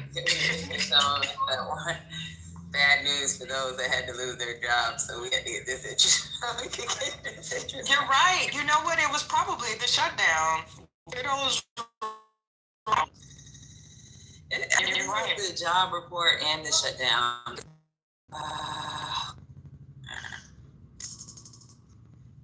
Oh no. I don't know either. Yeah, Jerome.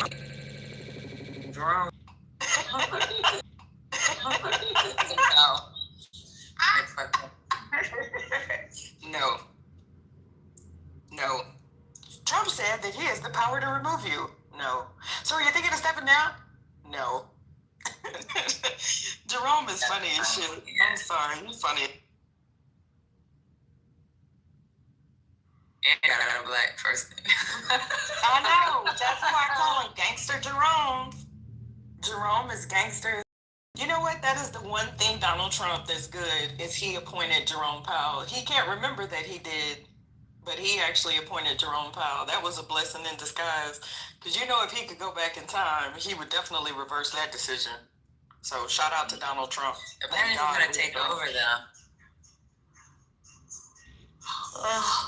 I already take advantage of those interest rates for whoever takes over. Unfortunately, the economy is going to be in shambles by the time.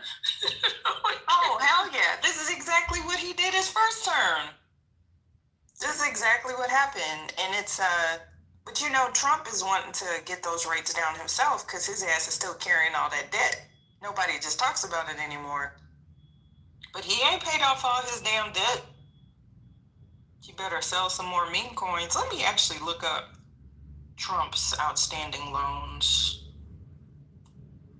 His ass owes. And supposedly he did not make money on the hotel despite charging visiting dignitaries and everybody else you know, thousands of dollars, hundreds of dollars to stay in that damn tacky ass hotel. Isn't that interesting that he got rid of the hotel but he's doing all this other shit? He might as well just kept the damn hotel.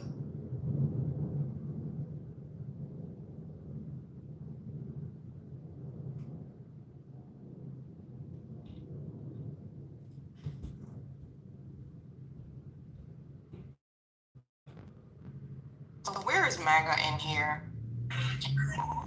White privilege, right? His businesses have also filed for bankruptcy multiple times, including the Trump Taj Mahal in 1991, Trump Hotels and Casino Resorts in 2009.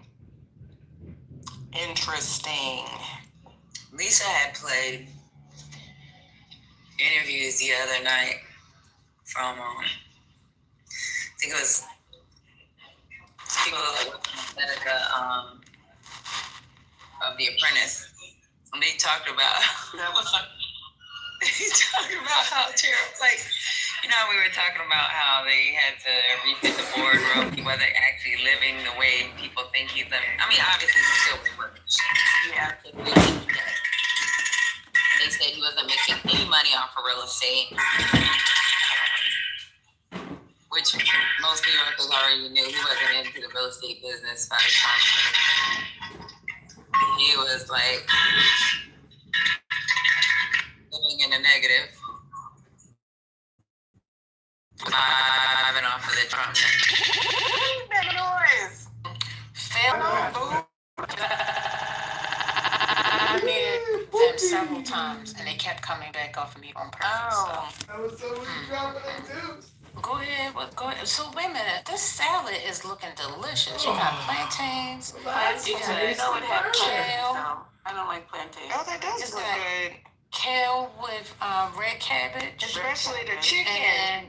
And pinto beans. Pinto beans. I don't see any meat on there. What is you that? See meat It is It is delicious. Okay. No, I see the meat. What is that? I don't see no meat. There's That's beans, plantains, and rice. What do you see? I see the rice underneath the plantains. And there's some chicken underneath the big pile of the kale. All right, but we can't see it. No, I knew it was some chicken in there. I can see. Look, something ain't right. She do. know it's some chicken in there. I was like, I know it's some kind of chicken in there. Yes, I can't. No, this is just. I couldn't eat. Hey, Omari, you came to join the girls. Here come Omari. I just came to say hi. I'm actually in the middle of something, but just wanted to say hello. You couldn't resist it though. No, he seen that we was up here struggling. He wanted to say hello. I didn't feel like I was struggling. You could have came up here and talked to us. Yeah, I mean, before I get kicked down by the other mods, I'm also come talk to the 3 queens. Oh my God. Let me go take some Imodium. You're ruining my lunch right now. You know, all your YouTube is about stomach issues anyway, so you might want to do that. What YouTube is about stomach issues? Your YouTube commercials. I don't have you. That was what you call it, and Mike P. I thought I was gonna have to boom. Don't you guys do that? I fell asleep on y'all. I fell That was asleep on crazy. y'all good. I I was woke fine up, y'all was last yelling. I said, oh my God, I gotta get out of here. Yeah, you did the right thing by getting up out of there. So That was anytime uncalled for. I've never could. So me and Rez, she said we got a system. We get along. So A she never had to- system. Yeah, we have a system. I learned to build systems with people now. And so you can't. But if I can just get to Deborah and April, I'll be cool. Those are only 2 I need to figure out. I can't figure them out yet, but I'm gonna crack the code. I don't know how I feel about I think that. the code is simply stay away. Yeah, I mean if it's up to the people, they would love to see me stay away, but I can't resist the greatness. No, what I'm saying is stay away from them. Meaning don't communicate with them. Just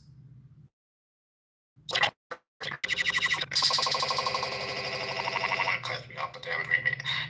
Is the thing to do in your space just to shut up and just allow and just, or should I ask for an opportunity to say my piece? Like how do we navigate those waters?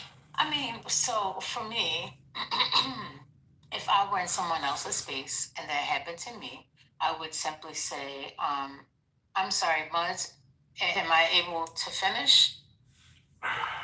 And then, somebody still telling me to shut up, blah, blah, blah. Okay, I'm gonna put myself on mute and then I'm gonna put it over here in the side chat. I wasn't finished when, someone interrupted me with a beam that is green. Please let me know when I can finish. But I think the pushback and what happens with the fellas, I'll say that, you want to correct something when you think it needs to be corrected. And like, even if you're at work, I need to talk to you right now. They did me wrong. I didn't get my check. And see, you're going to say, well, you ain't going to get another check because you're fired. Get your ass somewhere and sit down. But y'all, I want to speak. Oh my God, it's like a remix. And, people begin to start like ignoring it, or then they get frustrated with that, and then y'all start fighting about something that ain't even got to do with the topic that we actually having a conversation about. Would you agree? I agree. So, I mean, I don't know what happened, but last week there was a specific person I gave, big golden stars because they didn't argue last week. When somebody said something to them, they was just like, you know what, you got it. And they went on mute. And guess what? They was trying to figure out how to get underneath the man's skin. So, sometimes y'all just gotta find a balance. That's what I would suggest. And if you want to crack the code with Deborah and April, I would say just find a balance. Don't always try to get your point across. That's fair. Patty, Yeah. that's And I good know- advice for the main And I know a lot of times with my other friend, Anthony, he's used to having one-on-one conversations. He likes silos. So once he starts speaking to somebody, He wants to keep going back and forth, keep going back and forth. But he doesn't understand it's difficult to continue.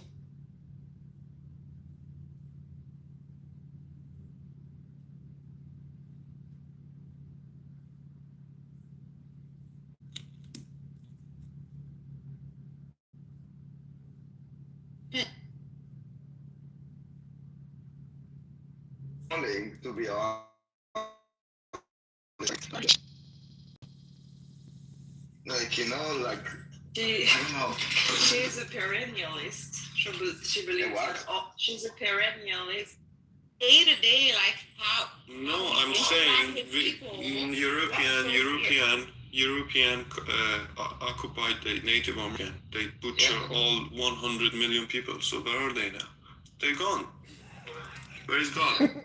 Where is God in the side of the people? Huh? You know, this is the thing that the world is not world based on the humanity. It's world based on the power and blood. This is the fact. That doesn't eliminate the existence of God. God. Doesn't eliminate the existence of God, like your argument is. No, I'm just saying it's not. I'm not denying dying. I'm denying God. I'm just saying where is these people? They are the people who invaded. Yeah. They are getting invaded in the. Listen, Amir. God helped those themselves. So as Native Americans, they opposed a very, very, very stronger power, and they played it wrong. They've been eliminated. The same is happening with the Palestinian right now. You're propagating a narrative to bend over for the bully. What is wrong with you? Oh my God. Like, where is your this big thing called a human being? So which side are you now, Mister? You support Israel? We don't understand who he is. I'm with Palestine 100%, but I'm saying it's being played wrong. What's happening is wrong. When you're opposing a stronger power, you shouldn't be doing this stupid shit that's been happening since 15 years. So this is the fact. Why so many people support Israel now? Why do you think? No, I'm not supporting Israel. You're not listening to me. I'm telling you 100%. He's saying bend over for the higher. Might is right. That's what he's saying. It has nothing to do with bending over. Might is right. That's what you're saying. Don't fight that thing who is mighty. No.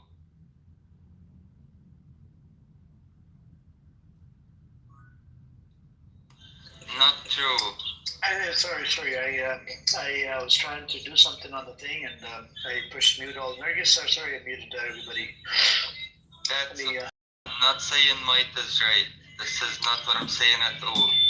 I'm just saying, like, if your enemy has taken your land because they are more powerful than you, then fighting them isn't the solution. It will never be. And yes, the Native Americans, they did the same things. The natives in New Zealand, they did the same thing. Australians, they did the same thing. And where is any of them now? They don't exist, right? So exactly, this is the point. So what is the solution, brother? Is a good point. What is no one's fighting anyone. This is the thing. You think Hamas came out of the blue and out of nowhere and attacked? Bro, no, for years, I believe Hamas. Degenerate lives being treated like freaking animals, sleeping in their homes. Exactly. People are knocking on their doors. It's a collective conscience that builds up over time. That a child will pick up a stone. That man will pick up a freaking homemade bomb because he's saying fuck off, back off, enough of oppression. It's a human. Hamas is still a terrorist group, though. Why is terrorist group? Hamas is still a terrorist group. Why? Do you guys acknowledge that? No, explain to me why. You asking why? Look at the act. They are fucking barbers. What? Why they are barbar? Why? Like, didn't you see those public execution they be doing? Oh, the Hamas. They be fighting. Yes, they be killing each other. Public execution is killing each other. Drawn in our history of humanity. From the beginning of time, we publicly executed. Do you know who these people are? Abu Shabab clan and the bunch of Goonies. Do you know what they've been doing for over a year and a half? They've been stealing the aid from the Palestinians and working for the IDF, working for Israel. Israel has given them weapons, uniforms. Hold on, thanks to these people, you know, a whole bunch of kids died due to malnutrition and starvation and whatnot, because these motherfuckers, they would steal the aid trucks and sell the aid in the black market for 5 times the cost. In my opinion, they should be fucking shot in the head. I agree with the public fucking shoot in the head. What are you talking about, man? I'm talking about these criminals. They stole the aid from the Palestinians. These are some low-life fucking gangs that are in Gaza and that are working for the IDF, for Israel. So you think they're Hamas or no? No, they're not Hamas. They were putting the blame on Hamas for over a year and a half. That Hamas steals the aid, and then they'll go in there and try to kill more Palestinians. These motherfuckers, these Israelis, they've been giving them weapons, uniforms, money, and a whole bunch of shit. Wyrock, I'm okay with shooting them in fucking public. And if it was me, I'd probably torture the shit out of these fuckfaces. If it was me, I'd probably torture the shit out of these fuckfaces that have been stealing the aid from the kids. Okay, are you telling me that no children died because of Hamas for the past 2 years? That's a fucking ridiculous argument. Like, people are dying because of Hamas for 2 years. Because of This is a war, brother. Because What do you mean? Hold on. What did you say just now? You said what? Hamas is what? People are dying because of Hamas too. Okay. Before the 7th of October, can you tell us what was going on? I mean, Hamas being like Hamas. No. Can you tell us how many Palestinians died? The 2022 to 2023. We can talk that, but let's. No. We need to talk about that. That was a reaction to what happened to them in 2022 to 2023, and it's been happening for over 50 years. We can talk about most recent. So, bro, stop buying into your mainstream media narrative, bro. Hamas was doing good food. Like, you want to watch the season from the media? It's not possible, man. It's not possible. I mean, everybody is watching the media. No. You buying from the mainstream media. I don't buy shit from mainstream media. You're influenced by the narrative. It's really, bro. You should study more about the history. Media. I don't know where you guys are taking your information, but it's definitely the media. Okay. Which media do I use? Yeah, you guys aren't in Gaza. Which media do I use? You're not in Gaza, Amir. So I don't have to be. Okay. Was I at the Holocaust? Did we talk about the Holocaust? No, but you took your information by. No, I'm asking you. Was I at the Holocaust to talk about the Holocaust? Where did I learn about the Holocaust? I'm telling you, you take. Where the fuck did I learn about the Holocaust? Answer the question, Wyrock. You want to play this game? We can play this game. I'm going to play this game with you multiple times. About the Armenian genocide. Where the fuck did I learn about the Armenian genocide? Was I present at the Armenian genocide? In the media. Bro, literally, you're just something else, man. Like, fucking, I don't know. People just disappeared out of the blue. Yeah, they just disappeared. No wars happened. The Holocaust, 6 million Jews just disappeared out of the thin blue. Out of the...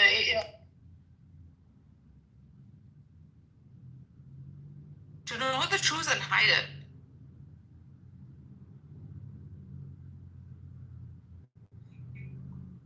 Bastards.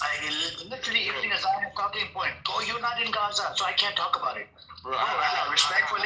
Respectfully, I'll talk about anything, and even in Sudan. There's a genocide going on. I'm not in Sudan. I talk about Sudan. Well, I don't understand why you guys defending the. Oh, no, I'm asking you. Why? Okay, should I not talk about fucking Gaza and Sudan? No, I said like you. Oh my God, bro. With the media. Okay. Which media do I buy my fucking media the news from? I don't know. Tell us. You know how you're debunked this? This time we don't have news agencies so much. This guy literally has called me out saying I'm not in Gaza. Journalists who are the experiencers themselves. Sadly for media, you can't hide anything anymore. It's coming from source. From TikTok videos, from... Yes, exactly. It's in social media. It's not about... Videos are made up. You're a fuck suck your mom. You bitch ass nigga. What's wrong Yo, with what's you? going on?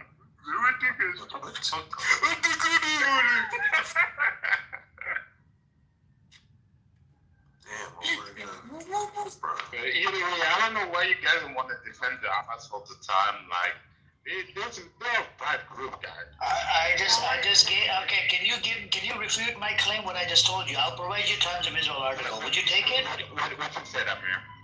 Okay, I told you Abu Shabab clan has been stealing the aid from Palestinians for a year and a half under the supervision of IDF and selling the aid for 5 times the cost in black market.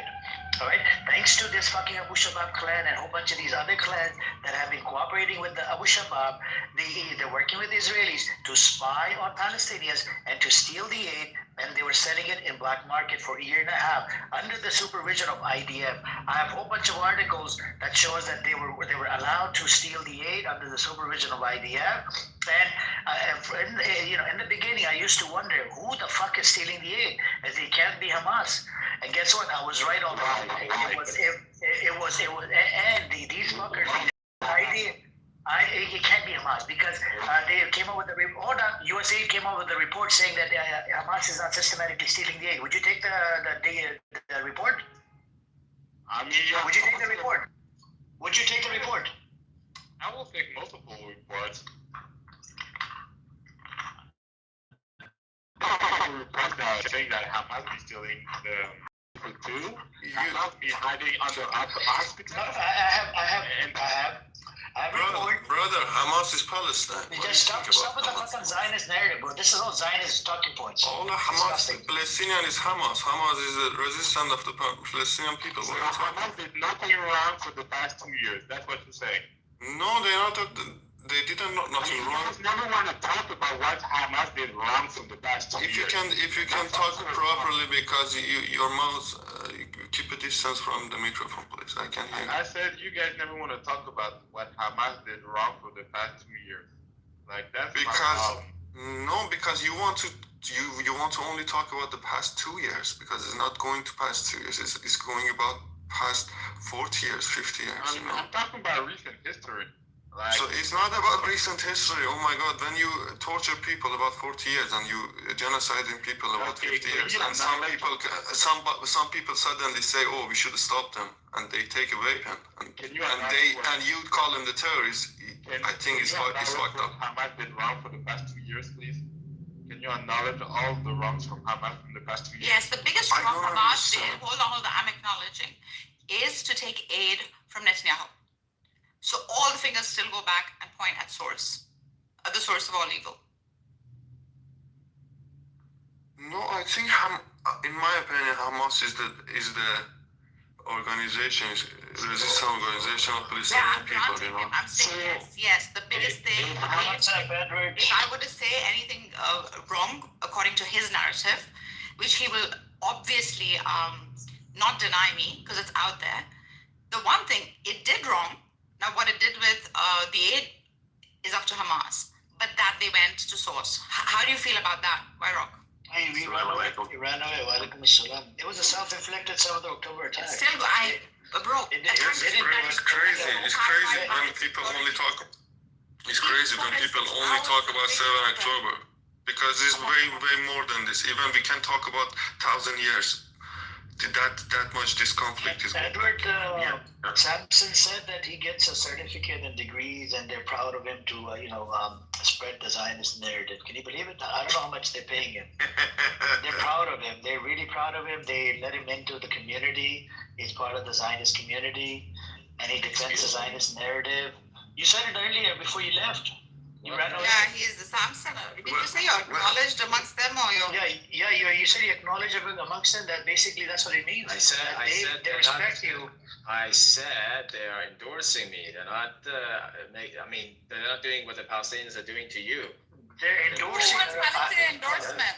I don't want any endorsement from any. We're not like we don't have like the Nike sign, like the Swiss sign. We're not monolith. I know you're monolith. We're not monolith. I think the Palestinians don't go on ethnicity. Edward, I got him on the definition. You know how I got him, Edward? He okay. This is how inconsistent this guy is, right? He brings up where did you go? Hold on, Samson. I'll mute up. This is how inconsistent this idiot is, right? He brings up the Palestinian identity from the UN. When you bring up and he acknowledges that, right? He concedes to that. That is the identity the Palestinians say. I say, where's the state of Why do you respect the UN when you don't respect the UN living on apartheid and genocide? You see what I'm saying?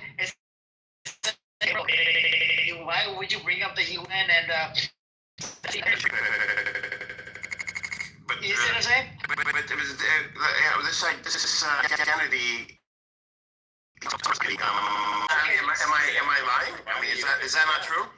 Did you get a lobotomy? Like a few days ago, like I provided you definition by the state of Lobotomy? Yeah, I don't know what the lobotomy has to do with it, but what he provided me was for UNRWA. It said 1946 to 1948. That's the only definition that the UN has ever come out with. What I provided you. Okay. Well, yes, it is. Okay, what is a Palestinian? Read me the definition. Go ahead. Okay, I can provide the link again, but like I want just you read me to that PDF you gave. No, just give me that. Exactly. Do you respect the UN? Remember the PDF? Wait. I mean, I got him. Okay, that's okay. You got me. Read the definition. No. Wait. Who was the PDF by? Who submitted that? I don't know. I don't remember the author. It was the UN. Oh, now you don't remember. Yeah, but read the definition. Say it to everybody. Read it. No, I'm not gonna do this again. Why not? Because I'm. No, read. That's a long ass PDF file. Just read the definition. The part that you are claiming. Read it. Page 23. It's on page. Okay, read it. Read it. No. Listen. But come on, just read it. Why not? I want to hear it out of your own mouth. Read it. Edward, I don't give a shit. I'm just proving you're lazy and you're dishonest. Okay? What do you mean? I'm asking you. Made a claim. Listen, I'm not. You made a claim and you will not back it up by reading it. Your people are the ones who are suffering. Okay? Your people are suffering. So you're the one. Aren't Iranians suffering, or are they not your people anymore? My people are suffering as well, but I know how to speak up about the truth. You don't. Okay. Read. Okay. We're not telling you. I'm not telling you what Iranians are. Comes from. I'm not looking for a definition to justify what an Iranian is. The only people in this entire world, who are so petty not to recognize that is your people. Anyway. What? Recognize what? That you are the cause of your own fucking suffering. Well, how many Iranians are the cause of their own suffering? The day you realize that is the day you will get this stage. So wait a minute.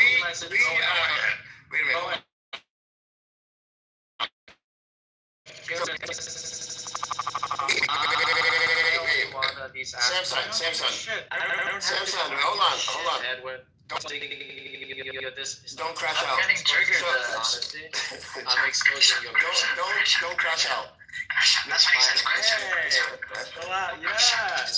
So Samson, you're saying that it was our fault? Like we colonized ourselves? We're self-colonizers? Yes. We self-colonize ourselves. We brought in Europeans to come and kill us, and it's not straw man. It's actually what happened. You're saying that we caused this. No one talked about. And I'm telling you, we didn't cause this. Europeans caused this. It wasn't us. Wow, Europeans caused it. Okay, nice grievance there. Very nice. Well, the Europeans didn't cause this? No. No? Are you sure? Because we have a lot of evidence that says they did. And evidence that you pointed to. Evidence you pointed to, like the mandate in 1922, the 1917 Balfour Declaration, the countries to overthrow the Ottoman Empire, and then you have the 1939 papers, the white papers, where the UK realizes they made a mistake and tried to throttle back their immigration, as we called it, to Palestine. I mean, where was the suffering throughout these years? Using your Was there suffering during the Holocaust? Please give me 1 minute. No, using your definition. Where was the suffering? Where was the suffering? Using your definition, every criminal court in the world must be closed.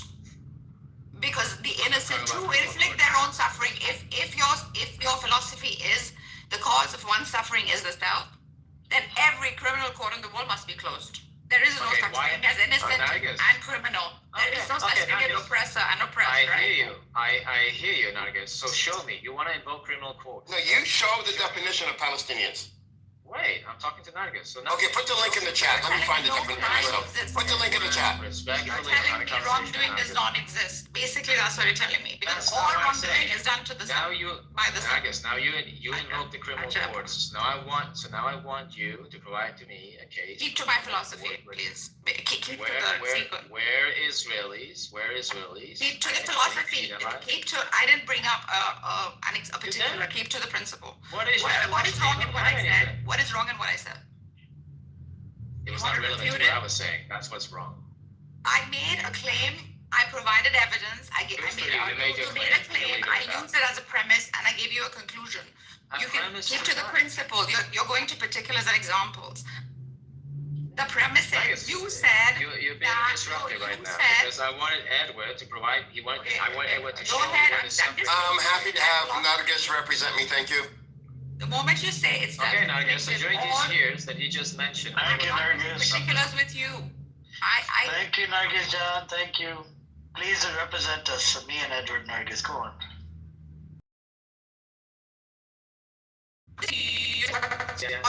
Against it, Cooney. You don't have to get personal. I'm just saying, if you don't watch,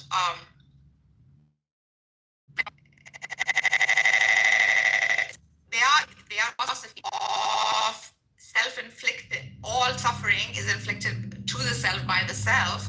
Then every criminal court in the world must be closed. Words like crime must be removed. The innocent and the criminal don't make sense anymore, right? Oppressor and oppressor are not words to be used anymore. Like if such a thing was true, then you're completely like negating the opposite of So Nargis, with all due respect, the problem is you don't know the history of this region in those years. No, I don't. I just do. That's why I'm saying to you the principle. So what is the history, Samson? It's going to take me a few hours. I am too smart. I have a master's degree and I've done 10 years of university. This is to read the history of a region. To read the history of a nation is like drinking water for me. It's not a big deal. I'm addressing a principle which you have no refutation for because of the flawed statement you made, and you're failing to address or to refute me on it. Elaborate. Which flawed statement? They are responsible for their own suffering. How many times? So if you read the history, you realize they were the ones who started this shit, and they're still going at it. We didn't go to Europe. Europe came to us. See? How? What are you talking about, Samson? What? How? Okay, Europe came to you. Did we go to Europe, Simpson?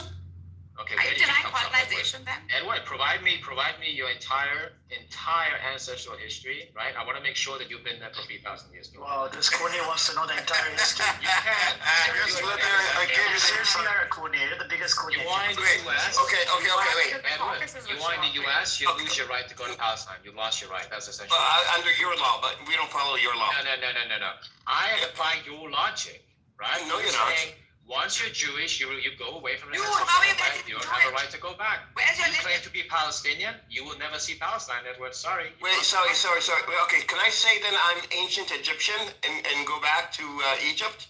You might be.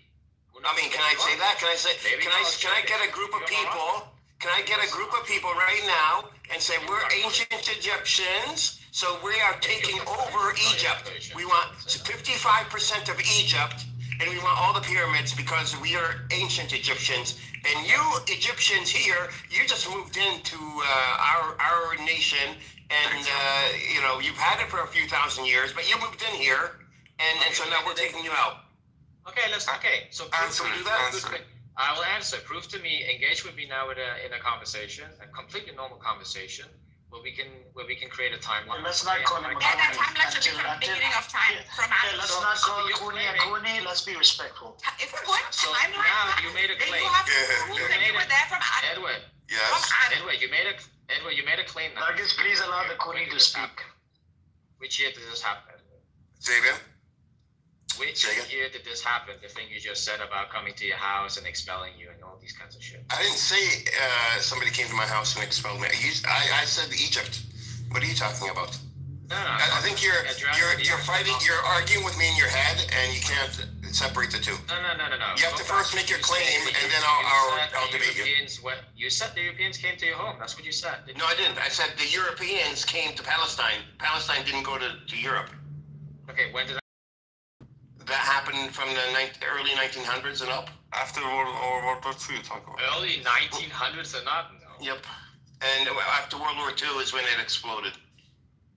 No, that's between World War. Yes, after World War II, like so many in the 1930s to the late 1940s, it went up like tenfold. Are we just gonna? Okay, look. Is this because you had some problem? Wait, Nargis, I'm not done. Who lived in that region when Neolithic man existed? When the first man evolved into a man. Who is the owner of that? And the Jews that were there 3,000. The Jews that were there 3,000 years ago. Guess what? They were still there. We're still there. The issue is you just said 1900s and onwards, and that's not true. These are Europeans. Go back to all the dinosaurs. Edward, when was land purchased in Palestine by the Jews? Can you provide me years? How is that relevant when Jews? Go in the timeline, how is that relevant? Because people could purchase land in any nation, or virtually any nation. You don't know shit about your own country. No. People could purchase land, Samson. What's wrong with purchasing land? Bro, when did they purchase the land? Why does it matter? You could purchase land from let's say 2,000 years ago. Land was purchased and sold for thousands of years. Why does this matter? Exactly, because your claim was the Europeans, they came there in the 1900s. I'm just trying to prove to you that no, that's not the case. Okay, some Europeans you give your point, Samson. Some moved in the 1700s. No. You have to concede first, Edward. Concede what? What is your claim? So the European Jews start arriving there way before the 1900s. Okay. Well, I would say that the European Jews,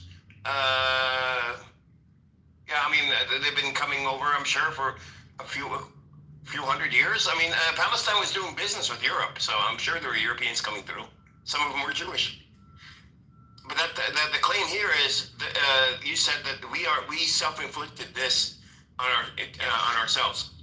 So I'm saying to you, it was European Jews, and you're confusing standard immigration or people moving in and out of a region, okay, versus people coming for the sole purpose of colonizing. Those are two very different. One of them is legal and passive. The other one is offensive and destructive and illegal. So from which year did you start seeing this colonization? From which year? In the early 1900s, and picked up after the Balfour Declaration, and then really picked up in the 1930s up until the. How do you define colonization? If I buy a piece of land, I'm living on a piece of land and I'm cultivating it, is that colonization? No. So why do you call it colonization? I didn't. You just did. I did not. So you're retracting your statement? No, you asked me if I said it, and I said I did not say it. I did not say somebody buying a piece of land. That's not colonization. Buying a piece of land. I asked you when the colonization happened. That's not an honest interlocutor. He said, I didn't say it. You said you're retracting back your statement. Did you not hear him 30 seconds ago? I asked him when the colonization happened, and he provided these statements. Explain your points. It's very good. I'm not here to explain shit that is. So don't ask a question, shit. Don't ask a question to He asked you to arrive, and you want to say I'm so smart. Oh my God. I am too smart. Okay. Yes, you're not smart enough. Hey, brother, Samson, you're not smart enough. Okay, don't ask questions like this. Just give your point. Okay, give your point and come. I will give you. I'm here. Shut the fuck up. Shut the fuck up. Good. Give your point. Let's do the timeline again. Okay. Two Amirs in the same room. I don't know if I could take it. When did Europeans get there? We'll get back to question. I was on mute. Why did you say? Why you so much ask question? You want to? About the conflict. You're saying shut up to me. I can't believe this. This guy's saying shut up. The second Amir. The second Amir. Okay, we can't like two Amirs in the same room. No, he just want to say I'm smart. He ask you some question or you don't know. Yeah, he's asking the same question over again. I read two more books about more of you. No, he hasn't read. Give your point, you shit. Oh, come on. No, you okay? It's not about in your own trap. You got caught in your own trap. You tried to claim that because I said Europeans had come over, and then you went to when did buying land become colonization, right? Yes, you're wrong about the year. I said I didn't say that. So I know everything. They never addressed this. I'm here with the hoodie. Shut up. I'm engaging in conversation with Edward. Edward, you were the one who Samson went there to colonize, and How I could asked you say you shut up to your own Iranian brother? That's your Iranian brother. I don't care if he's Iranian. I don't care. Like, I thought you were tribalistic. It doesn't matter. Iranian. It's Iran. Iranian brother. Iranian brother. Edward, did I not ask you Give your when point, this man. colonization happened? And are you claiming you never made a statement regarding colonization? Yeah, but I did make a statement regarding colonization. I did not say what your definition of colonization is. That somebody buys a plot of land and farms it, therefore that's colonization. That's what you told me I said. And I'm saying that is not my definition of colonization. And you said, well, Edward, retract your statement. And I said, what statement is there to retract when I told you I didn't say it to begin with? So you said colonization happened in the 1900s, right before the Balfour Declaration, around that. So now you admit you did say it. Okay. So now I'm giving you a second chance because I debunked you. Buying land and cultivating that land is not colonization. That's not colonization. Edward, That's you not don't the know. definition of colonization. You cannot answer the question very good. Edward, you don't know anything. Listen, I'm getting somewhere with Edward when you usurp, annex, then what? Nargis, wait, I'm getting somewhere now. Edward, you cannot answer the question, Let's see where he's going. You don't know anything. Yeah, let's see where I'm going with. So when did colonization happen? In the 1900s. Oh, so now you're going back to your original statement. Okay, so you're just being dishonest. Okay. No, well, how so? No, you're saying that people buying land and farming on it is colonization. I'm disagreeing. I'm saying that is not colonization. No, I'm not saying that. I asked you, is that colonization? You said no, and I said, okay, we agree. Therefore, you have to provide me an example of colonization in the area. And you have to example would be when the land is purchased for the purpose of building a nation. And taking control over that land away from the indigenous population, people of that land. That's colonization. Which year? That happened when you just said when they were buying the between 6 and 7% of the land. That was colonization because they were not buying that land to farm it in a Palestinian nation. They were buying that land to steal it and form their own country. Okay. That is, and it is colonization because it was backed by a colonizer, and they called it the colonization project. And I believe that trust that the land was held in was called the Jewish Colonization Trust or the Palestinian Colonization Trust. It literally has the word colonizer in it. That doesn't matter. But they were saying, hold on, sometimes if you want this, No. Baby, I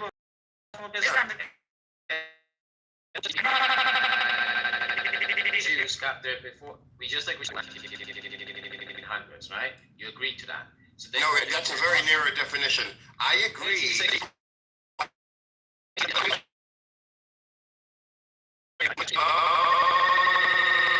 No, you can't give me what I'm saying.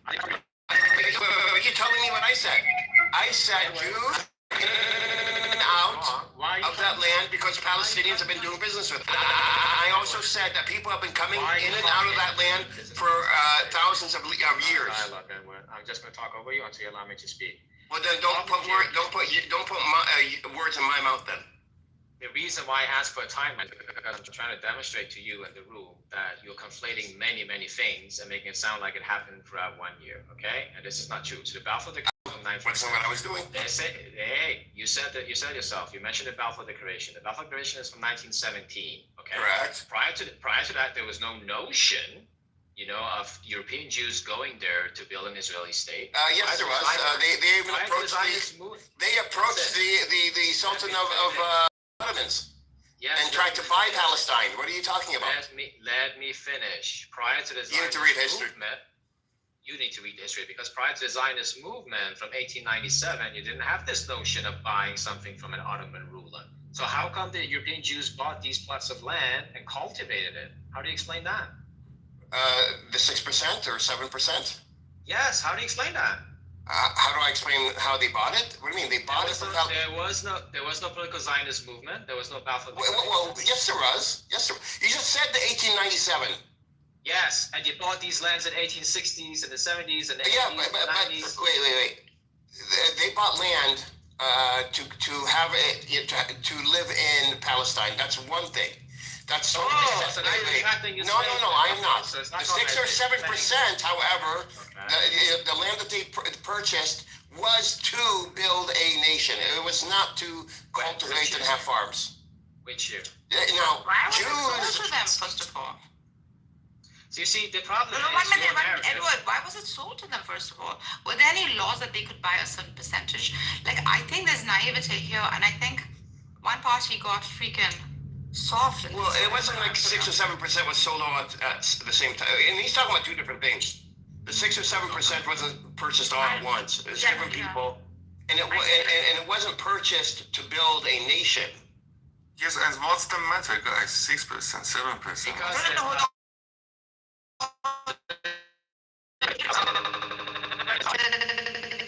It was there wasn't a threat. You have to understand, Palestinian culture was pluralistic. That is what it is. Palestinian culture was pluralistic. We had Christians, Jews, and Muslims because of Jerusalem. We are used to having people come in for thousands of years. It's the Holy Land. So we would not begrudge anybody for coming in and buying land and becoming Palestinian. There were no rules to how much you could buy. These guys came, bought over, and took over. Well, they didn't buy it all at once. That is the. It wasn't like that. This has been a pattern. But you're assuming that Palestinians would have known what the Zionists were up to in a time where communication was Zionists? The Zionists didn't exist. To the point, Jewish organization like Jewish National Front that was founded in 1900. And the Palestinian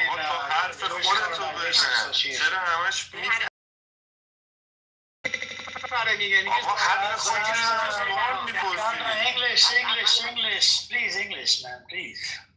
Amir, not you, the Houthi Amir. You see how they're lying? They're saying Zionists. Oh my God, it's not about the lie, bro. Brother, it's not about the lie. You say your point. Why you just talk personally? You want to attack the guy. You don't know. Just talk your view. Is a 20 person in this room. You want to only talk about the personal, or you ask a question. No, you're wrong. You lie. Talk about. Give me. So yes. So what's your view? What's your view? He claims he knows his history. I'm trying to demonstrate to him that. So yes, what is the history? You talk about the history, please. You think this land belong to who? What is your opinion? All of them. So exactly. So why the Jews now they say this is only our land? What you They have never done that. It was only 6.6%. What do you mean? What the Israelis say this is a Jewish land? Nobody here. I mean, it's not happening in 1937. Okay, the Jews, they constituted 30% of the population. They were offered only 1 second. Yes? No, 1 second. If No, yes. No.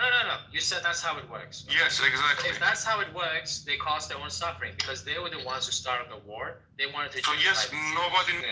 The Jews buy the land in this area prior to Zionism. Prior to Zionism, Jews were allowed to buy land to farm, to live on. We had no problem with this. And Jews did this, but the problem came after. You didn't have a sovereign state. Hold on.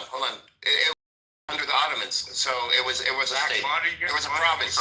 It was a province under the Ottomans. That's equivalent to a state. So the Ottoman Empire they allowed limited migration into the land, Samson. They didn't allow mass for that same reason. No, thank you for saying that. Now, the 1890s, however, Zionism. When they started buying land, they started buying it for a different reason. How do you know? To take over, because they set up funds. Okay, so what about all these refugees that you said came from Europe, right? What about them? Do you think they went there to create a state, or did they flee persecution?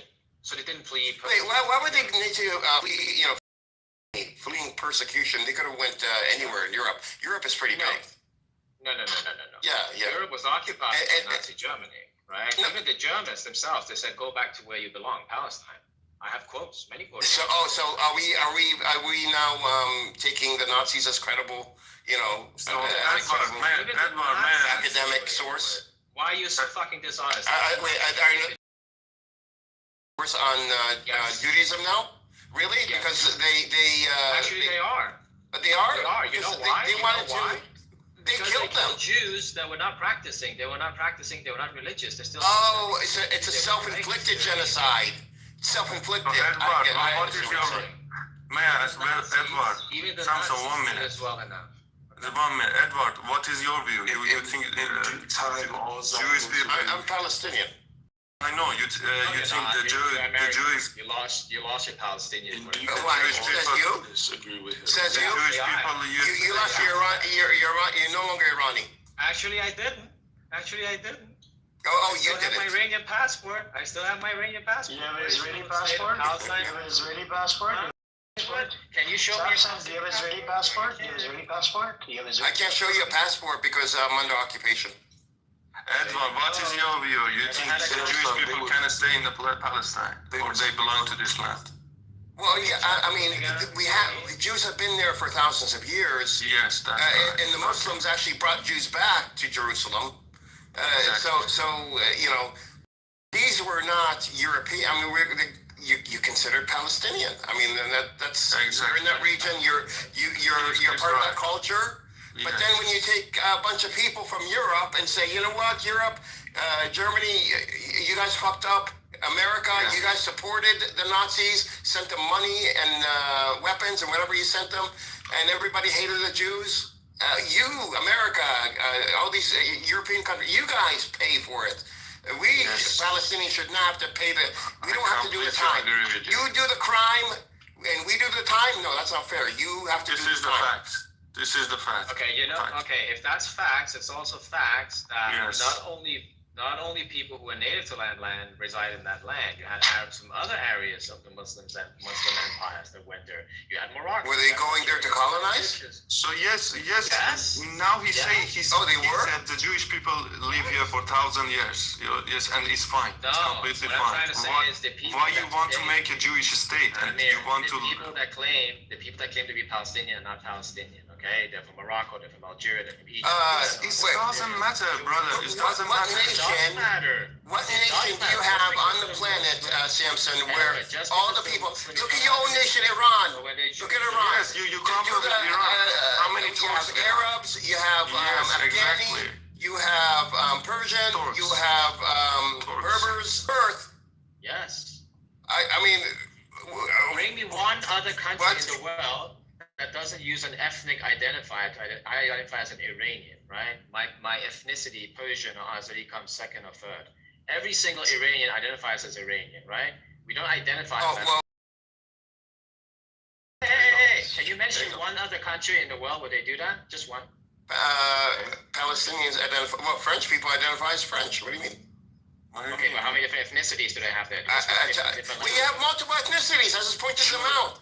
Okay, point them out in France. How many different ethnicities do you have? How many different languages are spoken in France? What about the Russians? So many ethnicities. Oh, you think a Siberian identifies as Russian? They don't identify by ethnicity. Still is Russian, this is the same. No. Another lie, Edward. You cannot compare this fucking... I didn't even say that, first of all, and you're bringing up a non sequitur. Yeah, what you're saying is irrelevant. So many talks don't consider themselves as Iran. As long as you don't substantiate your claims, you will remain What claim? What claim? Dishonest as your people. What claim? Why? Okay, tell me what claim. And why are you making a generalization about Palestinians being dishonest? Wherever you want to go. You're very that is a fallacy right there. Honest Palestinians are not getting allowed to speak in this room. Judy was here. She not allowed to speak. Judy, who said live under occupation? Oh, and let me ask you, Samson, do you agree with that? Do you agree with that? Do you agree with that? Do you agree that we should live under occupation? You are deflecting. I'm going to read out. No, that's what she believes. I've spoken to her before. I'm going to read out her messages. She says it was the UN. Who is the ultimate? The US, the International Criminal Court? The UN is definitely facades. Okay? Then she says, it is interesting that human suffering goes with the underdog. What's the reason behind it? Can you answer that? I don't know what that last With word the is. underdog. Oh, the underdog? You don't know what underdog is? Oh, the underdog. I couldn't understand you. I'm not a psychologist. Why would I even? I just said out of anecdotal. I have nothing. I just posited an opinion. Okay, so here's a question. My opinion may or may not be right.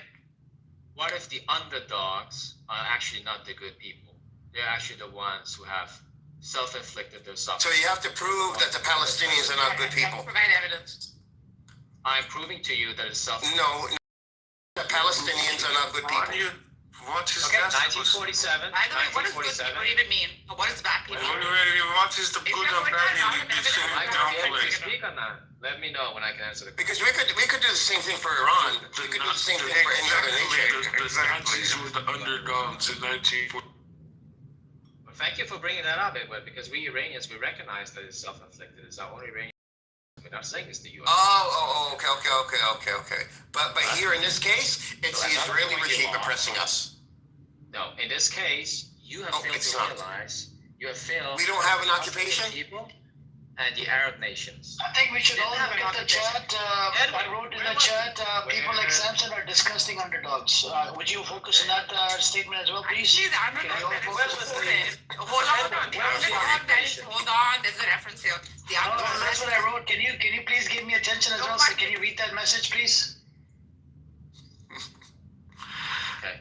So when was using your logic, who was the underdog? Yes, I don't know if I would call him an underdog. Call him a dog, but not an underdog. You call him a dog? Samson is a dog, but he gets acknowledgement from the Zionists. Yeah, he's proud of it. He's proud of the fact that he gets acknowledged. Endorsed. He said endorsed. Free Palestine. Fuck Zionism, dude. Thank you, Kate. Thank you. Appreciate it. We respect you. Thank you. Please say fuck you to Samson. Really, really quick. Say fuck you to Samson. Yeah, fucking Samson. Fuck your Zionism. Fuck your genocide, bro. Tell him to shove Zionism up his asshole. What are you guys talking about? What's the topic? Like Samson is an Iranian Zionist, so we're just cooking him. Well, let me talk to Samson. I speak Persian and I know. Here's what he's saying. He's saying Palestinians are bad people. Let me say something to Samson. He's saying that Palestinians are bad people, and that and I'm asking him to prove that we're bad people and that we deserve what happened to us. That's what he's saying. They say it was self-inflicted. And I say underdog, right? Now, when I say underdog, I hear the reference is, I gave an example of David and Goliath. David was a king in scripture. But David was a little man before this humongous, monstrous Goliath. So I made the reference and then I gave an example. So to even say, like, this is how I know Samson, you don't follow logic. When I say that, usually the pattern we've seen is that the human psyche gravitates towards the underdog or the little man or the one man against all odds. I substantiated it with an example. So therefore the underdog necessarily cannot be a criminal or a bad guy. So, per definition, an underdog cannot be criminal, terrorist, I genocide. substantiated how I used it with an example. Again, you're not following logic. Let me tell you guys something.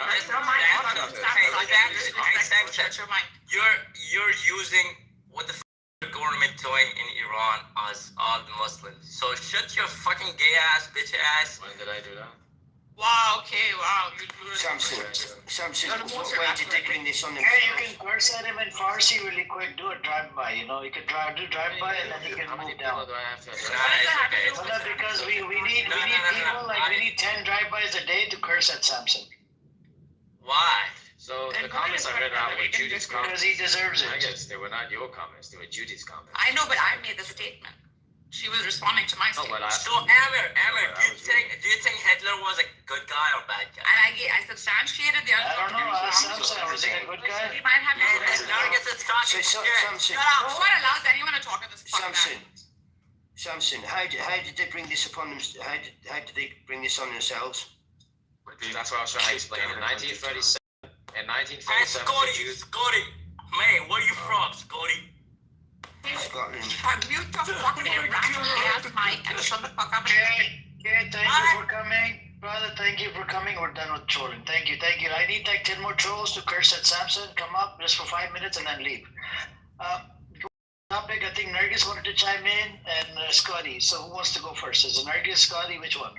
No, I spoke already. I'll address maybe later. I haven't. Yeah, Samson, in what way did they bring that on themselves?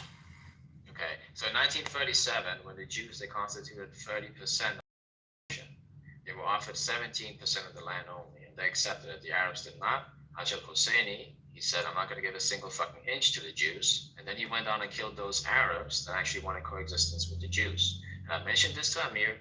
I've given names of people that were assassinated by him in his orders. In 1947, there was a second proposal.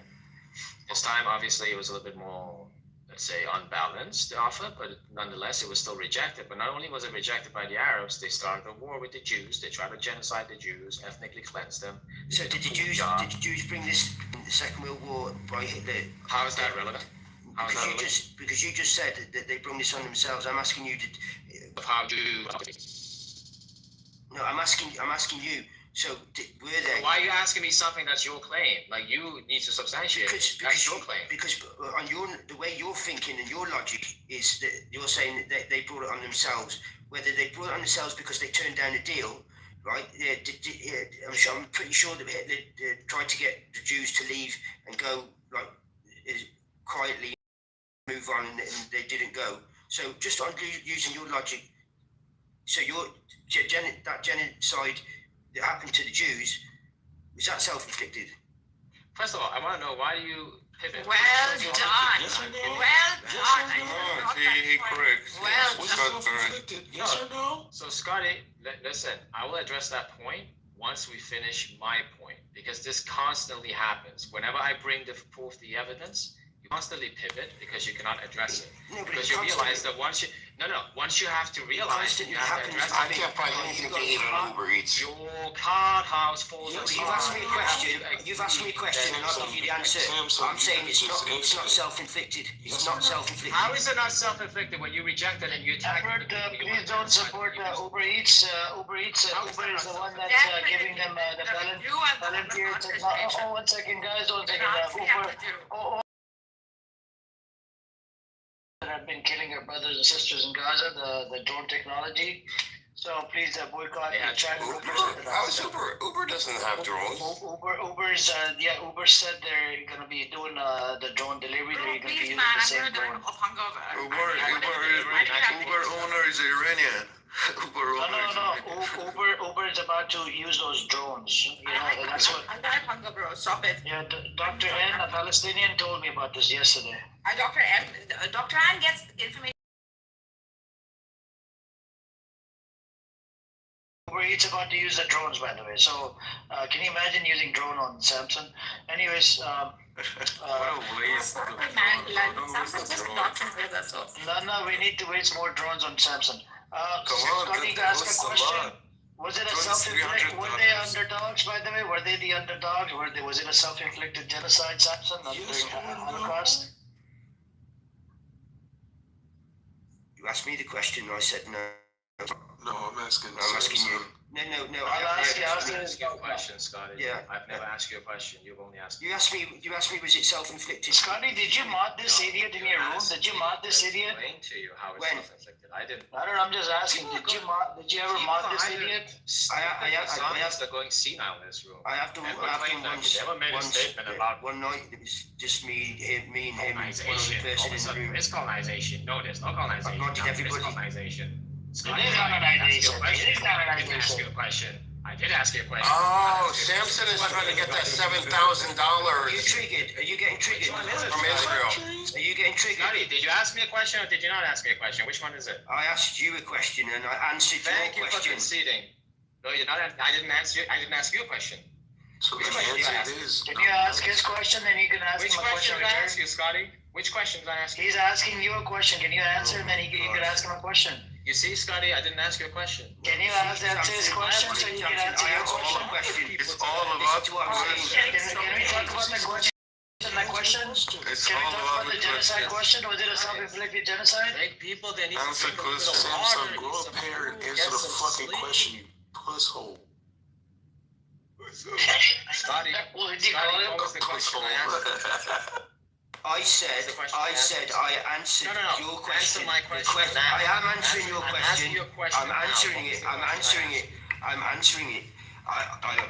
answering it, and I'm telling you I answered. You got. So now I'm asking you a question. So are you going to answer it, or are you not going to answer it, or we're going to go around like this all day long? You're backtracking now. I'm not backtracking. Okay, Scotty, look, just admit I didn't ask you a question. It's fine. No, I'm not. I just want you to answer my question. You'll lose, Scotty. You'll lose. Self-inflicted. Interesting. And Scotty asked you if the Holocaust was self-inflicted against. I believe the 7th of October was self-inflicted. That was him asking me two questions. Can we agree on that? The IDF deserved October 7th. No, that was one question he asked you. Is it self-inflicted genocide? The Holocaust? It's about three questions. How is the Palestinians responsible for the suffering? You said self-inflicted. You want me to elaborate on that? And then afterwards you ask about the Holocaust. Are you using the toilet, Scotty? No, I'm pouring some water and then sink. Okay. I was gonna say, hey, Scotty. We got scared, Scotty. Scotty is debunked. Yeah, I thought he was thinking of Samson as a toilet. I can always do that later. So let's flush the toilet. So Sten was able to prove. I mean, he bought receipts about how Palestinians. This is self-inflicted. What happened, and that we're bad people. So you bought those receipts, Samson? I don't see them in the chat. The Palestinians are bad people. Let's ask him why he thinks that. Like this would be a normal way to do it. When did I say bad people? I said Samson. What do you think about the Russian and Ukraine? You did say poor and petty. I said poor and petty. That doesn't mean bad. I flipped on you. I have never flipped on you before. You said poor and petty. Petty means you complain about things that are not relevant. So what does that have to do with bad people? Don't put words into my mouth. No, you did. You said bad people, and I asked you earlier to bring receipts. Being killed in masses, in large numbers, is not a. We're not there, Nagus. We're not there yet. I'm sorry. Okay? Like we're talking being about. pregnant is not a. We're not there. We have to cherry pick. We're not there yet. We have to cherry pick. Let me ask you a question about Samson. Samson, not just civilian. Nagus, the problem is you don't know the history. The reason why I'm starting with the British mandate is because that's where it started, the whole self-infliction. It didn't start on October 7th and afterwards, okay? So with all due respect, you gotta read your history. But even a 10-year-old can see and assess and say, mommy wrong, mommy right. And it's not war crimes anymore. Some lines have been crossed. That is what I stand for. I stand for for humanity who's being a freaking Nagus, let me ask you a question. I don't care what their ethnicity is. I don't care where they come from. The act is wrongdoing. That is what the world is calling out. Because Nagus, let me ask him a question. What do you think about the Zelensky? Zelensky say I don't give any. No, I'm just saying. Zelensky say I don't give up any land, as you say. So if the Russians genocide all the Ukrainian, so do you say, they are there suffering because of that? So Ukrainian territory has been invaded. You can see me at my room in a minute. The Russians, they've annexed Ukrainian territory. You didn't see that in the British mandates. No, but what you say because the Palestinians don't accept any Jewish territory from the Palestinians never had sovereignty. I think yes.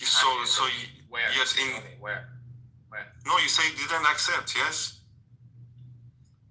Exactly. You're making a claim. You're comparing it to Ukraine, a country that's sovereign, that has a territory. They're ruling over themselves. They get invaded by Russia in 14. Crimea is annexed. They get invaded in 18. They get invaded in 22 as well. Their territories are annexed. Okay. Mm-hmm. You're trying to compare that to the Palestinian situation without realizing the Palestinians never had sovereignty. Therefore, sovereignty. Palestinians. When we talk about the Palestinians, actually we talk about the Holy Land. Holy Land. Always between the three religions. Why is it holy?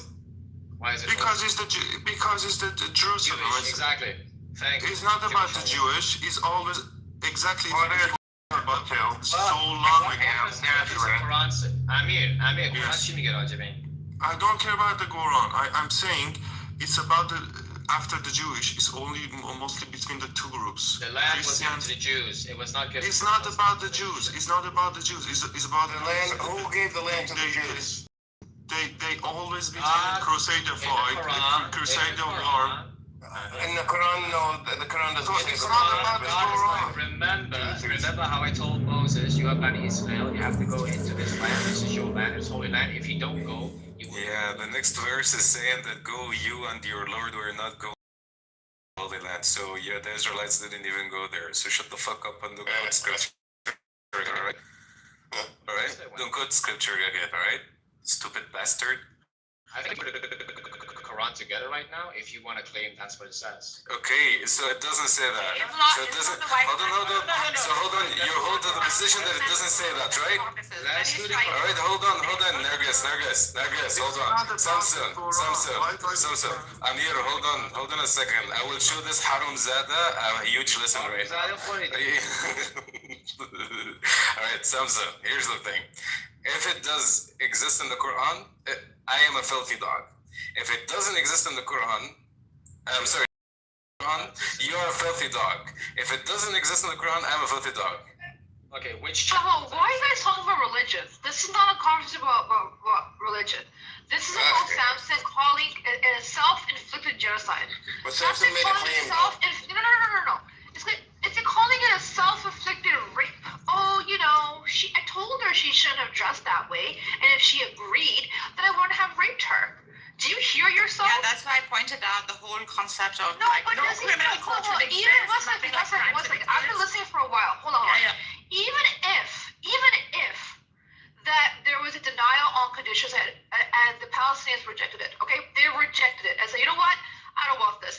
That does not give anybody a fucking right to genocide. So what you done, Samson, is actually admit it is a genocide. Thank you very fucking much. But instead of putting the blame on the perpetrators, you're putting the blame. Hold on, I'm talking, Samson. Have some motherfucking decorum, Samson. Decorum. Samson, decorum. Don't pivot. Samson, decorum. Talk about the Quran. Don't decorum. You don't have it. Sure, I'll spell it for you. God, I think we all have the same. I think we all have the same idea, you know. I think we all have the same idea. Hang on. Angel speaking 1% at a time now because I can't do this like 2 mics at a time, man. Samson, you brought up the Quran. It won't work. You know why? It won't work. Hold on. Okay, Hold on a second. It won't work. You know why? Why? Okay, I'm gonna slap you in your fucking face prior, No.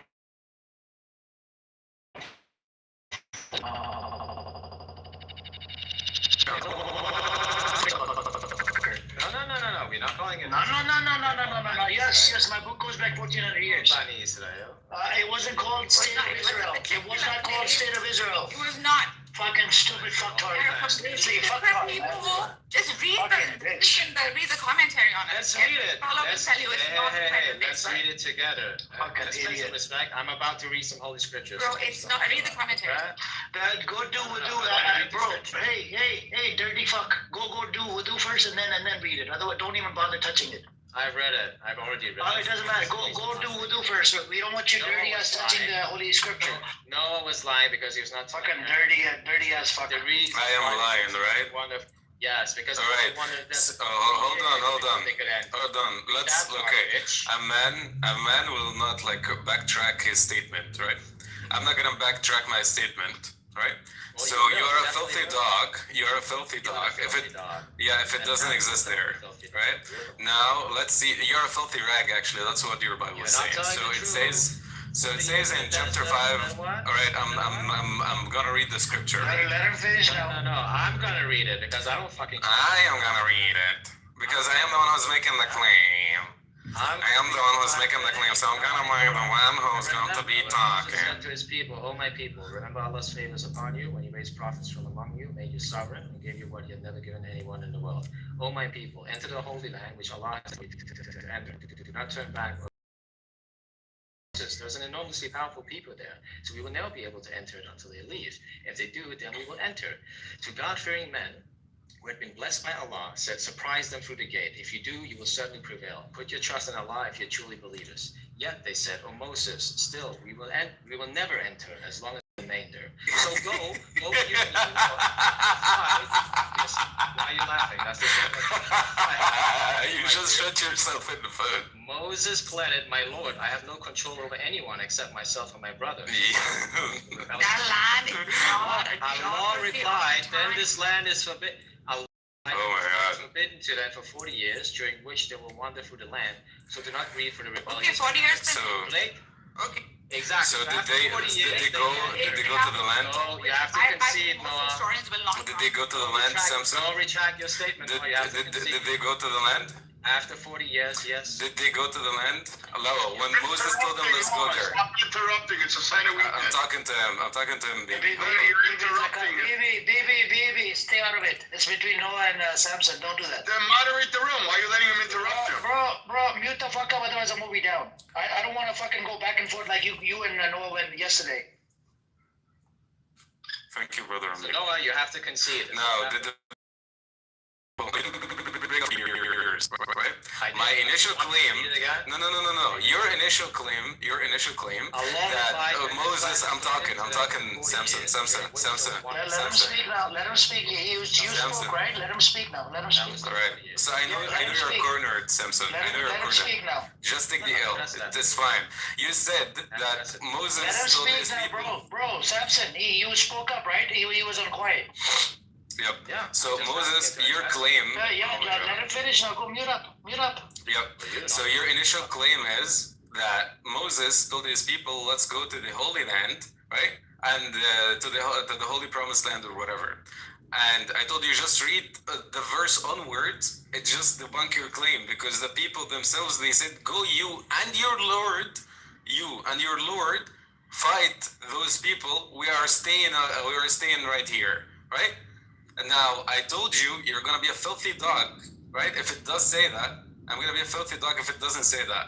That was your initial claim. You didn't bring up any 40 years, anything like that. That was your initial claim. So don't come right now and modify it just because you're claim. That was literally your initial claim, Shit out of your ass, because from this very moment I start talking about this, I've been recording this room. Okay, I intend on passing on the recording to you. Recording the room without consent. Wow. Recording without consent. So here's the thing. Typical Zionist behavior. This is a Zionist behavior. This is a very Zionist behavior. Just like the L. Scumbag Zionist behavior. Why are you interrupting? Now you're afraid, huh? We already have baby up here. Baby records, so you don't have to record. You can stay pause. What I said was this was Holy Land because even in the Quran we have these statements saying this land is intended for Bani Israel. It's considered Holy Land, and if they don't go in there, they'll be considered losers, right? And then you brought up this thing, and I said, why don't you keep reading? Because I am the one who told you to keep reading. No. I am the one who told you to keep reading. I will embarrass you. All right. You have to read the whole thing. You can't just take one thing out of context. So Samson, what is the problem now? So you think the problem is he's trying to say this land is not Holy Land for Bani Israel. No. That's not what I'm saying. I didn't say that. To that land. So what is it? Your initial claim one more time because it cannot get for some reason you have comprehension issues. Now, your initial claim was, did Moses say to the Israelites that this is the Holy Land? I told you just read onwards. The people, the Israelites themselves. Oh my God, that guy is not tracking. Right. Samson, you answered the question. Right, your initial claim was that Moses told his people that this is the Holy Land for you people. I told you just read onwards. You're gonna be a filthy dog. If it does say, or listen, filthy dog. If it does say that go, I'm not talking about the Jew. It's not even mentioned in the Jews. It's mentioned in the Israelites. It was used as Yahud. It is used 8 times in the Quran, and it's used in negative connotations. You don't want to read the Quran for God's sake. God. Bani Israel is not the Yahud. The Yahud is used 8 times in the Quran. Bani Israel are the Jews. And it's used in negative. So the Jews live there. So in the Arab times, Jews live there. It's not issue. They're not genociding the Jewish people. The issue is we have a filthy Egyptian who wants to come here and say Bani Israel. The Egyptian is the one that kicked you out of Egypt. Was it a tribe? Bani Israel is near the tribe. I would like receipts. I said filthy Egyptian. Okay, can you bring the receipts, please? Why are you cutting me off? Are you afraid of the truth? Because you said that Palestinians are bad people, And I told you that's a generalization and it's a Palestine. And you denied even saying it. You denied even saying it. And I told you bring the receipt. Poor petty people, and you. Poor petty people. Poor petty people. Yeah, because they complain about the. So what can they be poor and petty? Like they're pregnant, a pregnant child in their stomach being burned alive because they complain about whatever. Starting it up in order to. Why can't we be poor? I mean, is it poor? These are little. No one should be complaining about these things. They just shut their mouths and. I mean, poor is not a war crime. Yeah, but well, you know what is a war crime, Edward? God himself saying to Jerusalem, listen to everything the Lord have to say to you, whore, and complimenting actually Egyptian dicks in Ezekiel 23:20. So come on, you cannot just say that to the Egyptians, that they are filthy dogs or whatever, scumbags. Don't insult the Egyptians, otherwise God will punish you as it says in the Torah, right? Know your place, you fucking filthy. I don't follow these scriptures. No, you're filthy because you. You are filthy. You're filthy. I've been running away from the therapy. Come back. We don't even know what religion is. Let's see what you want to say. I think it's Zoroastrian, by the way. What do you try to say by the? I'm trying to say, and this is why I want Noah to concede, that in the Quran it's quite explicit. This is the Holy Land for Bani Israel. It's He's trying to conditional. go on some kind of That's like. not what you think it is. Can you read up You don't even know what's the difference between Bani Israel and the Jews. It's fine. So they live there. It's fine.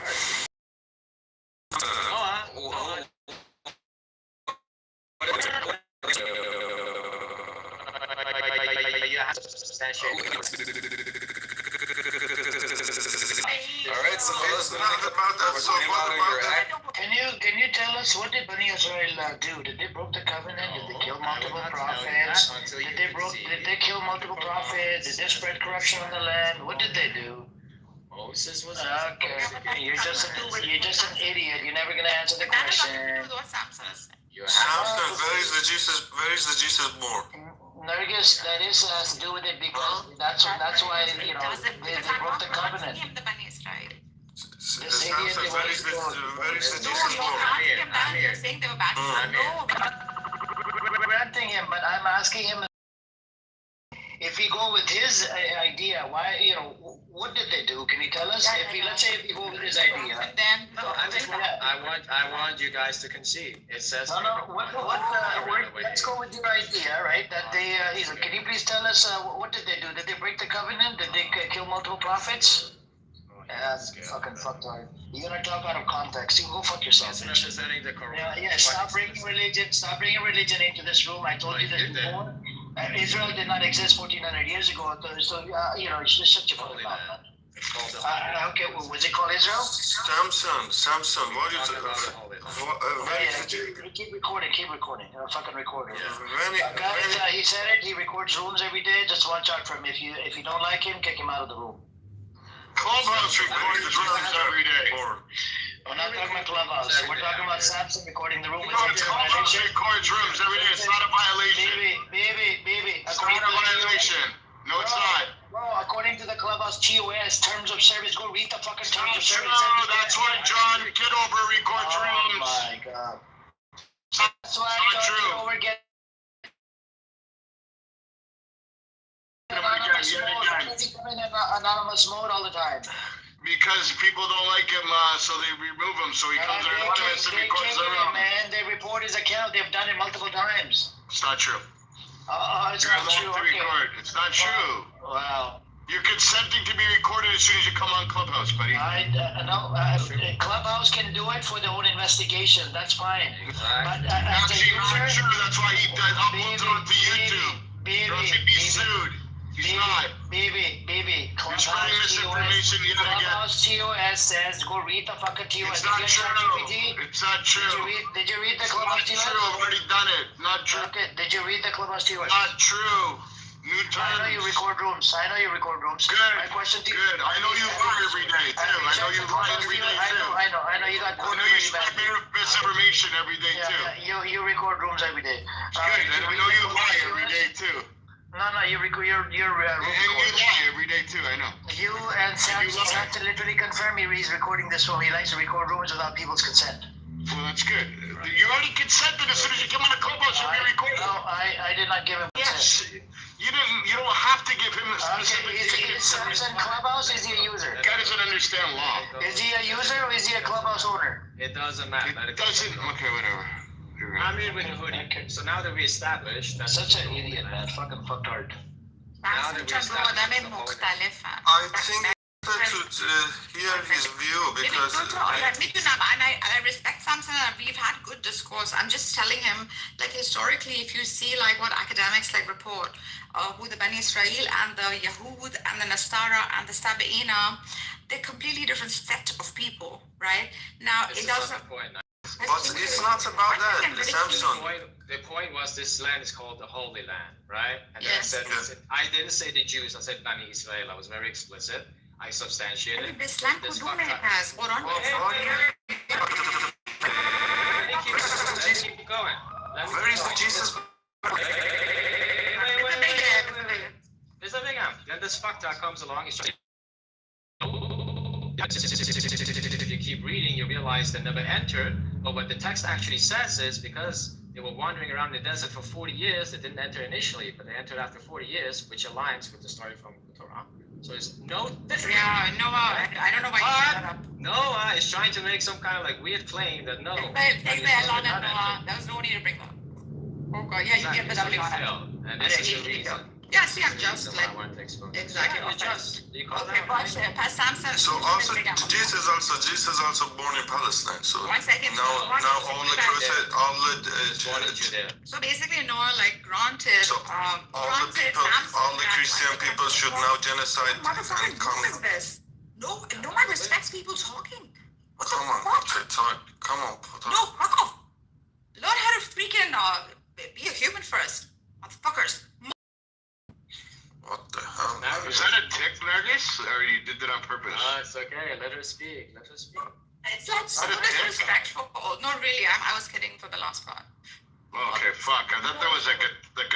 I'm just, yeah, no, it wasn't. I just lost it, man. I'm trying to say things. Everyone's like competing to just speak. I know we have a lot to say, but anyway, go ahead, Azam.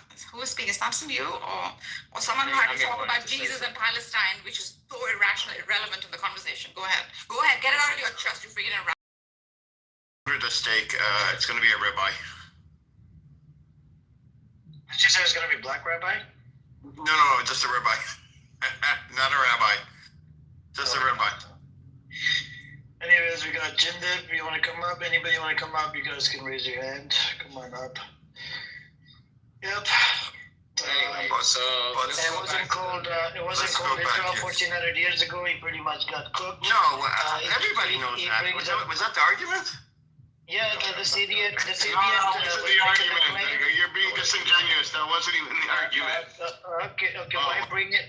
Why bring in the scripture when it wasn't called Israel 1400 years ago? Because Amir has. Because Amir has. Him and be like. No, this is the thing. So you're gonna use the holy scripture to explain it to him that even though you don't believe in the scripture, that's a good way. Like you did earlier. 1 second. Like you did earlier with the UN.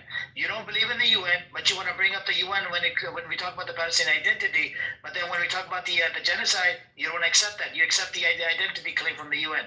That's such an intellectually dishonest piece of shit, man. The UN identity, I'll stand behind this, that it was UNRWA, and Palestinians are not defined by the years 1946 and 1948. That's not what makes a Palestinian. That was for UNRWA to decide who gets services. Okay, so how many times do I have to keep repeating this? There's a definition, which is of a Palestinian. Then there's a definition of what a... You never read it. You never read it. I read it. Fayaz read it out loud. No, you didn't. You read it out loud. You actually... Or give it to me. Give the document or read it out loud. One or the other. Edward, stop embarrassing yourself. Give the document or read it out loud. Okay. Put it in the chat. Put it in the chat. You have a recording. He said he had a recording of me too. Put it in the chat. Just so he's recording. Put it in the chat then, Samson. Edward. He's going to give it to his boyfriend. You're a liar, Samson. You're such a liar. There was a claim made that there's no such notion in the Quran, hence why I brought forward the Quran. There isn't a land called Israel, by the way. Absolutely. Thank you. Yeah, but Noah granted him that. He made the argument, and yes, with Noah, Samson won that argument. Finish. End of story. Can we move? Thank you. Yes. Good argument. You didn't win shit. Let's go. What argument? It's not called Holy Land. Hold on. So what are you trying to say, Sam? Wait, what? Noah's been getting fucking smashed all day, bro. His asshole must be gaping right now. The last room he was in, he got smashed. He even muted up. Like, he was like, It was the funniest shit I've ever seen. Okay, guys, come on. No, why did you grant him the Bani Israel of the Quran as how he is seeing it? It's I mean, there's so much academic study on it. Bani Israel is from the Nasara. No. I didn't grant him that. I wanted him to respond to Amir's question, which was, Samson was saying that the Bani Israel are the Jews. Right? And the Bani Israel are not only the Jews, right? So I did. No. The ayah after that, listen. The ayah after his initial claim that Moses said to go to the Holy Land. I told him just read onwards. The same people that were. Hold on. It's conditional. What are you talking about, Nergis? Well, what I'm saying is that was his initial claim. He didn't talk about the 40 years, right? When he got cornered, he said, yeah, well, that's actually after the 40 years, they go with Moses after that. But you and me, and even him, everybody, even in the Bible, it says that it's conditional, right? As well as it says in Deuteronomy 28:15, where it says that if you don't listen and obey the voice of the God, being careful to do all of his commandments and his status, then these curses will be upon you, which is obviously the expulsion of the land, right? And even the later prophets reiterate this, right? Daniel says this, and Jeremiah 11:3-4, when he says, say to them, thus says the Lord, the God of Israel, cursed as the man who does not heed the words of his covenant, right? So even Isaiah, hold on. We're not talking about the books, we're talking about the we know, listen, I'm just saying that even in the Quran, I'm not comparing. Listen, Amir, I'm not comparing religion. I'm saying, oh my God, Nargis, I'm talking. So please hold on. So what I'm right? So me and you know that it's conditional, so I'm not granting him any shit. What I'm saying that yes, they have been chosen to live on this land years ago, like thousands of years ago, right? But he's not claiming he's not I know they are not the same people, but like even if he were to make that claim, even if he were to make that claim, that's not gonna follow because they didn't fulfill the conditions of the law in the Bible and in the Quran. That's it. Okay. You know, so his argument is futile. That's it. Hold on. But I think what he's making as an argument is that they did return. So therefore, there wasn't a complete abandonment of the land. He's making the claim, therefore he wins the argument because he's saying. Which land did they return in, Nergis? No, it's in the Quran.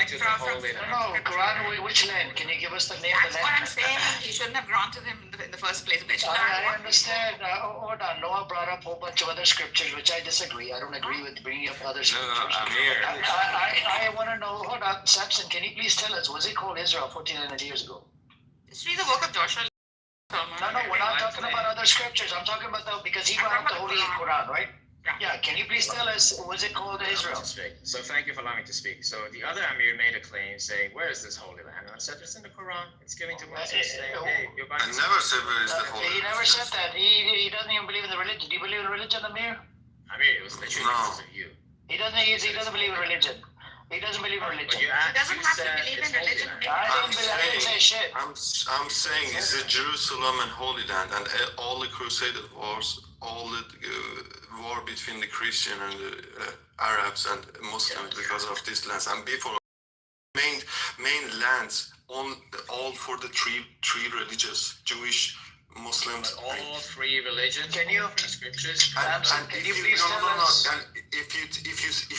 you read the history, you know, all the Christians, kings when they conquered the Jerusalem, they butcher all of the people. They butcher all of the Muslims. All three religions. Yes, but no, I'm trying to say, but when the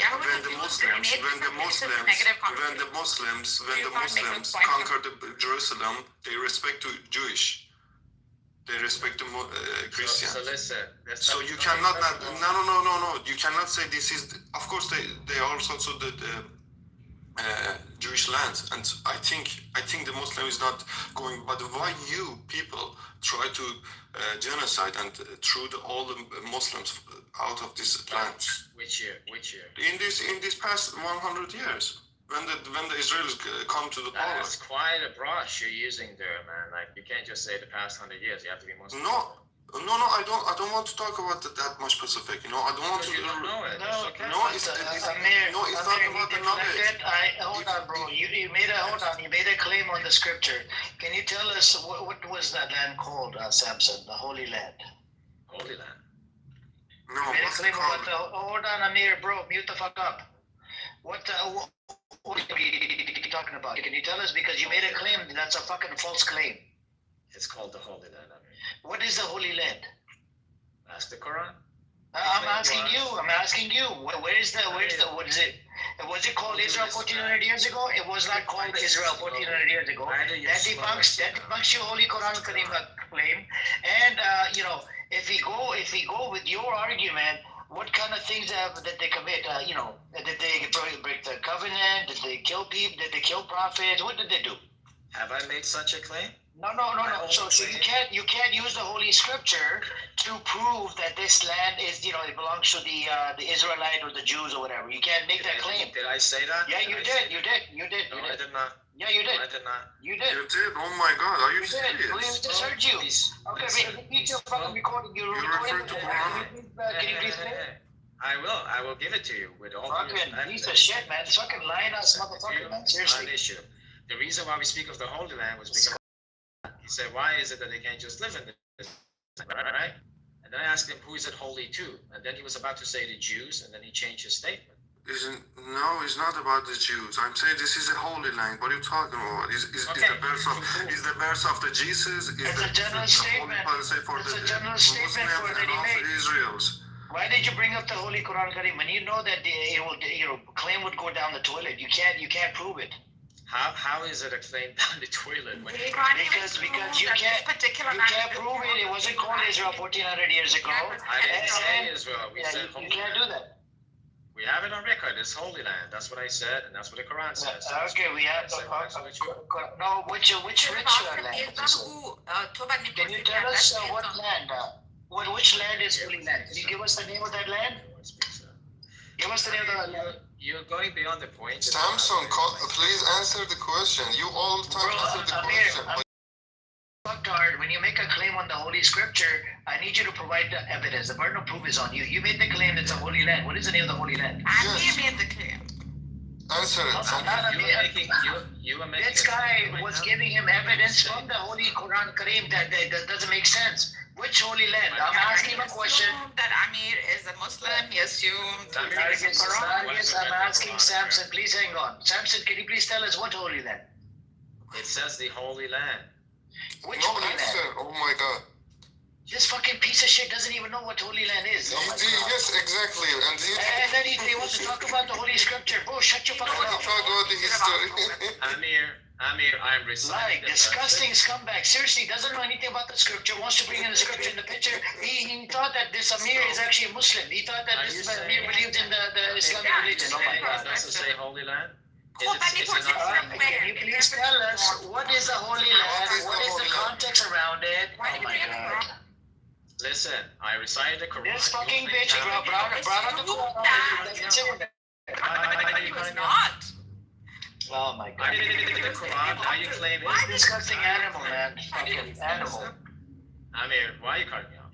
I recited. I'm not crying. I'm calling you out on your bullshit. It doesn't make sense. That's a fucking bullshit.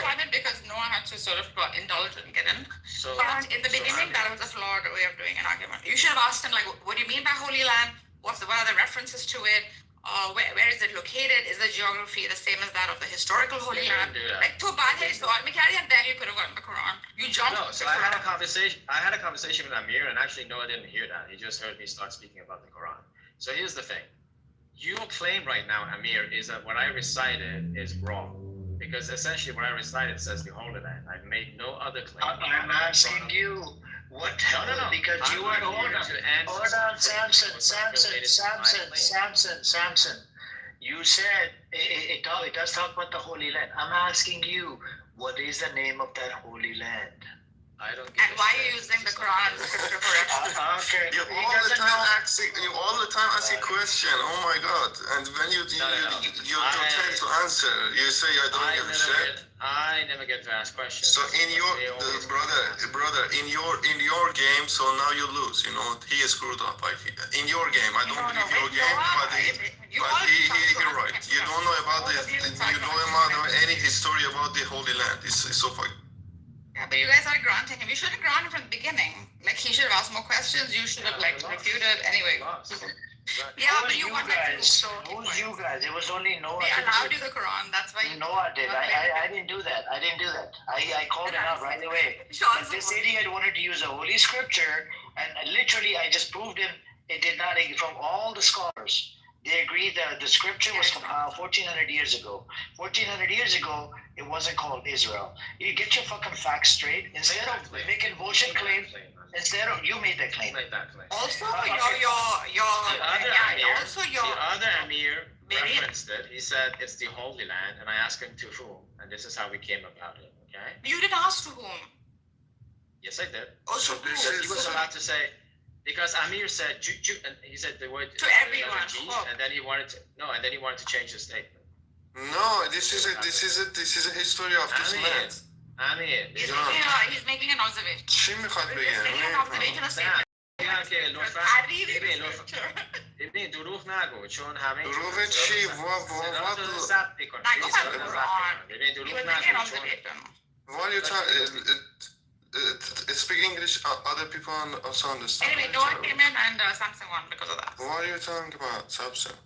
I don't understand. Samson didn't win shit. You don't know about the history of the land. Was he never went cross-question? He jumped on scripture, and that is like a fallacy by association. He thought that Amir is Muslim, therefore he jumped to the Quran, and that's also perhaps the only argument he knows against. No, also we can refer to Quran, but it's not that we cannot say refer to Quran. We can genocide these people. So this is I don't know. Let's go way beyond the point. This is not what we were talking about. Like, why is it we constantly? I'm still waiting for the definition of Palestinian, by the way. Edward, let's focus on Edward. Let's pivot because this fucker does not answer any questions. Yes, exactly. You don't know about the Jerusalem. You don't know name of the Jerusalem. Learn it. Amir, you're not going. So Amir, listen. The original question, which you still haven't answered, is: can you provide a law, right, that demonstrates that there's apartheid in the West Bank? You still haven't. No. We're going based off Edward's question, the identity question now. Oh, so you don't want to engage? You see? No. I've already killed my brain cells. Even after this holy scripture that you brought up, I was in a shock. I'm like, this piece of shit knows exactly what Holy Land or what Holy Land is talking about, and then he wants to come up here and makes the claim. Anyways, go on, Edward, with the Palestinian identity. See if he's honest about the identity. Yeah, just I want him to read off the official Palestinian identity, which doesn't exist with the UN, but if you could read that off, that would be great. Edward, or put it in the chat. No. This is the third time you asked me to do this. You already conceded that yes, that was the definition. I don't know whether you forgot, whether you played dumb. What was the definition? I don't have a need to do this right now. I did not concede. Fayaz even has it. Fayaz, yes, you did. I have a record. I did not concede. The link, if you're talking about the same one you provided yesterday or the day before, which said for UNRWA purposes, UNRWA defines Palestinian refugees as those that were affected from the conflict between 1946 and 1948. That was the definition you provided. Then I don't know what else you provided. I can't concede anything that I don't even know about. You claim that I did provide a document from the UN, so you're well aware. UNRWA, yes, UN agency within. I mean, UNRWA, an agency within the UN. That's not the document I provided. I never provided anything related to UNRWA. You didn't know there was a definition of a Palestinian. There isn't. There is not. There's no universal. And not only is there not, and I remember saying this to you. The United Nations doesn't do definitions on people, only does it on states. I say state of Palestine. Do you deny that there's a definition of a Palestinian according to the state of Palestine? According to the state of Palestine? That's not the UN. The state of Palestine is not the UN. I never said the UN. I said that it's submitted. No. Listen to me. I said there's a document within the UN because the state of Palestine defined it and they submitted it to UN.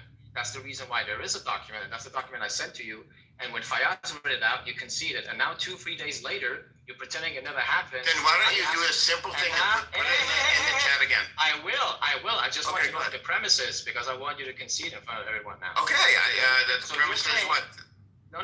Your claim, Rao, is what? That there is no definition of a Palestinian? There's no the only definition I will concede to, which I have, is the UNRWA definition, the 1946 to 1948 definition that you provided.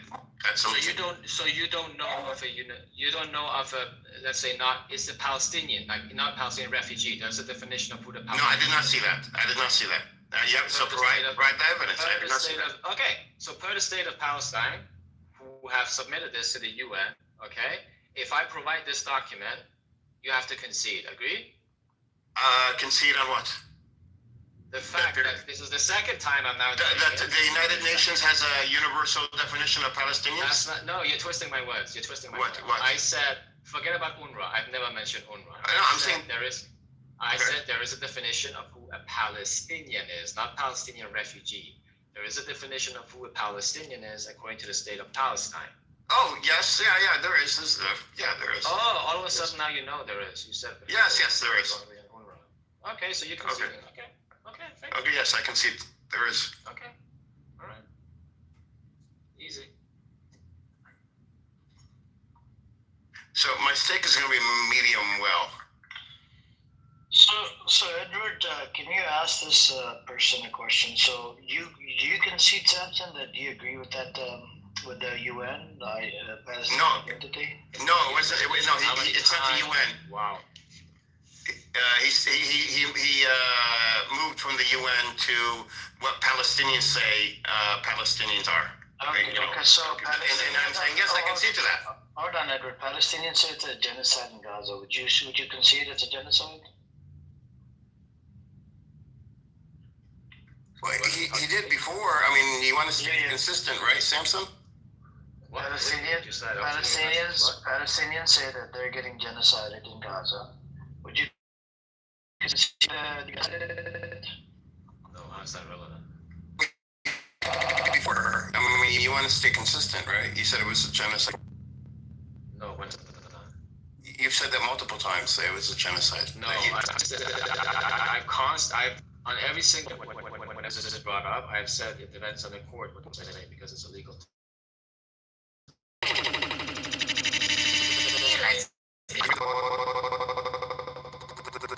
guess you're not getting the point.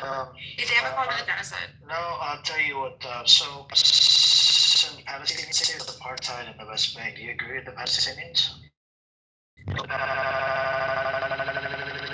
Palestinians say what their identity is. Do you agree with them? Of course, they're the ones who dictate what a Palestinian is. Okay, so do you agree with the Palestinians? They say that the Israelis are the ones that are starving them. No, that's more in the works. They're not starving them. Do you consider? Do you say that when Israelis say that they're, thanks to their, policy, the matching policy, they're using it as a weapon, because of them, there are a lot of kids have died due to malnutrition and food and whatnot? Yeah, people have died because of malnutrition, yes. But that's not the same as to say that. Because of Israel. That's not the same as, no. Because. So you don't agree? No, I'm talking about because of Israel. Policy of starvation.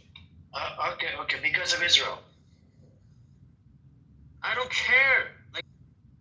I don't care. I'm asking you a question because of Israel. My God, it doesn't change my response. No, it does. It does. Is it? No. They're saying it's Israelis are doing it to them. And I'm saying just because people are dying from malnutrition doesn't equal that there isn't a policy, intentional policy of starving people. No, but I'm asking you, if the food doesn't get on the table. I'm sorry, if I don't go to the toilet, I haven't gone okay? What? If my intent, okay, is to not go to whatever, the toilet, let me take another example. If the intent, you're saying there's no intent there, right? You're making the case for intent. Are you or not? You can. No, we're not talking about intent. So I'm not making. Hold on, this is not about intent, Nergis. Then what is the case? I'm practicing something else here. Do you agree that the Palestinians say that they're getting starved by Israel? Israel is starving Palestinians. This is a Palestinian narrative. I don't know what the Palestinians are saying. I don't know. Palestinians say this. So do you agree with the narrative? I mean, if it's their narrative, who am I to disagree? No, but do you agree? Because just like you agree with the identity. He has to. Hold on, Nergis, hold on.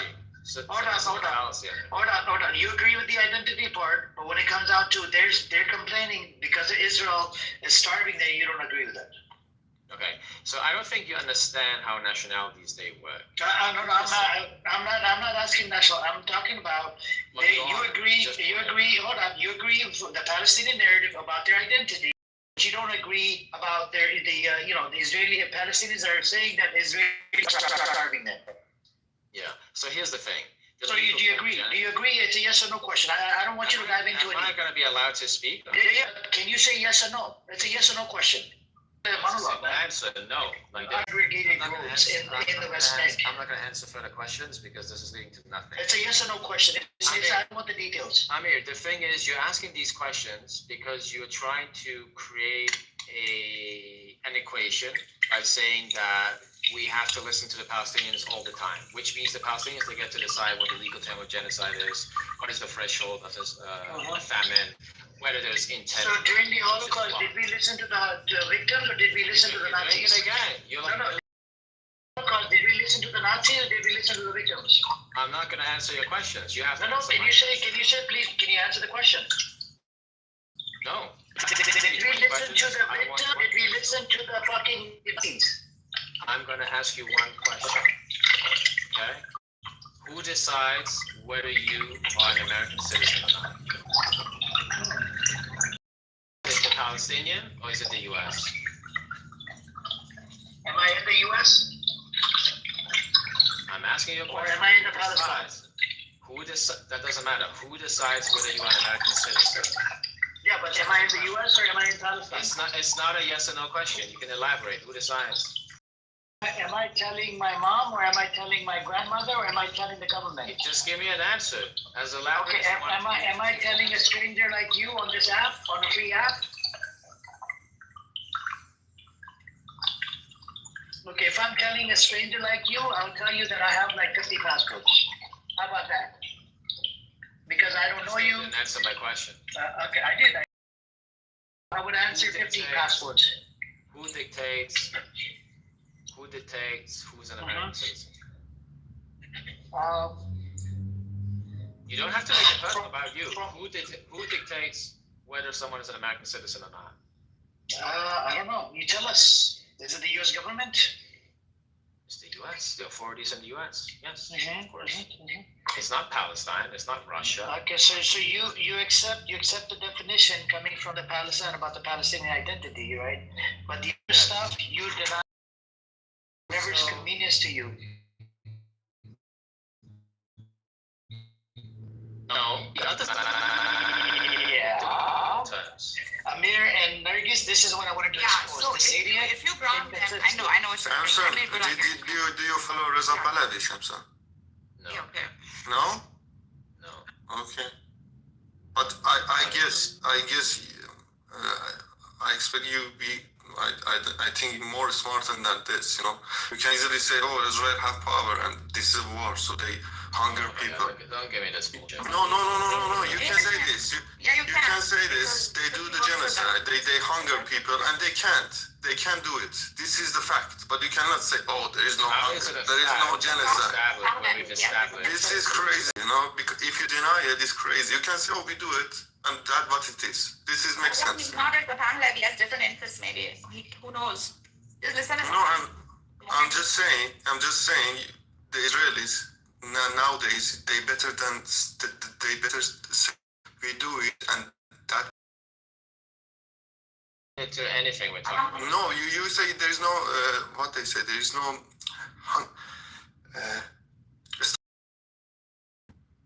That's not what I said. I said there's a difference. Yes, you say no. I may ask you. I say. No. I said there are people dying of it, but I said that doesn't mean there's an intentional policy of starving people. And he's not allowing me to elaborate because if what do you mean? Because I mean, look, this is reality. Enough food is going in; it's just not getting redistributed, right? Are you serious?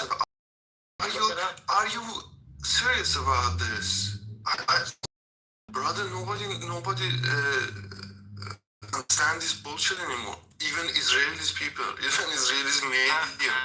I mean, why don't you just look it up? Why don't you? It's not about the local. It's a fact. Oh my God, what are you talking about? What are you gonna believe? Are you gonna believe? It is all the phone. It's all the phone and social media. How you can say this? It's not about 100. How can you see? You see literally people going to die. Literally, all the people looking for food. They lost their weight and everything. I mean, you deny it. Like, no one denies. Oh my God, it's so crazy. Like, you don't understand. I mean, that's not. Don't deny this. Who did that? Who denied it? No, it's good. Just you said. If I was, if it is. We're talking about enough food going in, but it's not reaching the hands, the tables, whatever, like the bowls, the pots, whatever they use. So Hamas is stealing food, huh? No, Benjamin Netanyahu. Many people are stealing. That's not what I'm saying. What I'm saying is enough Hamas food maybe Hamas eat all the food. Maybe I don't know. I mean, why are you drinking now? Because it's so funny. Because you talk about Benjamin exactly the Benjamin Hamas is still the food. It's so funny these days, brother. It's 2 million people. I mean, it's not funny to joke about these things. Listen. No, it's 2 million people. It's 2 million people. How we cannot feed 2 million people and say, oh, the people are stealing food? Look at the numbers, Amir. Don't look numbers at of what? Look at the numbers of the amount of aid that is going in. This is like the Holocaust deniers. They do this. They use the same talking points. I don't know. They start with this is the Hamas using the human. Hamas has a tunnels, you know, under the cities. So they don't have tunnels? They bombard everything. They carpet bomb all the cities. After now, they call it the Hamas still. When was the last time you saw a video? Hamas killed 2 million people, and when it's going to finish is nonsense. I mean, well, listen. You just better, brother, if you want to support something, don't lie. Say, yes, we do it. That's what it is. I think this is the best idea. The people respect.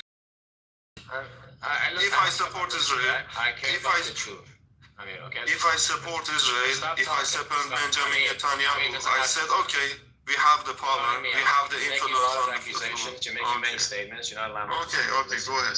I don't care. I don't care whether people respect it or not. I'm not reiterating. Oh my God, that is an oxymoron right now. You have to, I guess, Eliza, you have to do your own research. I'm going to ask you, when was the last time you saw a video of Gaza from above? How do you know whether it's carpet bomb?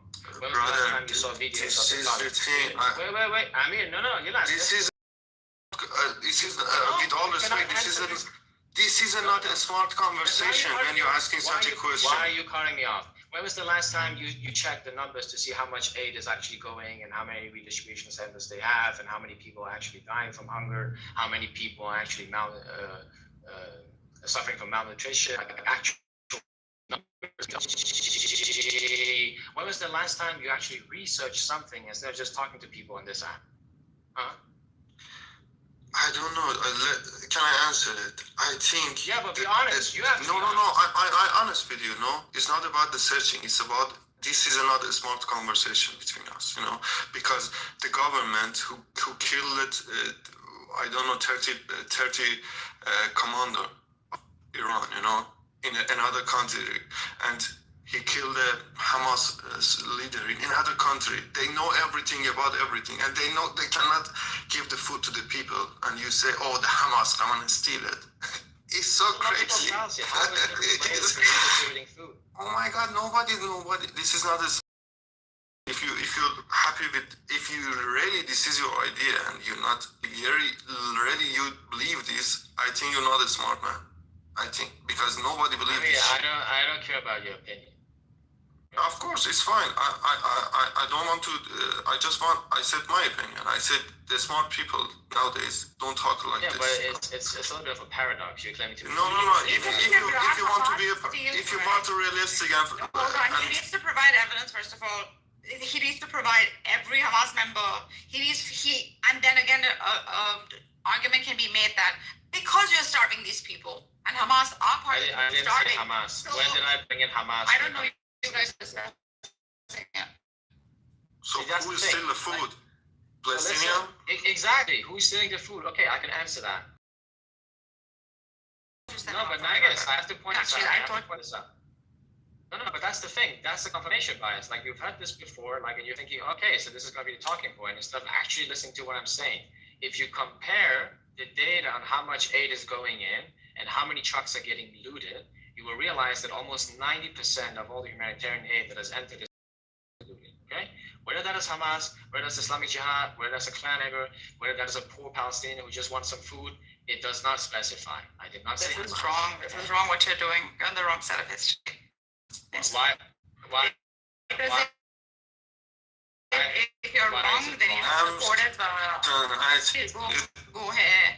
It's the wrong thing. That's what you need to call out. I don't know what you are doing. Like, call out the wrongdoing. Of course, he has to the economic one. The wrongdoing is starvation, the act of starvation.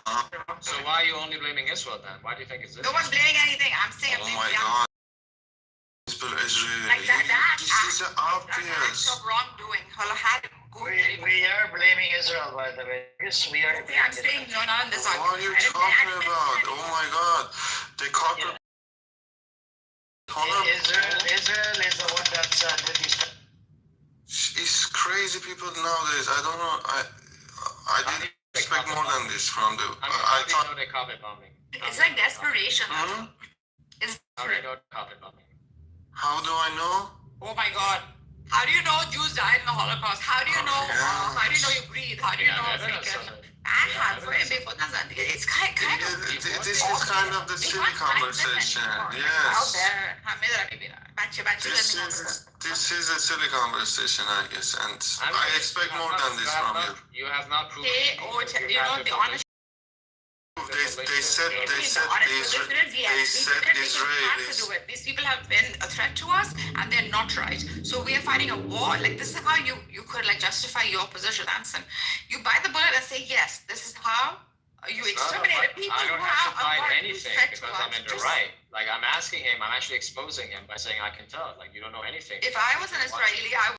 What about all the people knows now? Israel is bombing 2 times of the Hiroshima Nagasaki in the Gaza. So what are you talking about? That one. Okay, now I know that you don't do your research. Okay, Nagas, what have I said? It's not about the research. What have I said so far that was wrong? Just give one example. About what? Exactly. Of everything I've said today, mention one thing I said that was wrong. Wrong. I think it would have been. I wouldn't say wrong. Like, if I were to critique, I'd say you should have asked Amir or what he meant by the word holy, and then you could have. I don't know. You jumped to scripture. I thought that was. I guess he is in the wrong. I don't know why you're wrong. I thought that was a. Yes, I agree with Amir. I don't get it. I guess why don't you call him out? He is in the wrong. I don't get it. Why are you scared? He's a fucktard. He's a lying ass bitch.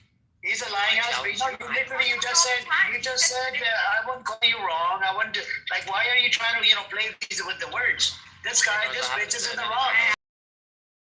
Children, starving children by Israel. It has nothing to do with fucking Hamas. He knows my position. I know his position. I am telling what he's bro, thinking. right now, in this space, you just said, oh, I wouldn't call you this. I wouldn't have your own like tribal literally. spaces, bro. I can't do It it. has nothing to do with tribal. He asked me today in his arguments where I was going to critique certain points. I was going to say he did okay at certain other points. Samson and I have opposing point of views. We call out each other. He said, where did I go wrong? Maybe he wants a critique so he doesn't use the same arguments next time. It's okay. You pointed out. He did the same shit every He's on time. the other side of the fence for me. I know him for about a year. I can't be rational. He's on the other side of the fence. Samson and I like to say hi to each other. I understand, but Nargis, call it spade a spade. We can't play with these words. These guys need to be called out. These fuckfaces, they actually believe that, oh, no, Israel's not doing that. He's literally a booty clapper for Israel. Shill for Israel. This motherfucker is a shill for Israel. He gets paid for fucking Israel. He literally said he gets acknowledgement from fucking Zionist fuckfaces. Like literally, and I'm like, you're twisting words. You're trying to make him a little bit better. I don't know, man. I'm not being tribalistic, Nargis. I'm being pro-humanity, pro-Palestine. Pro-Palestine meaning that you have to side with that fucking truth. In his views, he asked today in which arguments did he do okay, which arguments he went down. I was giving him where he went down first, the critique. Good I Lord. didn't ask that. That was not related. This idiot is wrong all the way. The fucktard is wrong all the way. Was he Emruz today? It was not. All the way. It was not in his room. Literally denies the genocide, literally denies the starvation, inconsistent with every fucking position he takes. So how is he okay with certain things, a disgusting animal? Okay, so why don't you answer the question? What have I said so far as wrong? Okay, you're a disgusting animal that I came across on this app, Iranian crowd, a disgusting wild creature, a Zionist fuckface, right, that literally believes in killing babies, calls them poor and whatever, right? Literally, motherfucker, you don't respect me, He said Hamas. You don't respect the people, right? Bro, man up and fucking start respecting humanity. When did I say I don't respect? Okay, stupid bitch. Okay, do you get acknowledgement from the Zionists? Yes. You said this earlier. Yeah, but I asked you to point out something that I've said so far today that was wrong, and you can't do it. You personally. Okay. I asked you a question. Do you take the Palestinian identity from who? Palestinians. You agreed? Yes. Okay. Palestinians say they're getting genocided. Do you disagree? Yes, I disagree. Okay. They're being starved to death thanks to Israel. Do you agree or disagree? So I told you my stance on that one. Okay, which was you cannot put it up like this because you're trying to say that just because they're starving, it's Israel's fault. I'm saying it's not only Israel's fault; it's the fault of. It is Israel's fault. Israel literally wrote that they're gonna cut down the aid trucks to 300 instead of 600. What are you on about? No, that's literally that's the reason ceasefire. Okay, hold on. Abu Shabab. Okay, can you tell the room who's Abu Shabab? Can you tell them? No, because now you said something. No, you're gonna get cornered about Abu Shabab. No, you're gonna get cornered because you said they're gonna cut down half the trucks to 300 a day, which means they were transporting 600 a day.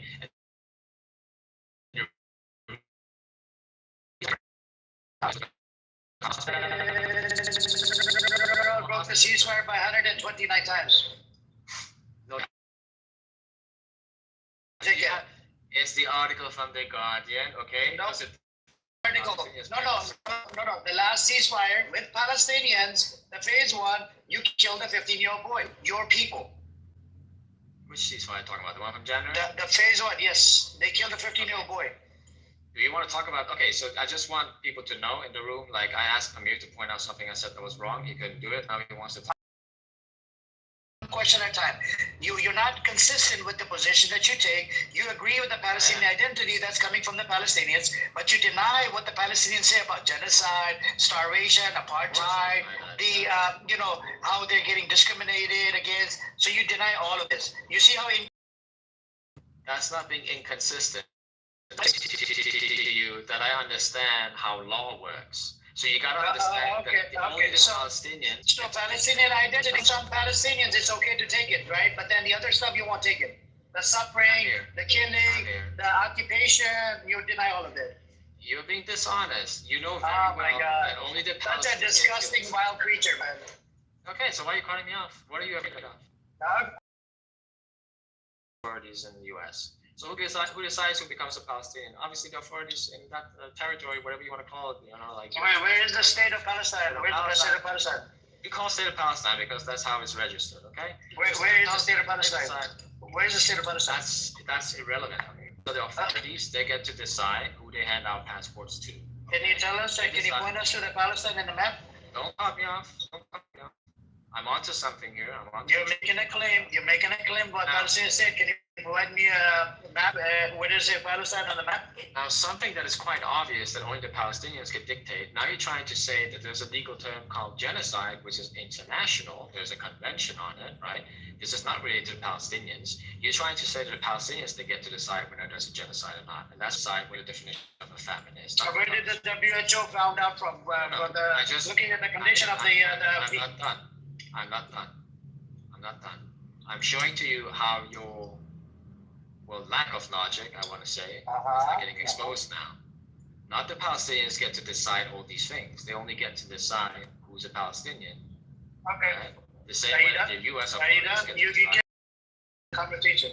It's not a monologue. It's not Okay, WHO, UN, they look at the civilians that are living in Palestine, what they're suffering from, how they're oppressed and suppressed, what they're going through, the malnutrition, how many they're dying, how many are not dying, and what kind of diseases are in. And that's how they come to this conclusion. They do a research, and that's how they know it. Right? Hold on. They go. Okay, so let's talk about that. So actually, if you look at the to be met, then you can conclude there's a famine. But the last IPC report, they did not conclude there's a famine. Why? Because the way they decided to do the mythology, take the circumference of the middle part of the upper arm of the kids below the age of 5, right? Mm-hmm. And we're not going to measure their weight. We're not going to measure. And they even lowered the threshold of 30% to 15%. And they didn't give a number when it comes to the death rate. Therefore, by default, there is no famine. It doesn't mean about the how am I deflecting? I'm addressing everything.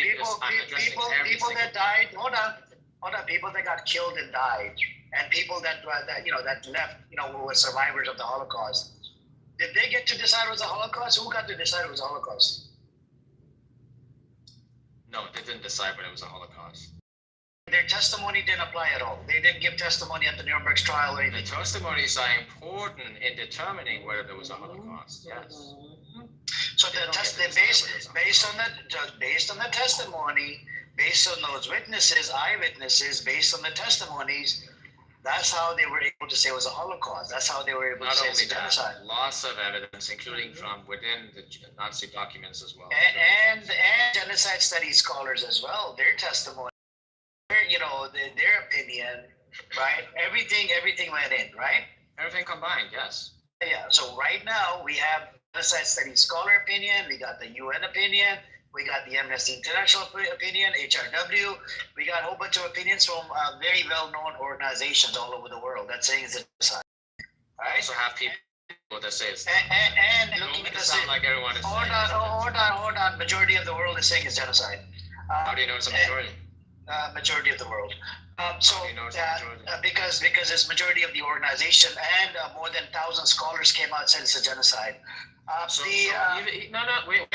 Let me say something. So you, for a very long time, brought people that claim to be genocide. B'Tselem said it's a genocide. Physicians for Human Rights said it's a genocide. Not that one. Not B'Tselem. Not Physicians for Human Rights. Israeli organization that's saying genocide. Why are you cutting me off?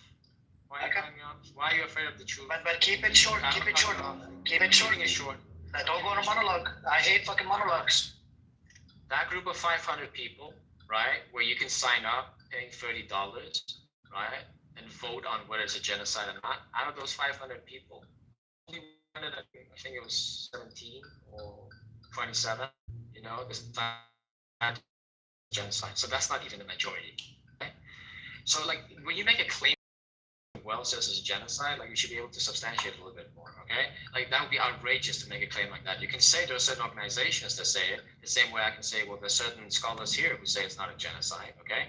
But to appeal to authorities, or at least try to appeal to authorities or people who have credentials, is a failed strategy, because the same way you do that, I will appeal to other authorities or people, who are knowledgeable in the matter and say, well, it's not a genocide. Therefore, those things, they break even. You cannot use it. And this is the exact reason, legal term, this is the exact reason why you have to wait. Are you done with your monologue? I hate fucking monologue. You like to go on monologue. It's not a monologue. You have to wait for the court case before you can say it's a fucking monologue. It's a monologue. Oh, good. This is the problem with you, right? Every time you speak, you go on a keep it short, minimum to the point. The point is, majority of the fucking world recognize Palestine as a state. Oh, you just did that again. Yeah, majority of the world condemns Israel's action. Majority of the world realizes what they're fucking dealing with, the disgusting Zionist criminal entity. Majority of the world, they're working on a plan. How do we do sanctions? The UN, even UN hinted multiple times we should put sanctions. Yes. Okay. So now the whole point is when it comes down to starvation, when it comes to all of these other things, what happened at the Warsaw Ghetto, was it part of the genocide, Samson? I'm not going to speak about the ghettos or the second one. Can you tell us what was it part of the genocide, the Warsaw Ghetto? It's not relevant. I'm not going to address that. Okay, not relevant. Amir, Jews who lived in the Warsaw Ghetto, they were doing fantastic because they sent someone to measure the circumference of their arms, and they took measurements of their bodies, and they decided they were not starving. They were not. They sacrificed their people. Did you ever argue with anyone and he expressed the desire to rip your fucking throat out? Did anyone ever tell you that? Like, they want to rip your throat out? Did anyone say that to you ever? No, don't do that. So I want to hear from Judy. Hi, Judy. How you doing? Hi, everyone. You guys have no jobs or things to do?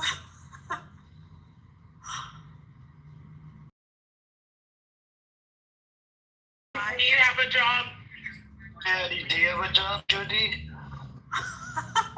I do. Yeah. To me, genocide holds more weight. I think I want to say something that when one second.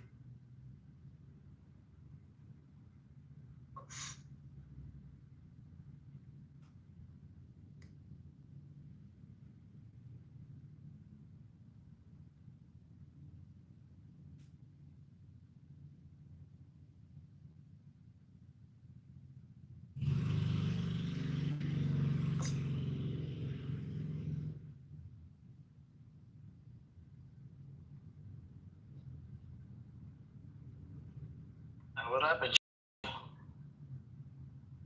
Samson, your friend left. She just came to troll us. She likes to, throw these small jabs at people. And yesterday she said racist shit to me.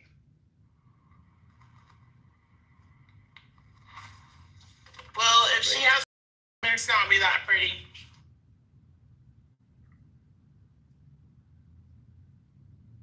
I think she'll be back. Sounds like she was busy with something. Okay, baby. I mean, what is your contention with her? Like, what do you not agree? I've not heard her before, but don't do this. No. No, but she's trying to be a mean girl. So Marcus, she says we don't want to die. We're okay. What is against resistance? Yes. In the other room, I think with Noah, she even said that these people are smart. We can live under occupation. Who said so that's the same person. Edward told me this. Edward had a conversation with her. So a person like that, it's very sus. Let's ask Jindib. Jindib is in the West Bank. Jindib, are you okay with that type of statement coming from so-called Palestinian? Saying that they're okay.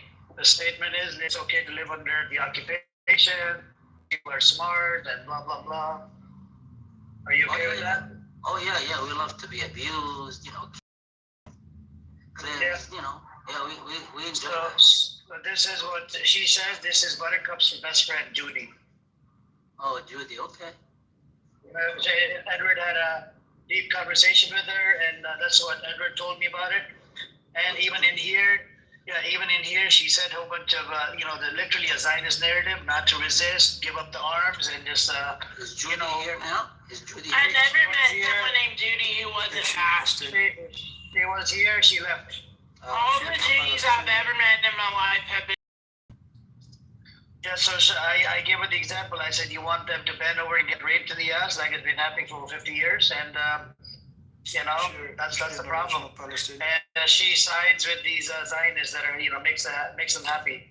And she's Palestinian? She can be Palestinian. No, she can't. She can be Palestinian. We don't know. No, I don't think so. I think we can wait for her and let her tell what she thinks. So tomorrow, I was present here yesterday, and this is not what I recall of her saying. Okay, Juho. We'll find out when she's back here. I mean, is she from the West Bank or Gaza, or where's she from?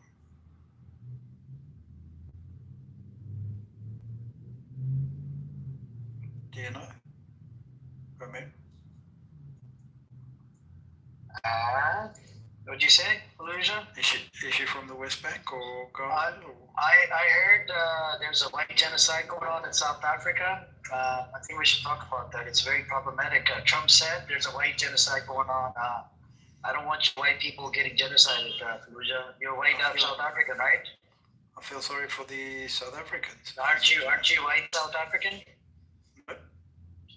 Okay. Are you black South African? Nope. Okay. Aren't you from South Africa? Nope. Megzat told me you were. I don't know where Megzat got that, but... Okay. Megzat called you out and in front of everybody. Megzat said you're from South Africa. If that's what Megzat believes, I don't know what to say. Yeah, and then Trump said that there's a white genocide going on in South Africa, so I'm worried about a bunch of people. I'm worried about them too. I'm worried about the people that look like you as white. You're worried about because it's a white genocide is a white genocide, you know? It's a white genocide. It's one kind. What do you mean one of It's not a blue genocide, it's a white genocide. Oh, I see. It's really scary living somewhere where you oppress the people and on their own land. Trump said there's a white genocide going on. So Fallujah yeah, South well, Africa. I mean, the South Africans are 80% black. I mean, after apartheid ended, if I were white, I would have got the fuck out of there. They're pretty bold for still being around. Because one day they're going to probably get rid of all y'all. You mean like genocide? That's No, more like revolution. But getting rid of people in whole or in part is considered a genocide system. No, not when you're like a white Afrikaner.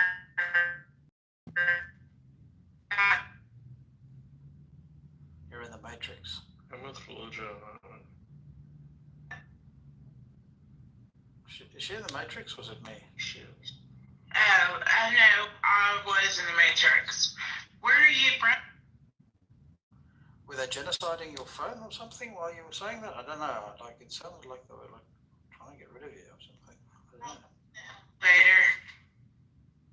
Sorry, you're being genocided. I can't hear you.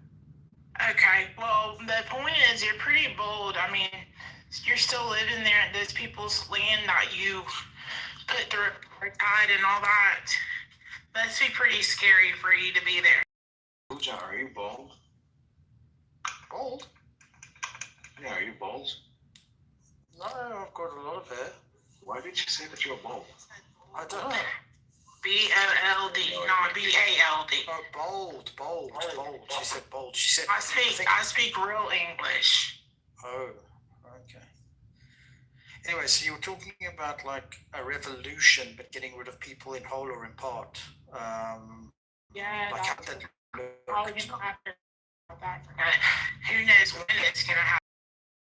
Sleep if I live. What's he to occupy the white people's future? I'm even go there. Because I don't think I would even fit in there. Have you ever been there? We'll come back in August. Yeah, I actually have been there before. I went to Cape Town.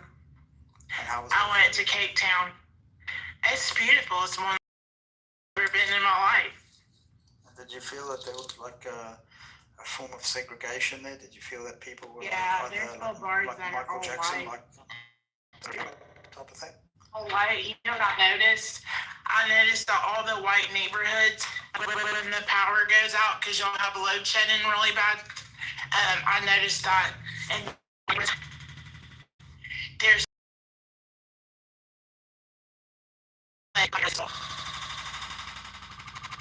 pitch.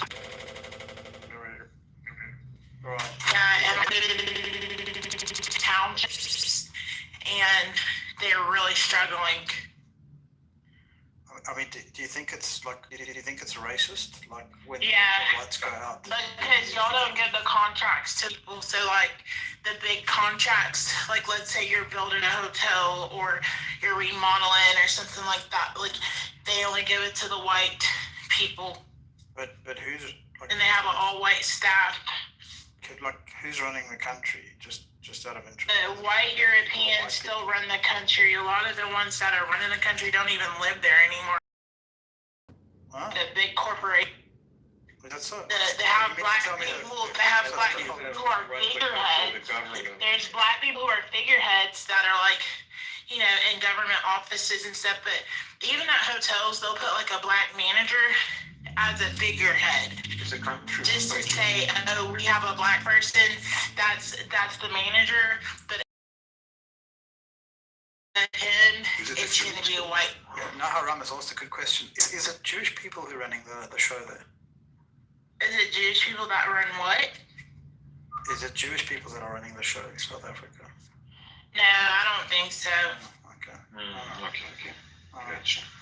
But no, I don't have a problem with Jewish people. They've been through a lot. The Jewish people have been through a lot themselves.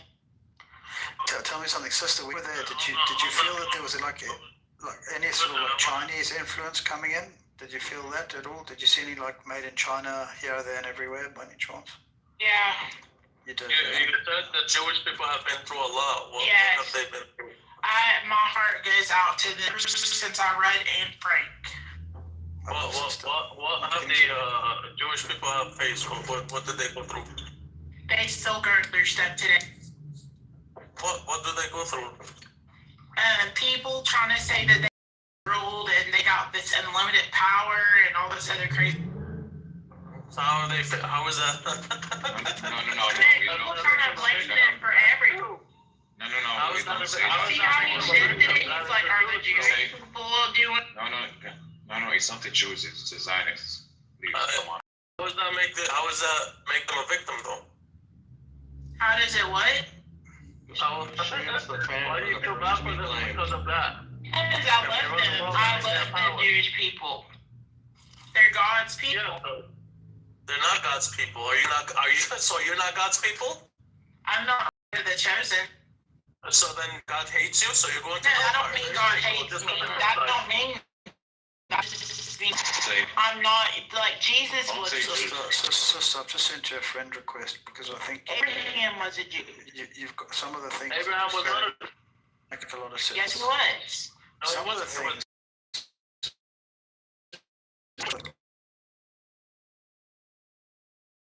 King Solomon. Abraham was this. Was he Muslim? Was he Muslim? Abraham. Yes. Okay. No. Muslim. Yes, they were Muslim. Yes. They were Muslim. Okay, great. No, they were Mormons. No, they were Mormons. Mormons? Yeah. Come on. Abraham is considered a proto. You know what this? Okay. He was revered as the first patriarch of the Jewish people. Provide evidence Abraham was a Jew. He was a Abraham was a proto-Jew. Mormon. Well, can you provide evidence that he said Shahada? Historical record of an Abraham. Abraham was a Mormon because he said Elohim, and who whoever submits to Elohim is a Mormon. So you are a Mormon as well. Yes. I'm You are Mormon. all Mormons. Yes, you are a Mormon. Mormons. Yeah. So that means what do you mean Mormon? You don't Tell know? him. Tell him no harm. Mormon. How do I explain what is? It's not a religion. How do you know? Wait, you just said that you don't know what is Mormon. You know what it's not? Yes, it's not a religion. Nobody knows. That makes You don't even know what a perfectly Mormon makes sense. is. I know, it's a religion. Amir. Okay, which religion is Mormon religion. what Mormon religion is? Amir is taking a break. What do you mean? What is it? It's like, listen, if you submit to revelation from God. If you submit to Hashem, then you are a Mormon. Who is We are Hashem? all Mormons. Elohim. Elohim. Hashem is God. Hashem is God. Subhanahu wa ta'ala. Subhanahu wa ta'ala. Hashem is God. Okay, so hold I on. love You said Hashem. Jewish. Okay. Alhamdulillah. You said that the Jewish people. That means God doesn't like you. That doesn't mean God doesn't like me. He just So didn't you're choose destined my for hellfire. people. That's it. No, God. So that's not what I'm saying. He chose you God people. doesn't have a chosen people.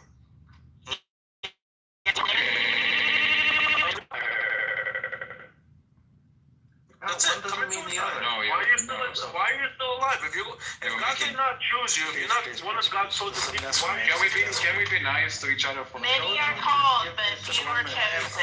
Many are called, No, but few are because chosen. this is the most say that one group of people are God's chosen people. DR. There was once. Can I just say something? There was once a project here. They ran a little scientific experiment.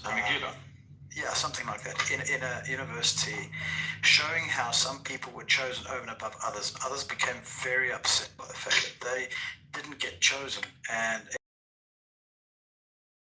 seemed to be like having that epiphany right now that's coming over you. You're getting very, very irate and upset about it. Doesn't matter what I am. Are you Jewish? Of course he is. Doesn't matter. Are you a Jew or are you a Gentile? It doesn't matter. Alhamdulillah. Are you Jewish? Alhamdulillah. Okay, so then so I don't take anything from you. There you go. You Please, see. sit on the side. Sit on the side. All right. But you believe that you're chosen but you believe you're superior over There's everybody. that jealousy. No, but he believes. That's what the Jewish people do. Do you believe Okay, we don't care. We don't care. So you're the We chosen. don't care. Yes. No. Nobody's chosen. Do you- Nobody's chosen. We're all chosen, my friend. Not the who are you? There you go. I'm God's chosen. Yes, Okay. you are chosen. So You're what's chosen to your do one background? job in this world, to Yes, hate you are Jews, chosen. and we are chosen to be Jewish, and that's it. You're chosen to hate Jews, and we're chosen to be Who Jewish. said I hate Jews? Well, it sounds like you do. It sounds like you have a I big think- problem with I that. am. Do you see how you put in your opinion? I didn't say It's like gaslighting. It's gaslighting, reverse psychology, reflecting. Almost psychological I like games. All in one. I like you. I like you too. Actually, if I see a Jewish person, I don't mind them. They protest with us all the Let me time. guess. You got lots of Jewish friends. They don't protest. I don't have. Do I have Jewish friends? Let me think about that. What? I do have a person who is Jewish that is. No, he doesn't count. This one doesn't count. You find another one. No, it's not your opinion. So, doctor, who are you? You're Muslim? Why does that matter? You just said Jewish people are the God's chosen people. They are. I mean, but you Okay, so if you're you should have respect for them, because even have respect for Jewish people. Islam comes from Judaism. No, it doesn't. Yes, it does. No, it doesn't. You see how Oh ignorant my you are? God. You are the most ignorant people on this whole earth. Islam So you bow down to the Jewish people, you bow down to the Jewish people, and then you want to say that Islam came from the Jews. No, it didn't. Yes, everything No, it Islam is copied from the Jews. They stole everything from the Okay, Jews. Islam is copied from the Jews. Give me an example. They stole everything. For What do you mean? The Jewish people drink. I can give you many examples. Many examples. Like For what? example, circumcision. Okay, they copied from the Jews. Copied from the Jews. How did they copy from the Jews? The Jews They eating hummus. They copied from the Jews. Ah, okay. So you Praying steal 3 food, times. Wait. from the Arabs, Praying. and then you're saying that the Jews pray 3 times a day. admit hummus is a Middle Eastern. You also stole the shachita. Shachita. For example, Admit the Jews fast. The Jews fast. Suddenly, the Muslims Admit that hummus is a Middle Eastern dish that the Jewish people stole from the Arab, and then we'll continue talking. Go ahead, admit it. Shachita, you stole the shachita. You guys have no country. You guys come from Europe. What is halal? You guys come from Europe. They do have a country. It's called Israel. That's where it's That's not called. their country. That's not their country. Not it. Stolen land. Well, call it whatever you want to call it. That's stolen But land. it's still a country. Alright, they're stolen land. Well, you can call it what you want to call it, but it's a country. I didn't know And they Israel were ever there meant stolen. way I long always knew ago. it to be meaning like wrestling with God. I didn't know it meant stolen from God. That's their original homeland. I don't get how people call it stolen when they went back home. It's stolen from the Jews, basically. I don't want to say everything, but No, most of the things, yeah. Even the religion, monotheism. You are the most, what can I say, ignorant person. They got the shahada from the Alright, the fact that the Muslims got the shahada from the Jews. It's not a Jews. country. It's a stolen land. You Stolen got land. the shahada. You got the shahada from the You Jews. are literally worshipping the Jews. Santos, I can't believe somebody like you worship the Jews. I don't worship the Jews. Your people. I don't worship the Your Jews. people. You worship them. I don't worship. I don't worship people. What are you talking about? They tried to kill Jesus, and you worship. Okay. And Jesus was the Jew. And Jesus was the Jew. That you worship. And Jesus was a Jew. And Jesus was a Jew. Religiously, he was not a Jew. Yes, he was. No, he he was actually a Then rabbi. why He would was a those people rabbi. want to kill him? Jesus was actually a rabbi. Did you know that? He was a rabbi. Why would the Jewish people want to kill him? Christians then. Then why did the Jews become Christian? Look it up. Look it up. He was a rabbi. Why you guys are should all be Christians? Like you kept to the covenant, right? So that's If you see Jesus walking amongst us today, you would say he's a Muslim. Oh my God. Okay. You see, this is the problem. everyone You can want, claim Jesus. you want to steal the identity. He You has want a to steal robe on. everybody's identity. You would say he's a Muslim. Why would we say The that? beard is what characterizes a person as Muslim. You would look at him and say he's a And the Muslim. sandals. That is crazy. Yes. The That Santos that's ignorant that worships the Jews is why everybody goes down. You Why I don't worship anybody. I don't worship. even I go worship further. God. Dude, look how much you I worship God. You wipe up your I nose from how respect much the brown Jews. things you That's have in different. the I foot of your respect face that. and their booty. Wipe your nose. Brown things on your face from how much you were just worshiping them and kissing their rear ends. Dear, 1 second. I just want to say, sister, it's even gone further than that. Now Jesus is apparently a Palestinian. Yes, he is. He was There you born go. in Bethlehem. There you go. He's a Palestinian. Okay. Most of y'all are Ottoman. Most of y'all are Turks. Most of y'all Palestinians are Turks. Where was Jesus Okay, born? y'all are Turks. Y'all aren't even originally from there. Y'all are Turks. Listen, Santos, Y'all are be quiet, Turks. be Y'all quiet, aren't be even quiet. originally Your from opinion there. doesn't matter anymore. Okay, We know but that the we Palestinian know people you are Turks. Be quiet, be quiet, be quiet. Y'all are be quiet. from Turkey. Be quiet, be quiet, be quiet. Nobody cares. You have no country. Your Shut up. ancestors are Be from Turkey. quiet, be quiet. Where was Jesus born, Fallujah? Tell us where was Jesus born. He was born in Bethlehem. Okay, where was Bethlehem at the time of Jesus? It wasn't Bethlehem the capital of Palestine? Judea, yes. Where was Judea. it? It was the Judea. capital of Palestine. It was Yes, the capital of Okay, so Palestine. he's Judea. Palestinian. There you go. Thank you so much. Judea, Jesus is a Judea. Palestinian. There you go. Jesus was He was born in Palestine. What does that make him? Judea. He doesn't know what is. Jesus, he wouldn't know what is Palestine. Tell me, It was who was Judea. It was not the king of Palestine at the time? Palestine. Who was the king of Palestine at the time? Just so we know. If he was born in Who Palestine, was Jesus' king? Who was Jesus' king at the time when he was born? You tell us, since you have all the answers, Fallujah.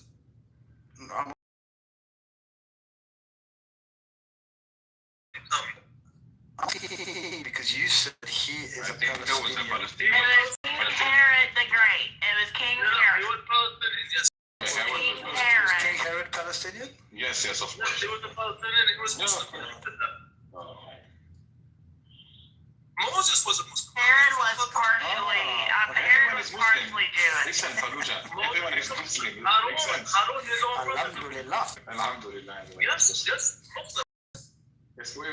Am I Muslim? Am I a Muslim? No, you're a Catholic, a piece And of King garbage. Herod actually practiced But I'm a Judaism. Muslim. King I Herod submit to Allah. practiced Judaism.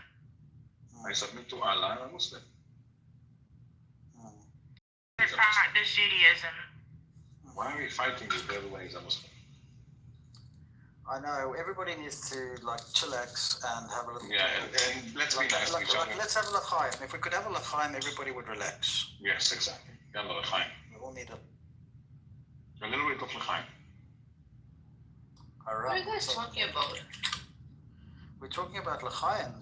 What's a lahim? What is that? I have no idea. No, don't take anything from these liars, these filthy liars. I want to okay? learn too. I want to know what it is. Santos here, I'll tell you what's going on. Santos, she's worshiping the Jesus. Oh my God! No, I'm not. Shut up, Santos. Shut up. Be quiet, okay? We know what's going on, okay? I'm telling you what the real story. Fallujah, he's claiming, he's making claims against Jesus, peace be upon him.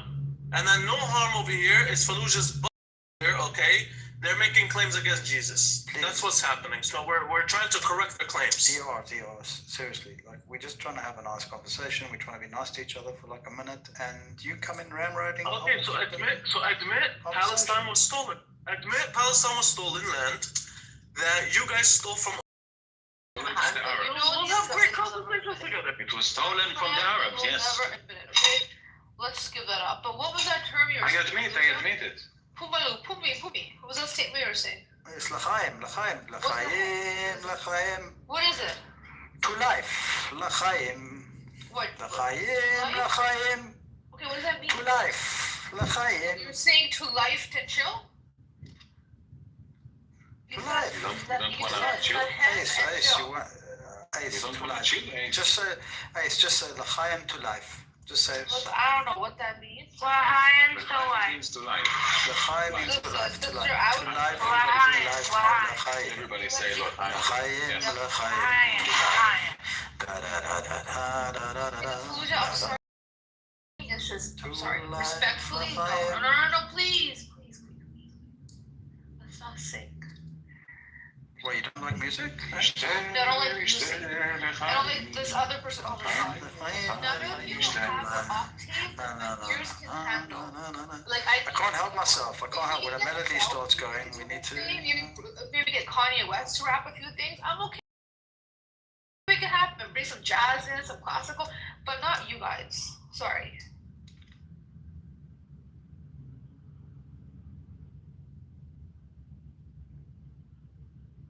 That's what we call peace. Silence. Anyways, I don't know who was speaking before. You can't get these guys to admit their wrongs. We had an asshole here calling a self-inflicted genocide not too long ago. So this man admits it's a genocide, but instead of saying it's Israel who's conducting it, no. The Palestinians are doing it to themselves. Like, this is how far gone you can't even reel it back. Self-inflicted genocide is the most despicable statement.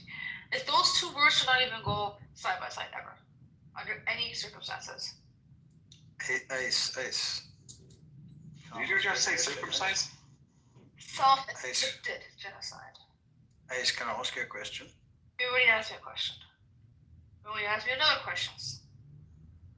Did I ask you a question already? I don't remember. No, if you ask me to ask me a question, then you're asking me a question.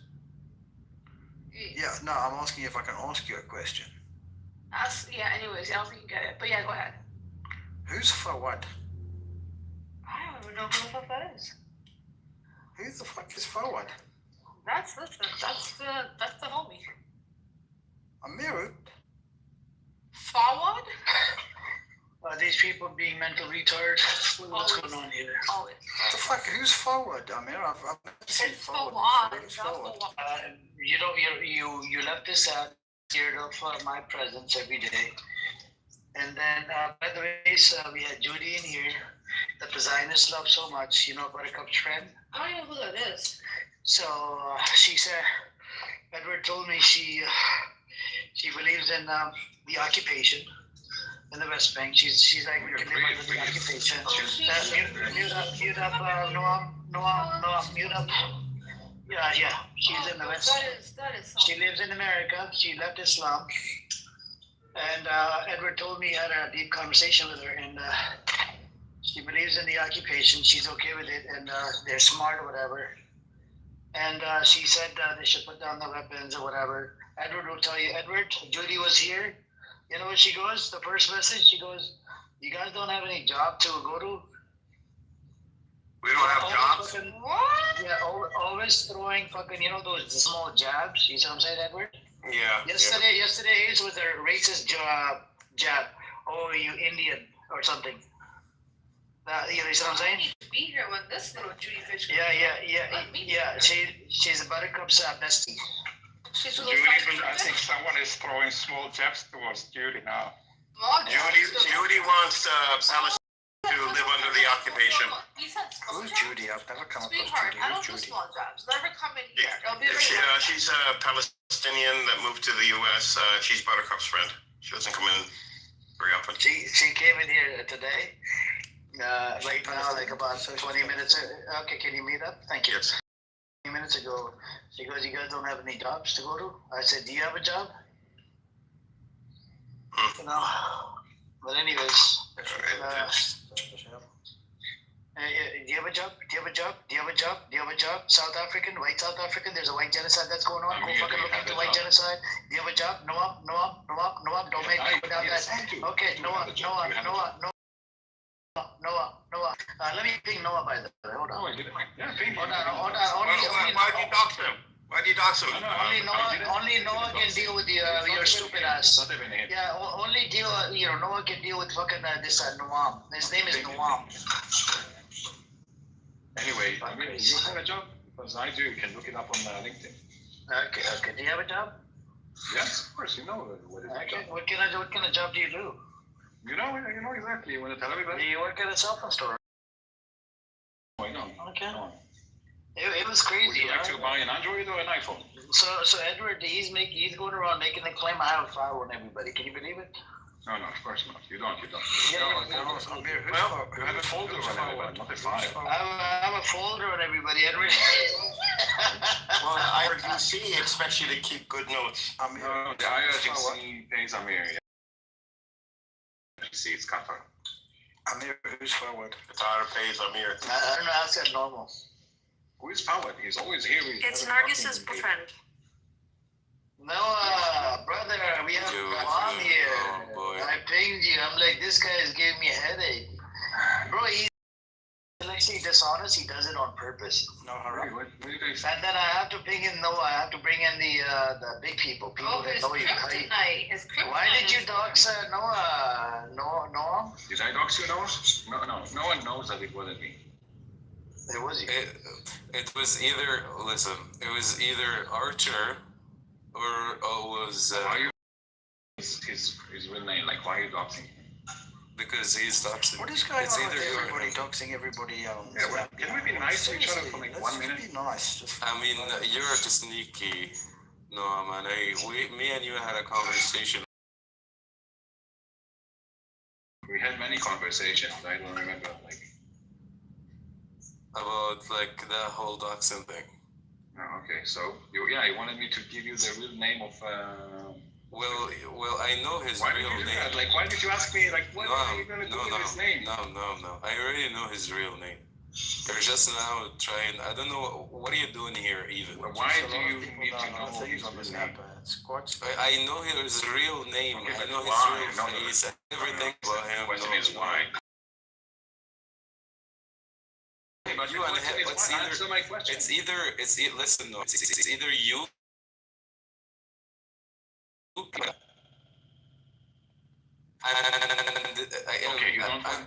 I'm not suspecting. Listen, I'm not suspecting you. I'm actually suspecting him even more because he's the one that tried to dox me on the other app, thinking that I am Tamer Hosni, which is like an Egyptian singer. Okay, now. Wait, do you know his songs? You know his songs? Now, Ryan, it's either you. Hosni, you're not Tamer Hosni. Wait. Guys, wait. Holy shit, you're not Tamer Hosni. No, let's be nice. We haven't heard him sing yet. He has to prove it.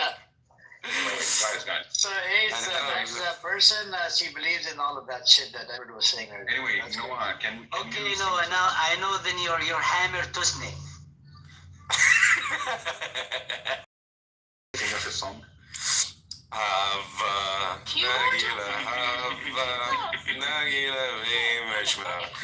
know you love my voice, Noam. I know you love my voice. Yeah, of course. It's kind of gay though, Noam. Noam, that's kind of gay. No, I love his voice. What's wrong with that? By the way, Noah, Swifty, right? Because His real name. Hold on. So I actually. Why do you care? Hold on, I'm sorry, but why do you care about like his reputation that much? Yeah, why do you care?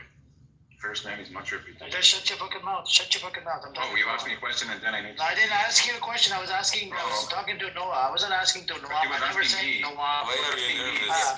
I never said Noah. So every time they, Swifty comes in here, I told him if I ever find out you say anything fucking Islamophobic on this fucking app, or you attack or mock religion in any shape or form, I'm gonna get Noah behind you. Stop, Philana. That's what I told him. And moving forward, he doesn't say anything anymore. Not even in the chat. Archer. Why can't we just say it was you, Noam, who tried to perpetrate all of that?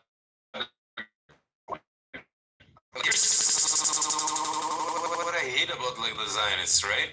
Because they fucking dox you, fucking do all the terrible shit, and then it would be like, why we can't be nice to each other? Wait, who doxed you? It was either you or But is it really you? Huh? Is it really you? I mean, do you care? Why do you care if it was me or if it was not me?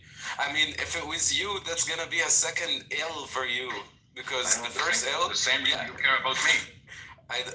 You know why I care about you. Why do you care about me? You know why, baby. Guys, there was a girl from Maylot that Swifty and Noah and Matan all had a crush on a different app, and they're still fighting about it for years, until this day. No, it wasn't. Listen, the only one who fell for her, it was the last port has been bankrupt, so we can move on. Yeah. Like Arthur has been trying to say, oh my god, I fucked her and I did something with her and all of that, but did he? Yes. Finally, we're settling it. Amazing. I mean, yeah, but I didn't. I swear to God, I didn't. If I did, I'm sorry. Get a popcorn. Wait, everybody get a popcorn. We're starting. Why you're nervous, no? Why? Yeah. Because I'm excited to talk to you. Oh, really? Oh, shit. Yes. God help us all. Oh my God. Anyway, you need Hashem. Everybody. Hashem, He needs an exorcism at this point. Exercises. Right. So that's exactly what happened. Everybody. Yeah, that's exactly what happened. Right. So if I did fuck her, actually I would say that that's gonna be a W for me, right? It would be an extra benefit, right? But you right? Say that. I mean, but I didn't. That's the thing. And that's a W for you, and nobody knows, so you can say exactly. So that's why I'm honest. Who had it? Who didn't have it? Listen, you know what? I mean, I didn't say anything about that until they brought up the shit. Listen, Noah, between us and everybody in the room, there are not so many people here, right? That's say there's so many people. That's W. Listen, if that person isn't here in this room that you're talking about, then there's a problem. Exactly. Yeah. Why are you talking about her if she's not here? Buttercup right up actually. Buttercup said there's something about her. It's like a little drama. She's not on this app. She's just. Yeah, then why? Because this is why they keep doxing each other. Because Noah, this girl, and then Matan and Swifty went and talked to her to try to break them up. Because Swifty had a crush on her. I don't know. This is Noah. different. Don't like that. Listen, Noah was. This is why they won't leave each other alone.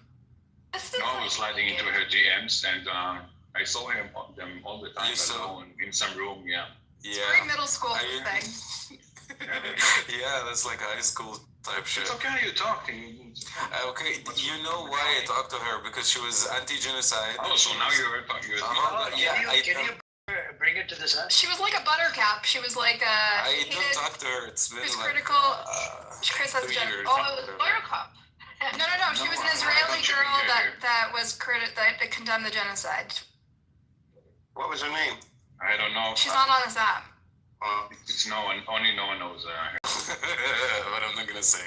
Because she didn't tell us. She only told no one. She goes to different schools. She only says her Exactly. her real name to people she fucked with. And just like Noah and Swifty make it their mission to save Buttercup, they made it their mission to save this poor girl from Eilat, from the dark side. And now Noah's pissed because then were they successful? Yes, they were. Oh my god, they were. They took the love of my life away from me.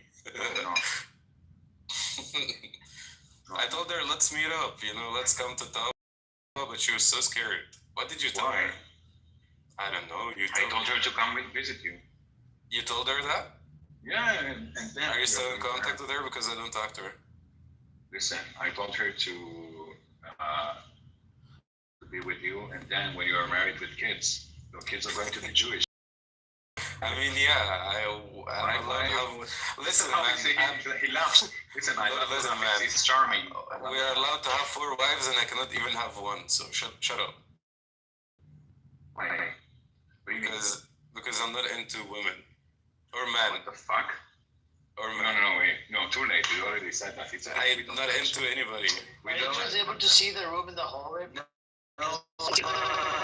Text messages. هذا اللي بيحكي معك عنده فتش وبسيشن في في العرب.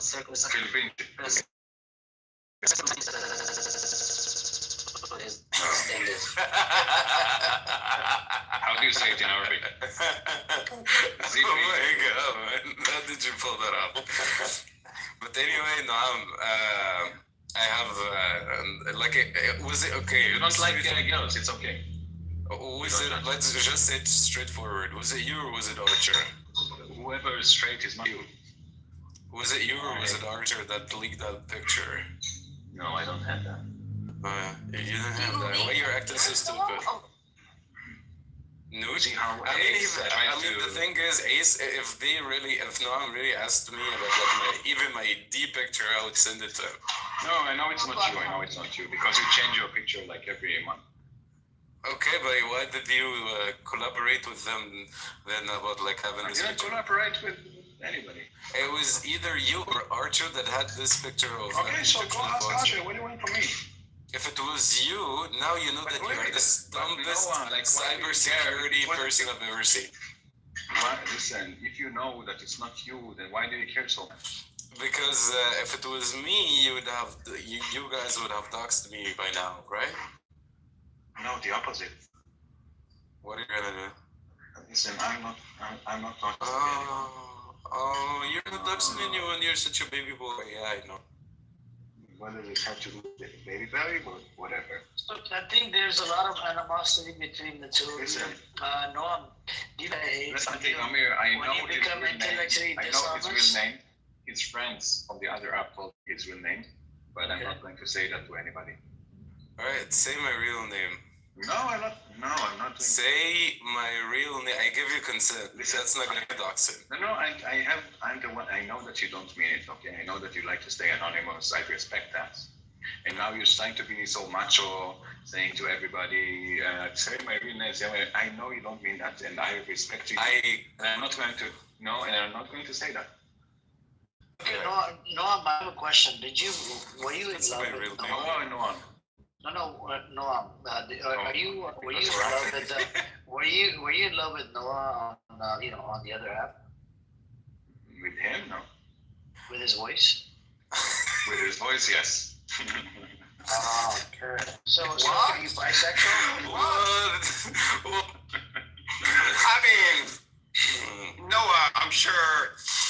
I don't know what to say. I'm speechless, dude. I didn't see that coming, dude. Good choice. Noah, Noah's cheeks getting red from until here. Why his voice? So why you're fantasizing my cheeks, bro? And why my voice? I You like my mean, voice? ask me a question, so Noam, now you loved his voice, right? So would you say you were emotionally attached to him? Of course. Okay, so you were attached to him for how many months? For how many? I don't know. You tell me, Noah. For how many months have I been attached to your? What was the question again? How many months were you attached to his voice or his presence on this other app? Oh, how long ago was it, Noah? I think 1 year and so. It was love at first sight. Yeah, it was love from the first sight. It's interesting. I mean, look, Noam, as far as I know, I mean, I heard that you're married, right? You have a puppy as well. How do you make up time for I a have puppy 4 wives, yes. and you're married and you live in Jerusalem? So let me tell you something. Interesting. 4 wives, right? So every 6 hours, that's another wife. Are you gonna disrespect my belief? And then you have. Why do I have the feeling that Noam is a flaming homosexual? Why do I have that feeling? He's just like a lefty. Listen, here's like all about Noam guy, right? On the other app, he was going after Muslim girls from our team because we're a team of like pro pallies and stuff like that. He wanted to do some, Zionist tactics, right? He was just like, all right, I want peace. I will do anything for you, Mentos. I do everything for you. You know what I mean? And there was a guy called Mentos, and he wanted to kiss her hand or something like that. Something like very much. How is she? Are you in contact with her? He was like basically.